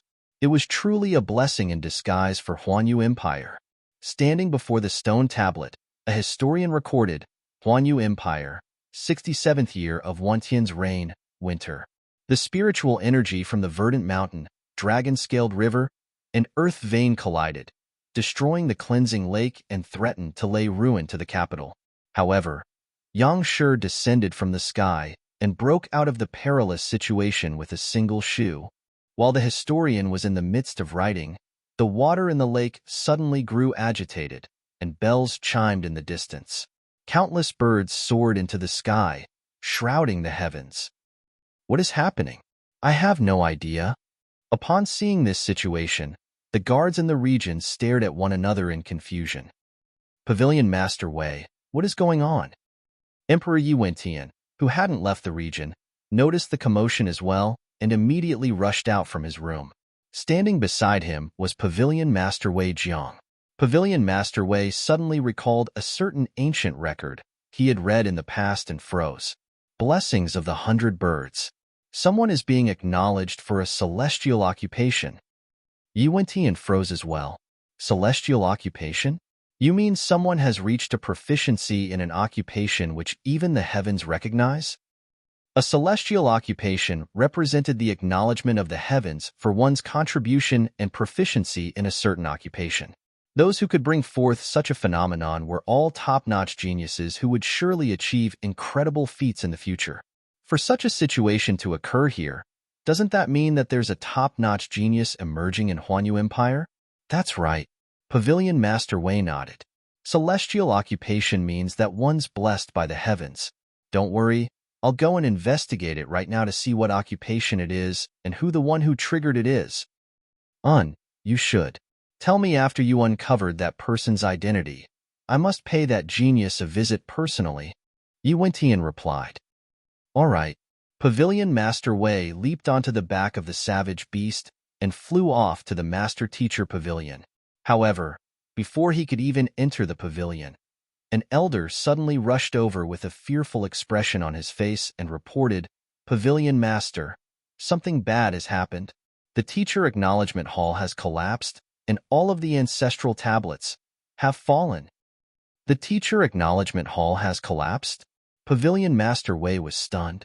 At that moment, he suddenly recalled another matter, and his body trembled in disbelief. Trembling of the myriad tokens, harmony of the chimes. Could the celestial occupation be Celestial Master Teacher? Celestial Master Teacher was an honor which only Emperor Kong Shi had undergone in the past. Even his direct disciples and the innumerable geniuses who rose after him had never been entitled to such honor before. For such an incredible phenomenon to occur in the Huanyu Empire Master Teacher Pavilion, who in the world was it? A figure suddenly surfaced in Pavilion Master Wei's mind. Could it be Yang Shi? The only plausible candidate in his mind was that unfathomable master teacher whom Pavilion Master Mo ordered a silence restraint for, Yang Xian. The image of how that elder descended by the sky and sealed the impending calamity with just a single shoe was still deeply rooted in his mind. Recalling the order from Pavilion Master Mo, Pavilion Master Wei swiftly issued an order. Inform all of the master teachers to remain silent on this matter. Those who defy this order shall be stripped of their master teacher qualification. Regardless of whether it was Yang Xian or a celestial master teacher, both of these were matters beyond them. It was best for them to remain silent on this matter, or else they might just end up being wiped clean from the map. Besides, there had only been a single celestial master teacher in the entire history of the human race, Kong Shi. While his affairs were recorded by historians afterward, no one could say for sure whether the records were accurate, and if this phenomenon really represented the acknowledgement from the heavens. Yes, even though the elder was bewildered by the situation, he still quickly nodded in response before returning to carry out Pavilion Master Wei's orders. In Myriad Kingdom City, stretching her back lazily, Zhao Feiwu walked out from her room. After cultivating in seclusion for a full month, she was feeling a little stiff all over. But even so, she knew that this was the only way she could catch a glimpse of that man's back, albeit the distance between them would only continue to increase. You're done with your cultivation? Not bad. You have improved immensely. Pavilion Master Kong walked over, and after taking a look at Zhao Feiwu, he nodded in commendation. Zhang Shi had entrusted Zhao Feiwu to him before departing, so Pavilion Master Kong had been focusing his attention on her throughout the past month, and the latter had benefited greatly from his guidance. Hong Long. At that moment, Pavilion Master Kong suddenly felt the ground beneath him tremble, and bells chimed furiously from the direction of the Master Teacher Pavilion. This is Celestial Master Teacher? Again? Pavilion Master Kong widened his eyes in shock. It had just happened just a while ago. Why would it happen once again all of a sudden? When did the anticipated Celestial Master Teacher become so recurrent, as if it were an annual festival? Zhao Feiwu was taken aback. She suddenly recalled the bits and pieces of the young man whom she spent several months with, and she couldn't help but ask, could it be Zhang Shi? Zhang Shi? Impossible. He has already gone ahead to Huanyu Empire, and that is almost 1,000,000 kilometers away from here. How could it be him? Pavilion Master Kong shook his head. Even the phenomenon of a Celestial Master Teacher's acknowledgement had a fixed range to it. Considering how Zhang Shi wasn't in the Myriad Kingdom Alliance, how could he possibly trigger the phenomenon in here? I once read an ancient text, and it was said that when Kong Shi became a Celestial 9-star Master Teacher, the entire continent celebrated his achievement. Phoenixes and true dragons arrived to offer their blessings, and rays of brilliant light fell from the heavens. Could the range of the phenomenon increase along with the rank of the Celestial Master Teacher? Zhao Feiwu analyzed. Even though she wasn't a master teacher, due to her disability, she'd spent her entire youth reading books. Not to mention, as an empire, the Myriad Kingdom Alliance did contain many confidential texts depicting the history and numerous secrets of the continent. In terms of general knowledge, she was comparable to Pavilion Master Kong. Pavilion Master Kong was stunned. It was reasonable to assume that the phenomenon behind a Celestial 1-star Master Teacher would be different from a Celestial 9-star Master Teacher. Could this huge commotion really have been caused by that fellow? Xianyuan Kingdom. Dressed in resplendent robes, Mou sat majestically on a throne. After several months of reorganizing, she had managed to bring the entire kingdom under her control. After the news that Zhang Shi had become a 4-star Master Teacher reached this region, no one dared to utter the slightest complaint against Mou's sovereignty anymore. There was no one in this kingdom who didn't know of the intimate relationship between Empress Mou and Zhang Shi. If anyone were to be so blind as to incite a rebellion, putting aside the impressive fighting force that Mou had under her command, even the Master Teacher Pavilion would surely step in and teach that person a lesson. Dang, dang, dang, dang.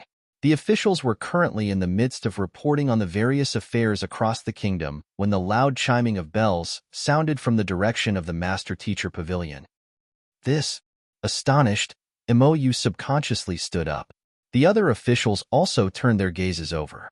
Every single Master Teacher across Xianyuan Kingdom immediately rushed over to the Master Teacher Pavilion. Everyone was bewildered by the sudden commotion, unable to comprehend what was going on. The same situation also unfolded in Tianwu Kingdom and other regions as well. It could be said that the phenomenon occurred in every single Master Teacher Pavilion under Huanyu Empire. Most people had no idea what was going on, but even those who did had no idea who was the one who had incited it. At the current moment, the culprit behind the uproar finally got to his feet. After the 3rd Celestial Master Teacher came to an end, even though his cultivation was still capped at Consonant Spirit Realm Pinnacle, his comprehension of battle techniques and cultivation had grown even deeper. At the same time, the consonance between his soul and his physical body had become even more perfect as well.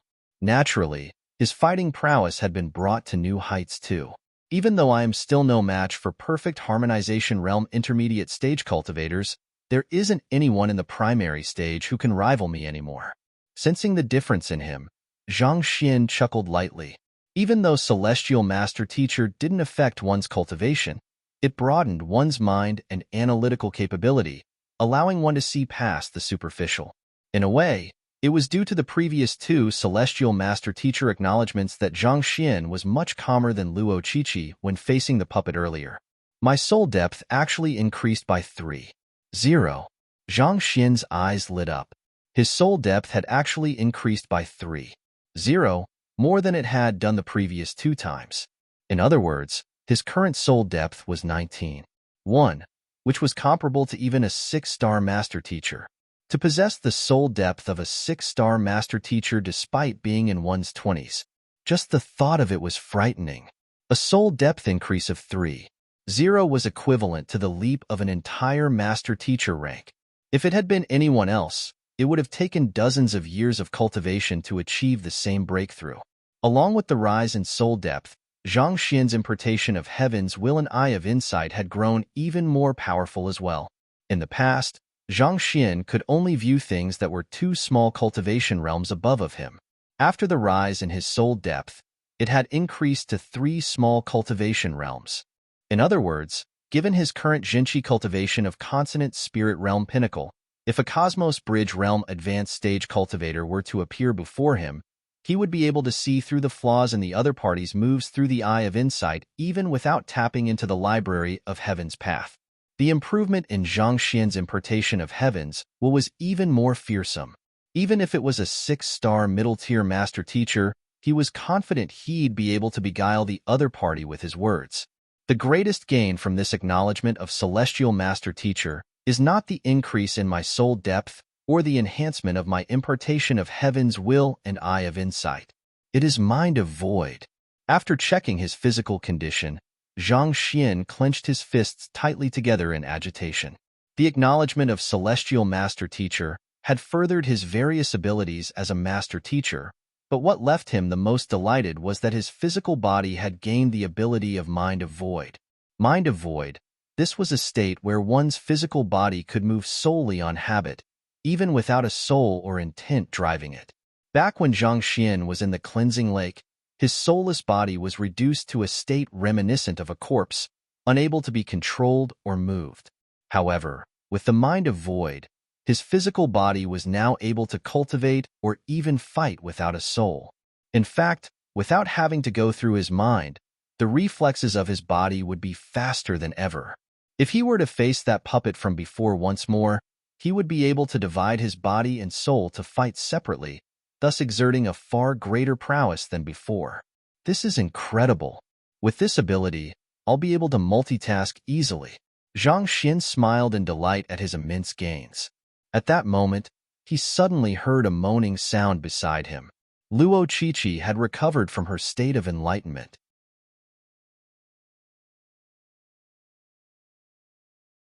Chapter 670. Genocide Teacher. As soon as she recovered, Luo Qiqi immediately got up and clasped her fist. Immersed in her previous state of enlightenment, she was unaware that Zhang Xian had gone through a celestial master teacher acknowledgement. However, her understanding toward pill forging and smithing had improved significantly. Her previous talent in smithing could only be considered as slightly above average, but with her current understanding, she was confident that she would be able to best those famous geniuses from the blacksmith school as well. Not bad. Seeing the other party's spirited gaze, Zhang Xian knew that the other party must have benefited greatly from her state of enlightenment, so he nodded in satisfaction.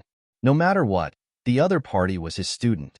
As her teacher, he would feel pride at her improvement.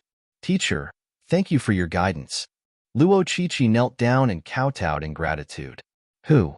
Just as Zhang Xian was about to help the other party up, the library of Heaven's Path jolted, and the book of Heaven's Path appeared. A golden page was within it. Zhang Xian had tried to create it previously when he was attacked by the puppet, but to no avail. To think that it would appear now. This is great. With this golden page, he would surely be able to turn that puppet into minced meat and escape without worry. It seems like my conjecture was right.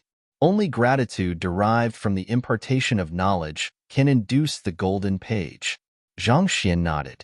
He had won Luo Qiqi's gratitude previously by stalling the puppet and allowing her to get away, but the golden page hadn't been produced.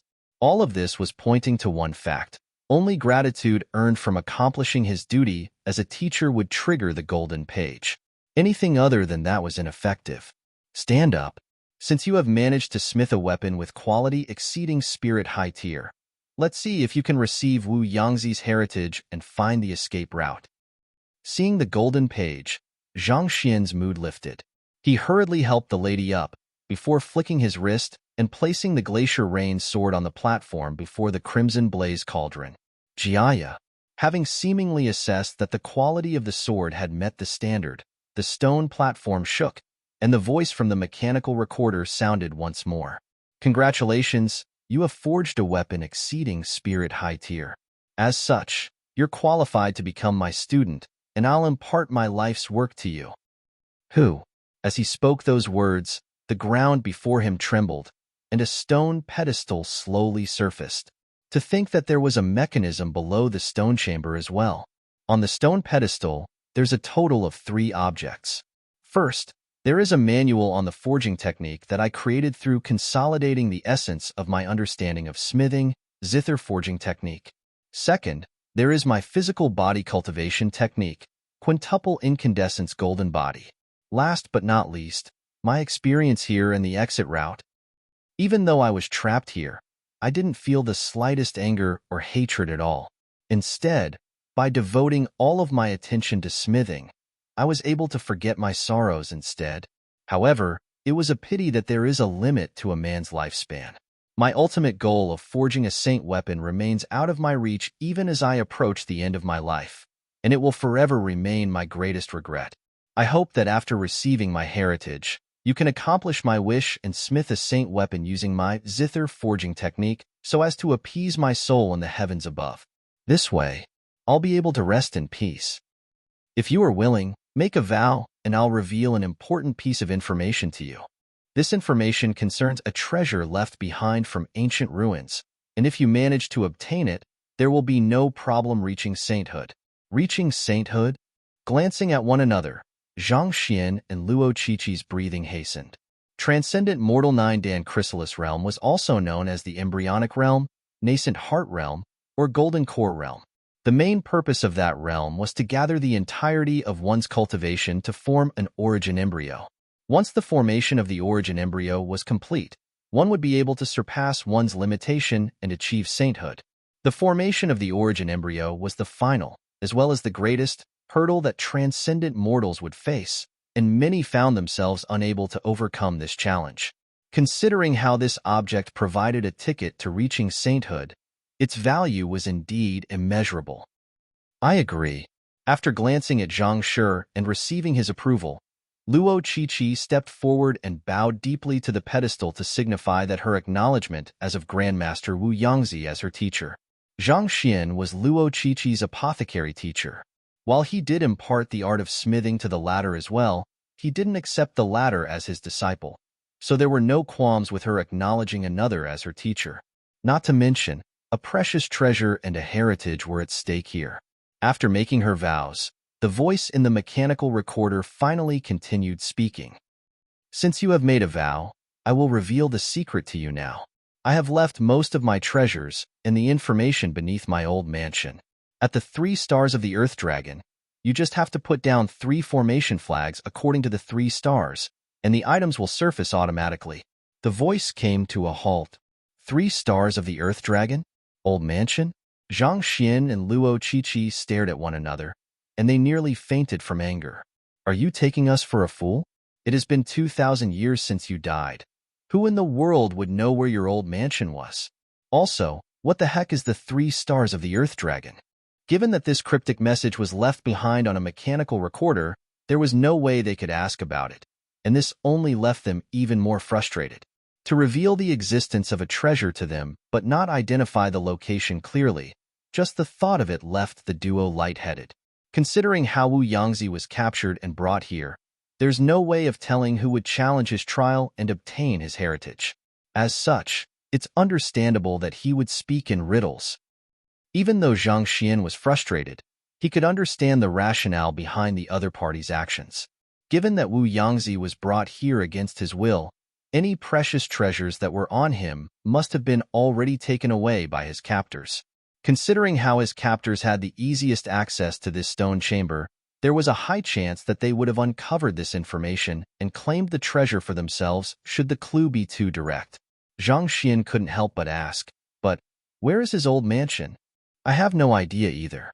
However, if I recall correctly, Grandmaster Wu Yangzi used to live in Hongyuan capital, the city where Hongyuan Master Teacher Academy is located.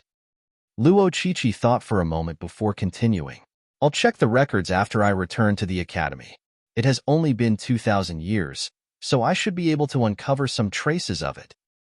Zhang Xian nodded.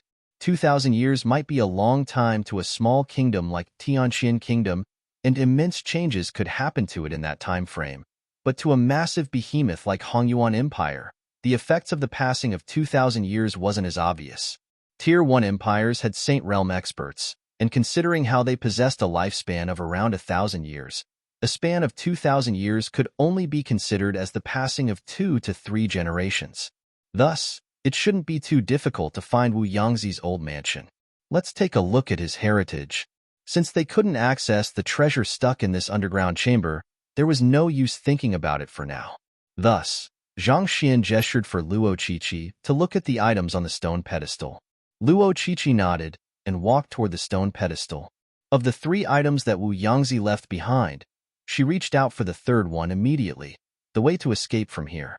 Naturally, their survival took precedence over everything else. Teacher. Luo Qiqi passed the book over. Taking the book, Zhang Xian flipped through it casually before a bizarre expression appeared on his face. Seeing Zhang Xian's expression, Luo Qiqi's face tensed. What's wrong, teacher? Is there no way to leave here? It would truly be a disaster if they couldn't get out, but Zhang Xian smiled reassuringly. Don't worry, there's a way out. It's just that I saw something interesting. It seems like Grandmaster Wu Yangzi is a very different person from how we thought he was. Different? Luo Qiqi was perplexed. You should take a look yourself. Zhang Xian passed the book over to Luo Qiqi. Confused, Luo Qiqi took the book and browsed through it. After she was done, a bizarre expression appeared on her face as well. Having expected this, Zhang Xian chuckled softly.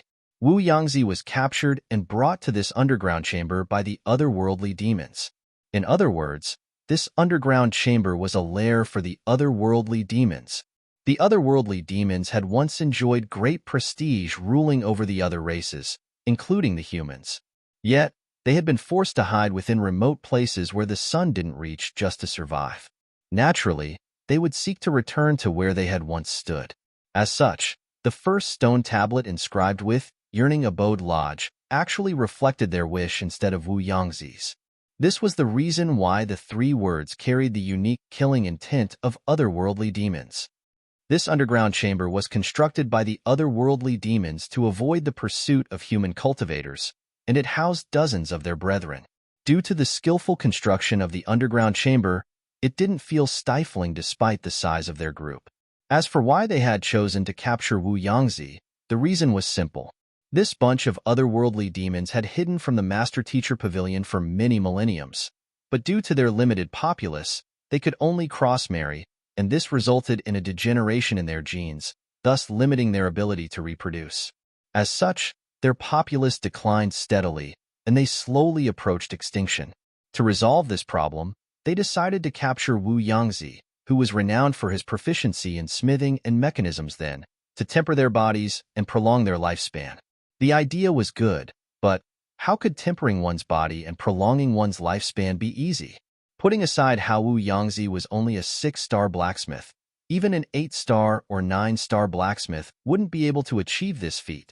Otherwise, that person would surely become renowned across the entire Master-Teacher continent, and countless people would flock to him in hopes of prolonging their lifespan, who would willingly accept death when there was an opportunity to live on.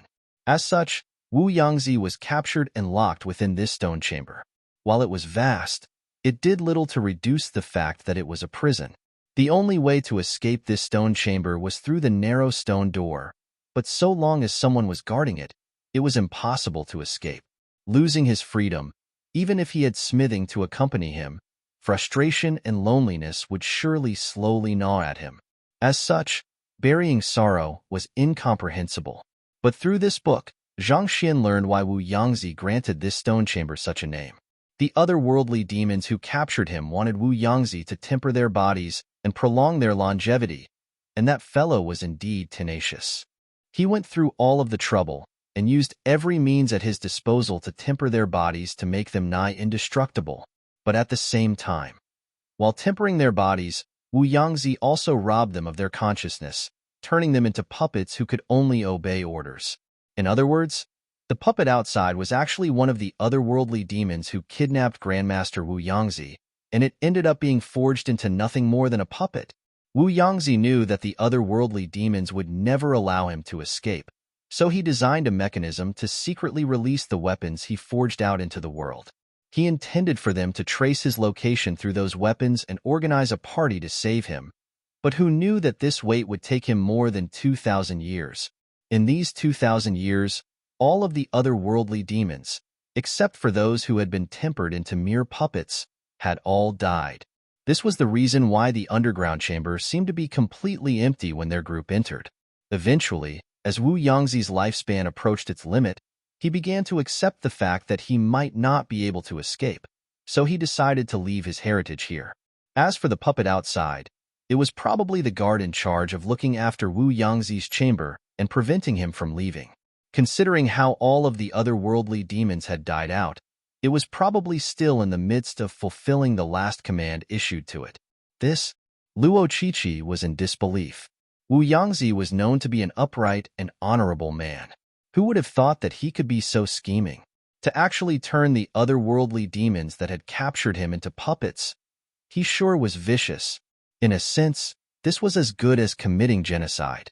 You're tuning in to the Warrior Lore YouTube channel. Don't forget to subscribe and join us on this journey to catch the most captivating stories.